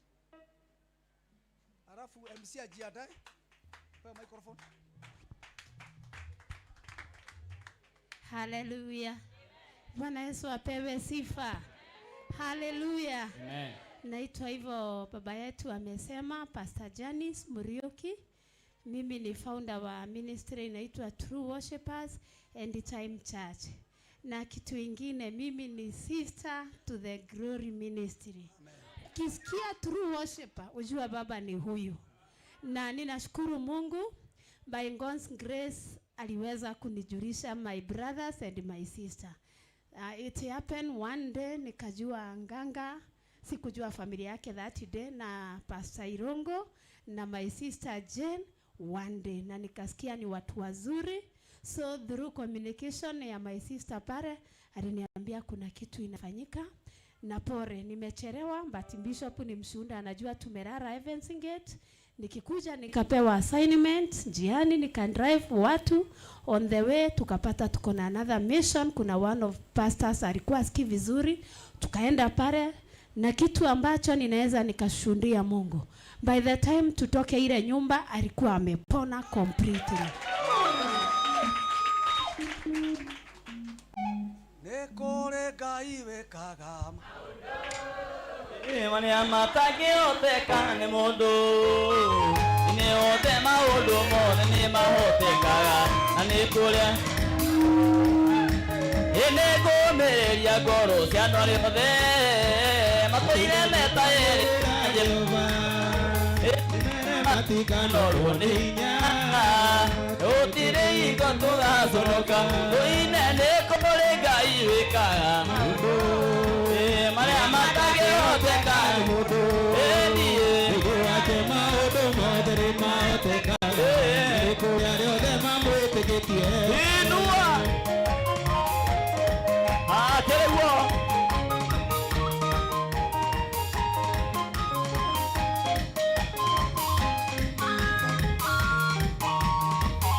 Asante. Bwana Yesu asifiwe.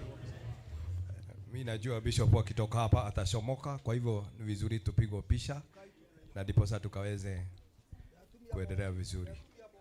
Kama okay. Matari.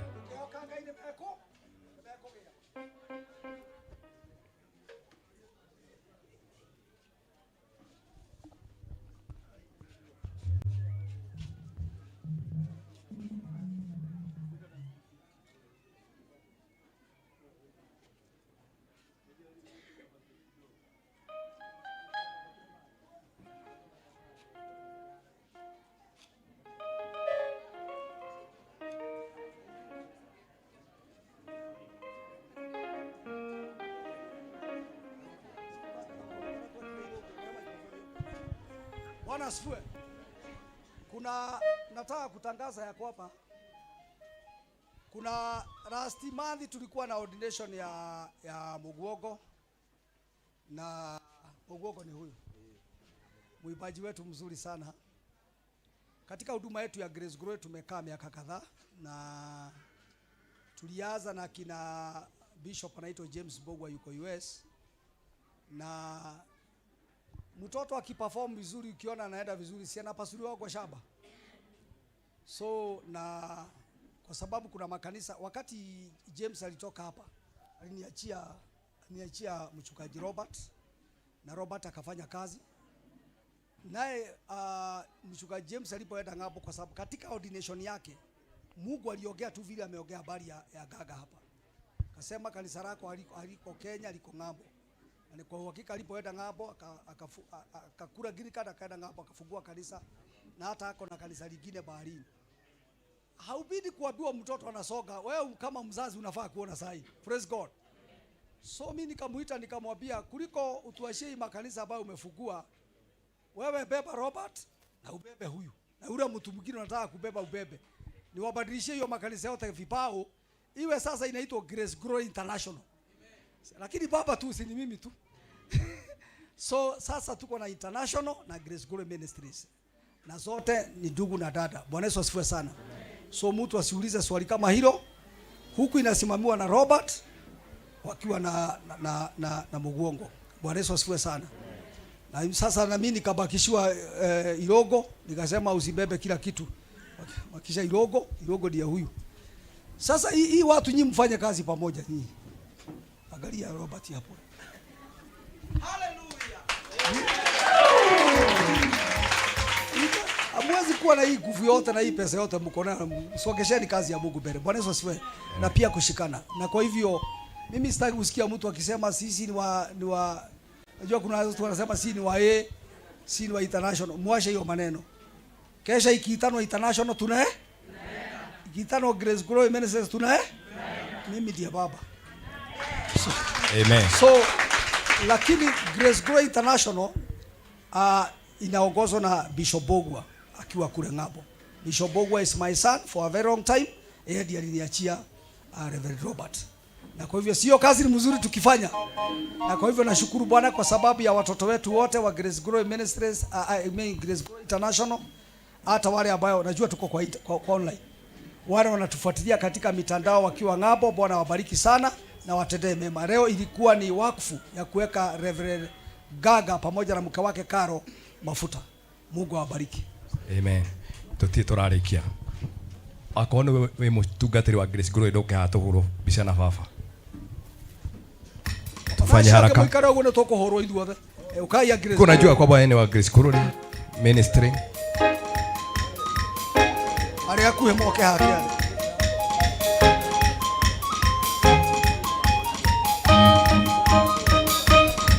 Kai hatu efa ali akuhe maikarere. Wengine wakikuja wasikoti kidogo. Deacons usikoti hapo.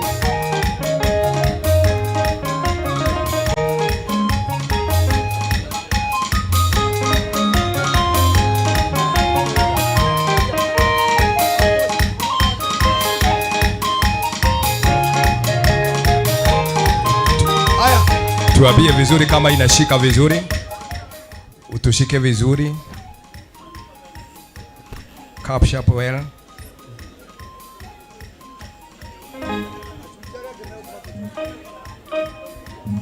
Asanti. Asanti washugaji wa Grace Glory. Washugaji wa hayo maeneo ingine kaidri. Kwa unajua kwamba wewe ni mshugaji na ulikuwa kwa hii ibada, just come here.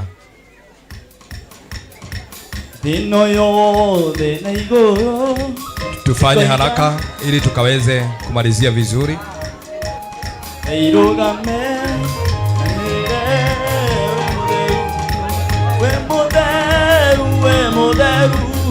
Muberu aderu otirio anatawe Jesu ya toa. Asante. Capture as well.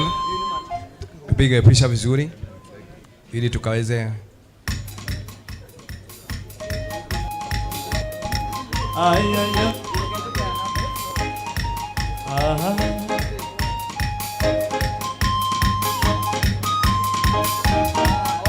Namba tagashilo kulongo yangai divera amana ne ukoragwo na umidio hana korongoria ruoro motijeketa semania na heri mutheje yangi gathina wethie na dayo kijoko kenete gai wezira ya rokorera thina waku atethie na dayo kijoko kenete gai wezira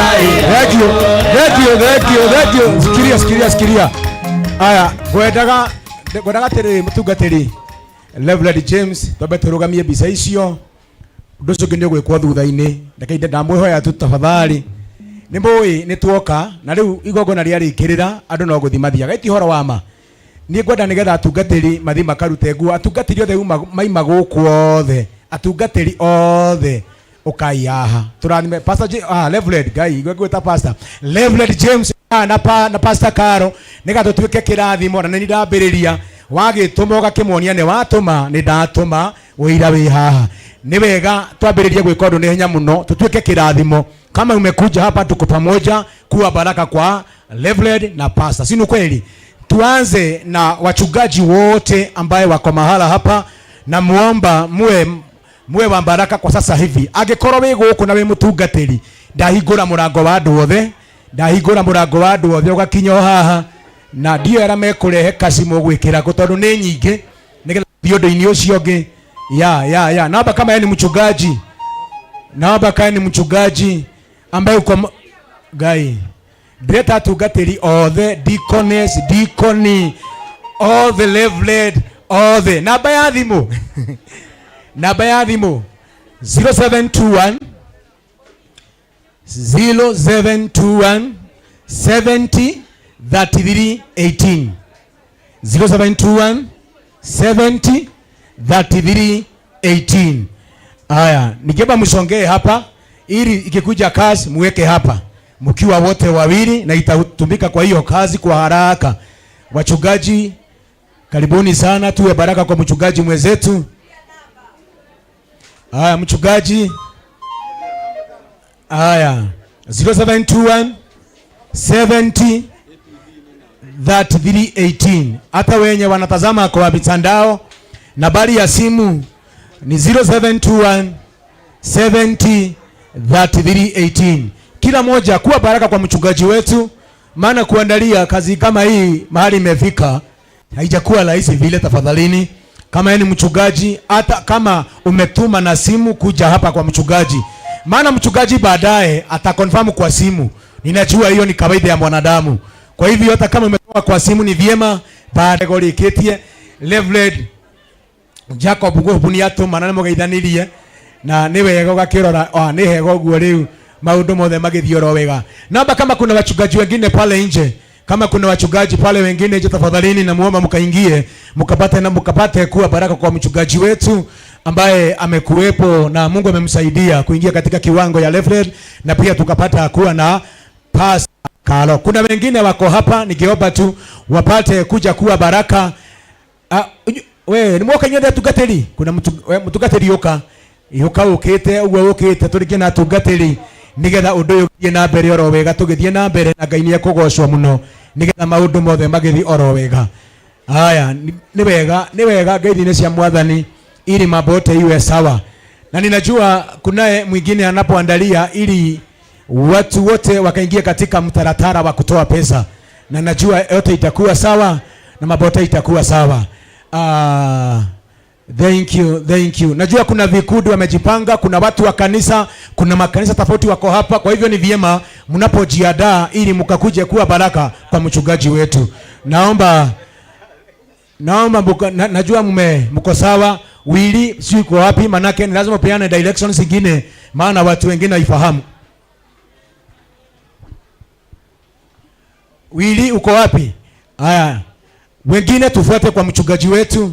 Kama uko na zawadi yako, tafadhali, hii ni kujitakia na kujiamulia mwenyewe. Naomba mkafuate line ili mambo iwe sawa.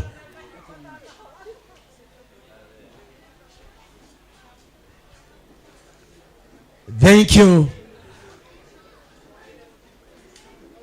you. Naomba wengine tukafuate katika line kama uko na baraka zako kwa mchungaji ili mambo yote iwe sawa. Naona watu wengi wako nje, wengine wako ndani. Tafadhali chukua hatua, kuja hapa mbele kuwa baraka kwa mchungaji wetu na itakuwa sawa. Thank you.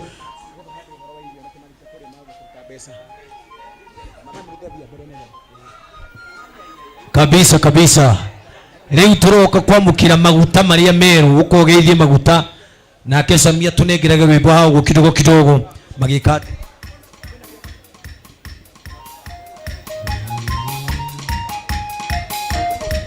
Ukai tuamukire mafuta meru, kujeni tupokee mafuta mapya. Ukogeithie mafuta meru, reke ngwire mafuta maya ni mamutungatiri ugwitwo Pastor Carol James. No udendaga wana santi ndendaga itheru, augire agathie kuhunjia America atige bwana yake, na no Ngai bado tukiuga atia. Karibuni sana nyinyi wote, kuja upokee mafuta, kuja usalimie mafuta haya mabichi muno makirio gikorwo ni wenda gutuika mutungatiri na ni urigagwo ri ugatuika uka. Ona Pastor Carol ni ageretie geria ringi athini no goco no guika ati. Amen. Na twina maguta mangi mega makiria mutungatiri witu wa Reverend James Ngumi asema mutagaga dikio ino sawa bado dimoya ta Reverend Ngume. Karibuni sana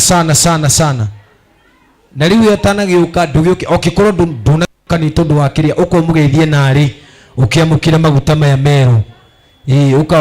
Come and tap the anointing, just tap the anointing. Uka wa mother, just tap the anointing. Uko tap maguta maya ni tondu ni maguta meru, ni maguta maratheruka riu ndagikeno. Kuja uyapokee, kuja utap. Uko hutio guo, ukio hutio guo. Wewe toraga ringaga murango. wa gutuika mutungatiri ukaremwo ukaurie Pastor Caro. Bwana sio sana na kuumania no mothe ikiga gukorwo kimwita Caro ndi ukanjira kana ni wa the same level. Bwana sio sana ni ukanjira kana mwe of the same level. Leo maya metagwo Pastor Caro. Karibuni sana, nitumwendete sana, asanteni sana. Na andu angaire keinde mwire hena kindu gitagwo keki ikuo.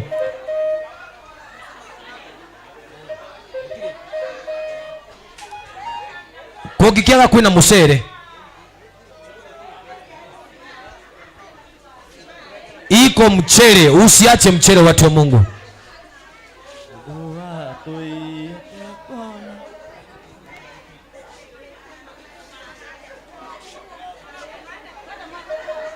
Amini.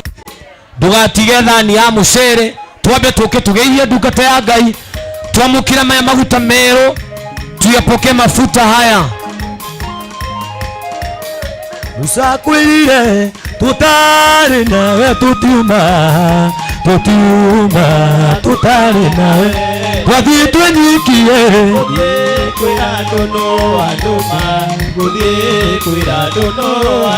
Yesu ndunyite guoko ya maitu tugatinde ni tutumire itue tutogoragie kwi muthenya watuko tutumira mwaki.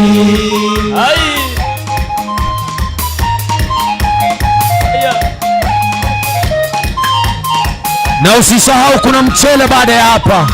Niguo Ngai ukogeithia maguta maya mero tutumire itue tutogoragie kwi muthenya watuko tutumira mwaki. Nine ithuĩ tumĩte njĩra-inĩ ciaku tũgagũtiga, njĩra-inĩ ciaku tũgakwamũka. Wĩmwĩhokeku ndũteithagia mũtugo waku nĩ kwĩhokeka. Ũnyite guoko tũkinyũkirie nĩtũgũkinya meya maitũ tũgatindĩrĩre nirito togoragie kwi muthenya watuko tutumira mwaki. Ndekuona icokerio inya nĩ Jesũ rĩngĩ andũ make 1 2 3 kidogo no tukuina andũ a Ngai tu lazima tutaiba. Bwana asifiwe sana. Amen. Mwathani ngĩrogocwo. Amen.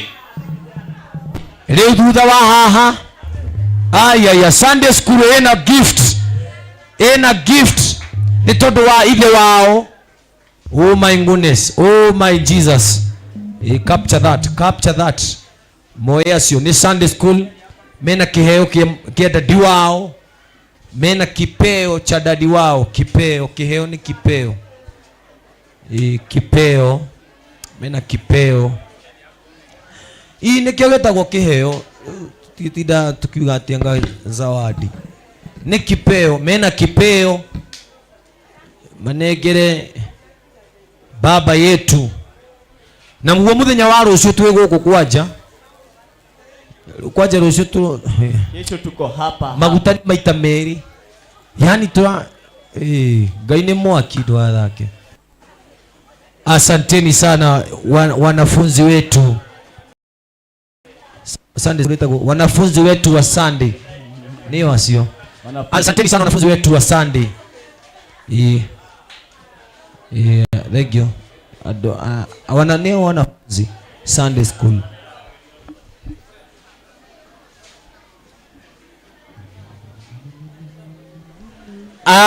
By the way ni tondu wa mundu wi hau na ni hindi akorwo aingira na wina kiheo giaku murango ucio ni muhingure. Hena namba ya 0721 703 318 0721 703 318. Namba ĩyo bado no ĩkoragwo ĩ namba ya huduma. Ũngĩũka haha nĩ ũgũtungatĩrwo wega mũno. 0721 703 318. kwa jina la Yesu Kristo. Na angikorwo we hau hihi na we ni ukwendaga poto kapoto kama gutamaya uka ndakunengera ndagika ino nayo kapoto na ke photographer eha muthoi oyeyo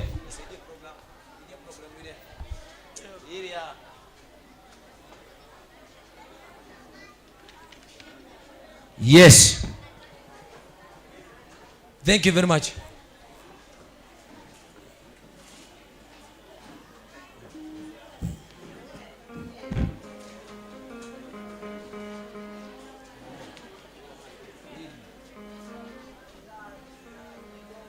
Asante sana. Na nidreda representative wa committee. Okay. Representative wa committee iraharagiriria maundu mariku. Githe igongona riu tiri thaka. We watu wa Mungu igongona riu tigire ti thaka. Githe tire sawa. Hena andu marari thutha wa hemeyo. Na tungiga kumarecognize umuthi mahota kuriganirwo ni ithuĩ. Na riu kumania na hau kuhurwo poto ni igana. Oropoto digana. Committee members, ninataka kwanza nipate representative wenyu sahi, alafu sasa nichukue na yule representative ambaye nimepewa hapa anaitwa Ann Kamau. Representative nigetha tuweke nayo moke mahoro bisha yao nigetha tuthie tukarie. Kana ati andu Ngai. Asante sana.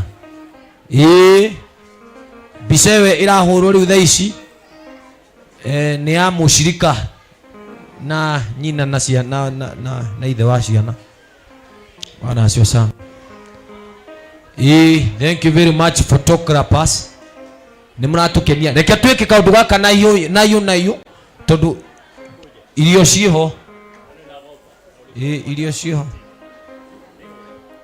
Reke committee member be represent aheane speech yake. Na watu wa Mungu msiondoke. Baba yetu ako na speech ambayo tutengea sisi na ninajua Mungu atatubariki sana.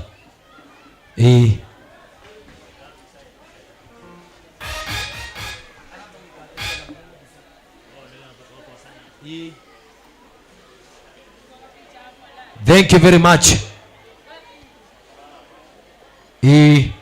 Bica icio ingĩ ciothe nĩ hũrĩtwo, bica ĩrĩa tigarĩte nĩ ya committee members. Tafadhali reke rĩu tũhinge mũrango ũcio. Aya, ĩno nĩ kanitha wa Mũrang'a. Ndingĩenda gwĩka matharau. Hũra poto. Capture a poto. Capture a poto. Capture a poto. Thank you very much. Thank you very much. Mwakirike mwagĩtwĩra ndio. Na cio ciana cia baba yetu na mama yetu ona nĩ marenda kũgĩa kapoto. Agumi. Kuja hapa nani? Yes. Naam. Praise and worship wote wakuje hapa. Kama we ni praise and worshiper na ulikuwa mmoja wetu, tuko na poto yetu na baba yetu. Praise and worshipers, haraka nimalize hii kitu. Praise and worshipper ya mbere. Thank you. Tuharakisheni. Wenye tuko tunaweza represent wenye hawako. Praise and worshipers, tuharakishe tuchukue this poto. Ucio ni worerete andu acio reigwa makĩina gũkũ na ti mũhũthũ, ni akunyangaga, ni ahũranaga. Koguo no korwo ni ũkwenda gũtũjoin, menya no gwĩkwo atĩa, no ũkũhũrwo. Acio metagwo praise and worship ya NGGM. Bica weki ni ya atumia all the church ya GGM. Wamama wote wa GGM, kujeni mpigwe picha na baba yetu Reverend Ngumi.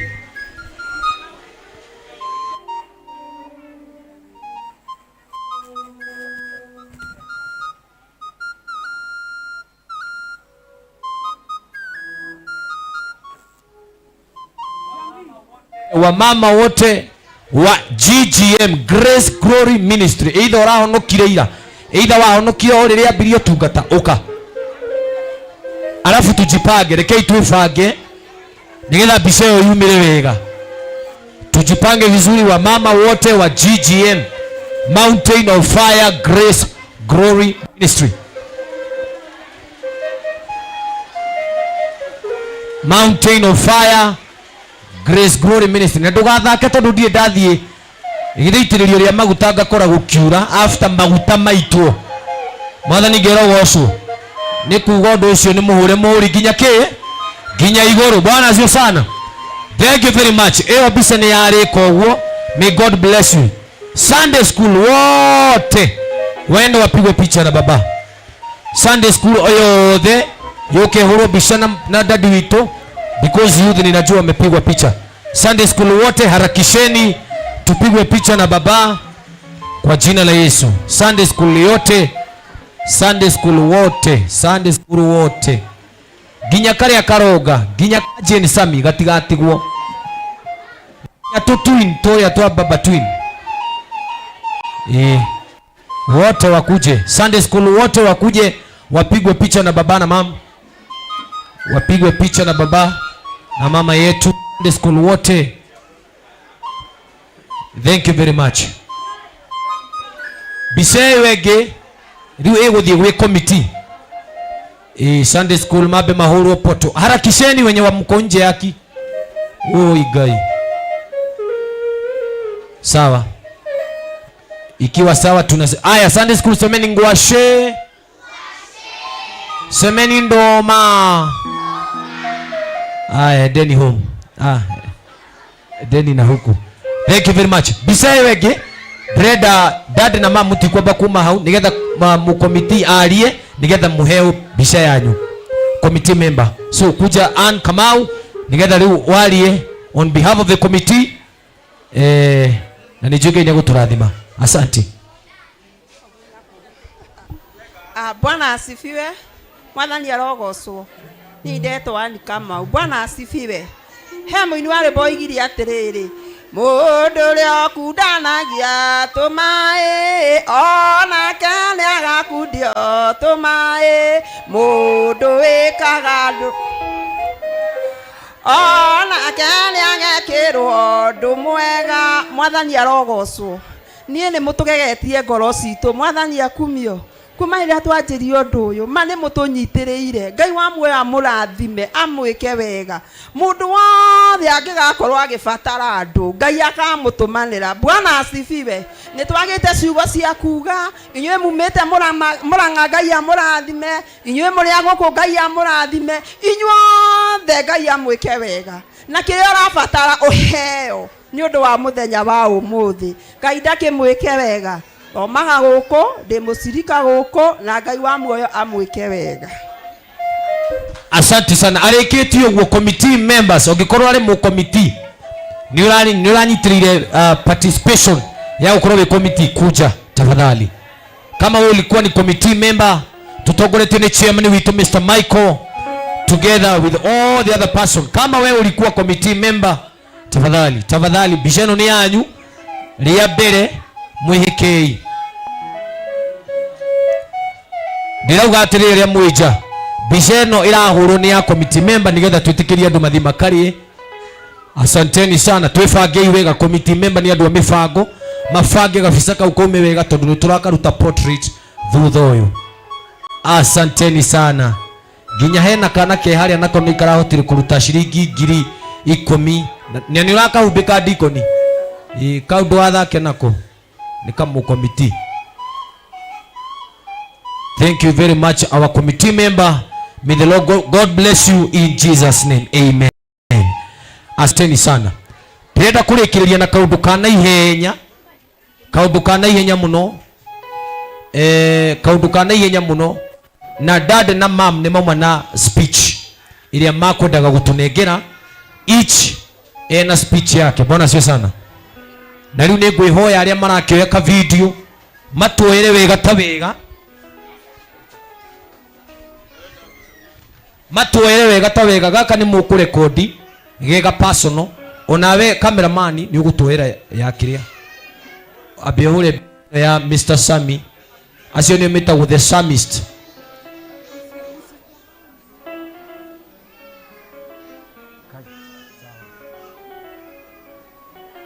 Aya Thank you very much. Daddy ni ngwihoya tu ujitikirie. Ciana ciuma na speech yaku. Utanamba kunena yaku reke mabe makune. Sunday school kujeni mpeane speech kwa baba. Sunday school wote kujeni sasa mpeane speech yenu kwa dad. Harakisheni mkuje mtoe speech yenu kwa dad. Nigetha nake tumunegere time yake atunegere speech yake. Asante. Sunday school wenye walikuwa na speech yao.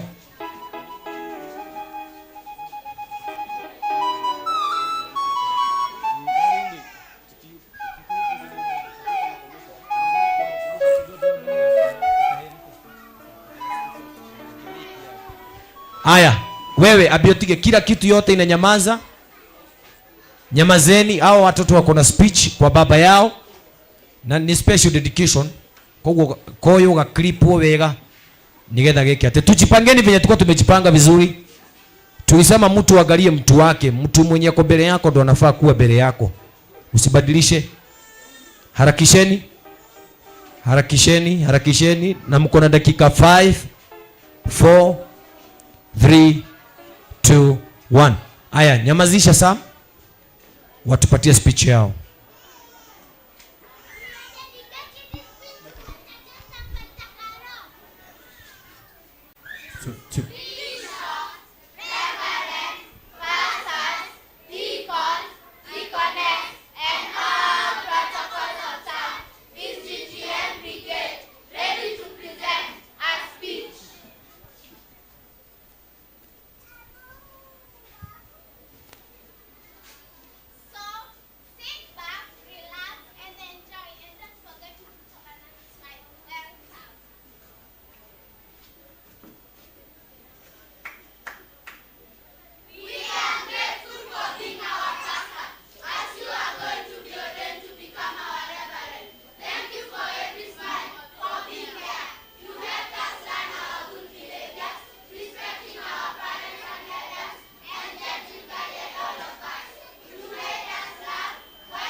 Asanteni sana. Tuwapigie makofi mazuri. Hao ni Sunday school yetu.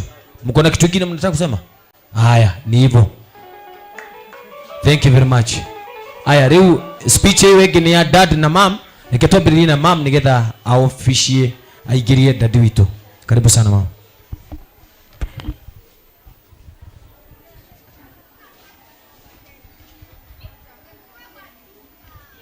Praise God. Praise God again. Pastor Caro, and I'm blessed. Pastor ordination acceptance speech. The preceding bishop, Bishop Paul Ngure, and Mrs. Bishop, Reverend Irongo, our senior pastor, Salome, my beloved husband, Reverend James Gume, servant of God, distinguished guest, and an entire Grace Glory ministry. Good afternoon. Today I stand before you with a heart full of gratitude and deep humility as I accept the call into the office of a pastor. This moment is not just an achievement, but a divine appointment, one that I receive with reverence, honor, and a total surrender to God's will. First, I give glory to God Almighty, the author and the finisher of my faith. It is by His grace, His mercy, and His unfailing love that I am here today. He has carried me through every season, and today I testify that indeed God is faithful. I wish to sincerely thank our preceding bishop, Bishop Paul Ngule, for your spiritual covering, leadership, and guidance. Your teaching and mentorship have been a great pillar in my growth. To Bishop-elect Bishop Irongo, thank you for your encouragement and support in this journey of faith. To our senior pastor, Pastor Salome, I'm deeply grateful for your leadership, nurturing spirit, and dedication to the work of God. You have been a great example to me. To my beloved husband and Reverend James Gume, thank you for standing with me, praying for me and encouraging me to pursue God calling. Your love and support have been a great strength in my life. To the church, family of Grace Glory Ministry, thank you for your prayer, love, and support.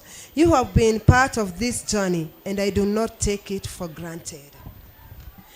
Today, as I step into this sacred office, I make this commitment before God and before you all, to serve with humility and integrity, to preach the word of God faithful and truthful, to shepherd God people with love, patience, and compassion, to remain obedient to God's voice in all seasons, and to live life that reflects Christ. I understand that this is a calling is not about position, but about service. It is responsibility to take care for soul, to stand to the gap, and to be a vessel that God can use for his glory. I know the journey ahead will require sacrifice, faith, and total dependence on God. But I am confident that who has called me is faithful to equip me for every good work. As I begin this new chapter, I humble ask for your continued prayer, support, and guidance. Together, let's support to build the kingdom of God and bring hope, healing, and transformation to many lives. May God bless you richly. Thank you, and God bless you. Let's clap our hand again to welcome our Reverend. Thank you very much. Good afternoon, all. Today is a very special and humbling moment in my life. I started here with a heart full of gratitude as I accept the call and responsibility to serve as a reverend. I do not take this honor lightly because I understand that it is not just a title, it is a calling, a commitment, and a lifelong assignment from God. First and foremost, I return all the glory and honor to God Almighty, who has brought me this far. Without his grace, mercy, and guidance, I would not be standing here today. Truly, he is faithful. I would like to sincerely thank my spiritual leaders, especially our presiding minister bishop, for your guidance, prayer, and mentorship. Your leadership has shaped me, corrected me, and encouraged me to grow in faith and service. To my family, thank you for your love, patience, and unwavering support. You have stood with me through the journey, through the challenges, and through the sacrifice. I'm deeply grateful. To the church and believers, thank you for trusting me, praying for me, and working with the journey with me. Your support has been a great source of strength. Today, as I am ordained into this sacrifice office, I commit myself before God and before you all to serve faithfully, to read with humility, to preach the true word of God without compromise, to care for God, people with love and compassion, and to live a life that reflects Christ. This is calling is not about possession, but about service. As each lighting, whatever wanted to become a greater among you must be your servant. I therefore dedicate my life to serve God and his people wholeheartedly. I'm aware that the journey ahead will require sacrifice, discipline, and total dependence on God. But I am confident that the one who has called me is faithful to equip and sustain me. As I step into this new chapter, I ask for your continued praying, support, and encouragement. Together, let us build the kingdom of God and impact lives from his glory. May God bless you so much. Mungu ambariki na mtendee aliyo mema. Mwendapo mrudiapo, Mungu asidi kumbariki. Chochote mnakihitaji kwa sababu kiko mikononi mwa Mungu, Mungu ampatie. Mlango uliokuwa umefungwa na maadui, siku ya leo Mungu akafungue kwa sababu ya kutenda hii kazi mzuri umetenda. Mungu ambariki.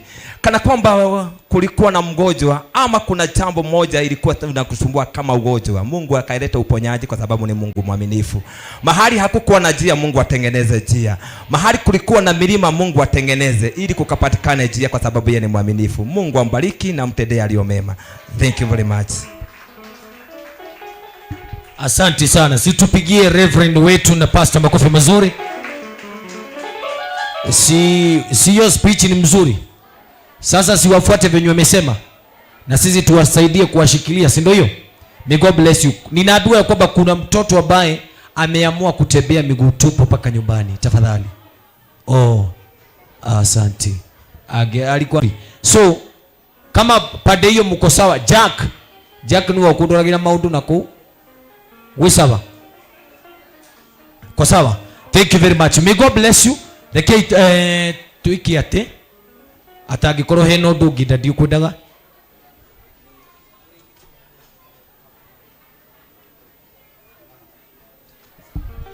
Thank you. Nini wega kuria vote of thanks ni kwendaga shineanu ni mundu gwitwo Deaconess Mother. We tafadhali usitoke dukabe kuma. Reke turekerio vote of thanks sirekio na tusoke. Deaconess Mother ako wapi? Nino jike vote of thanks nayo. We waguka, thank you Ngai akurathime. Wewe ruteire reke nyambi na praise and worship. May God bless you. Asanteni sana kwa sababu ya kuparticipate leo. May God bless you. Cameraman, tunashukuru sana. Nitwake ni muno ni wira wa nyumba ithe ni ngufuruaga na ngona pio ni wira muthaka. Asanteni sana. May God bless you. Wale wengine ni our cooks, wale ambao wametupikia. Mungu abariki sana. Ngai amurathime. Onokorwo tutirete andu a Ngai no turetikie ni njega.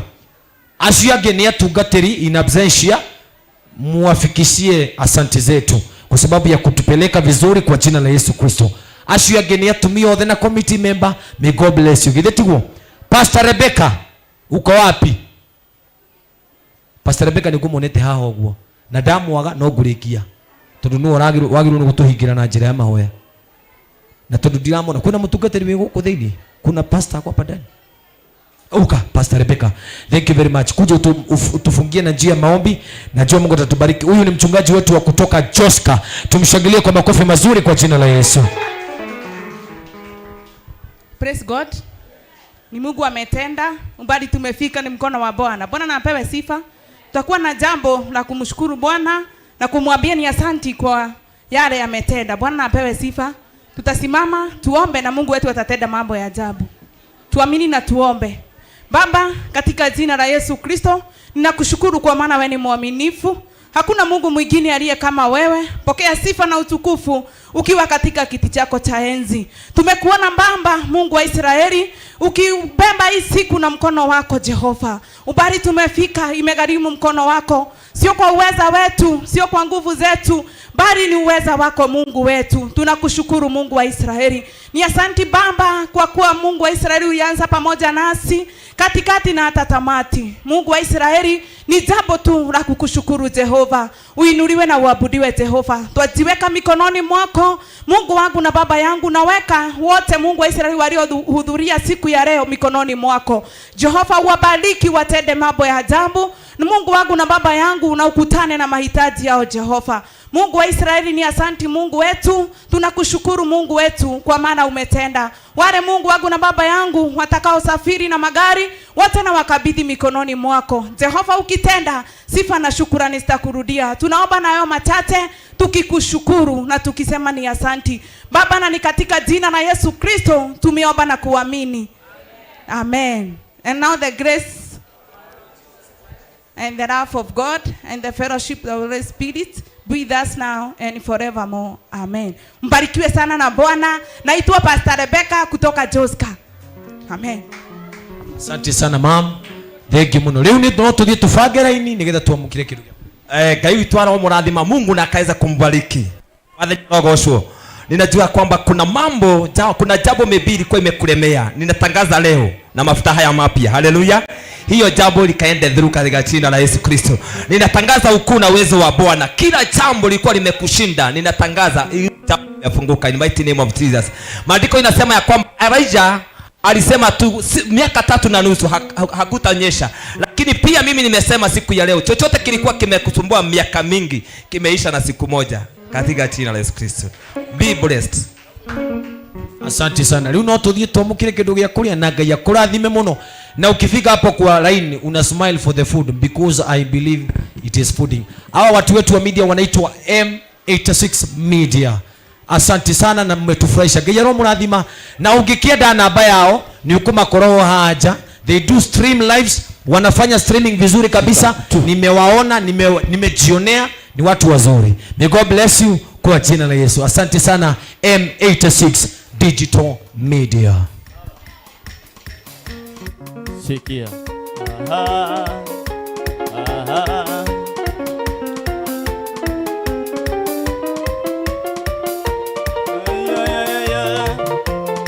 Aya.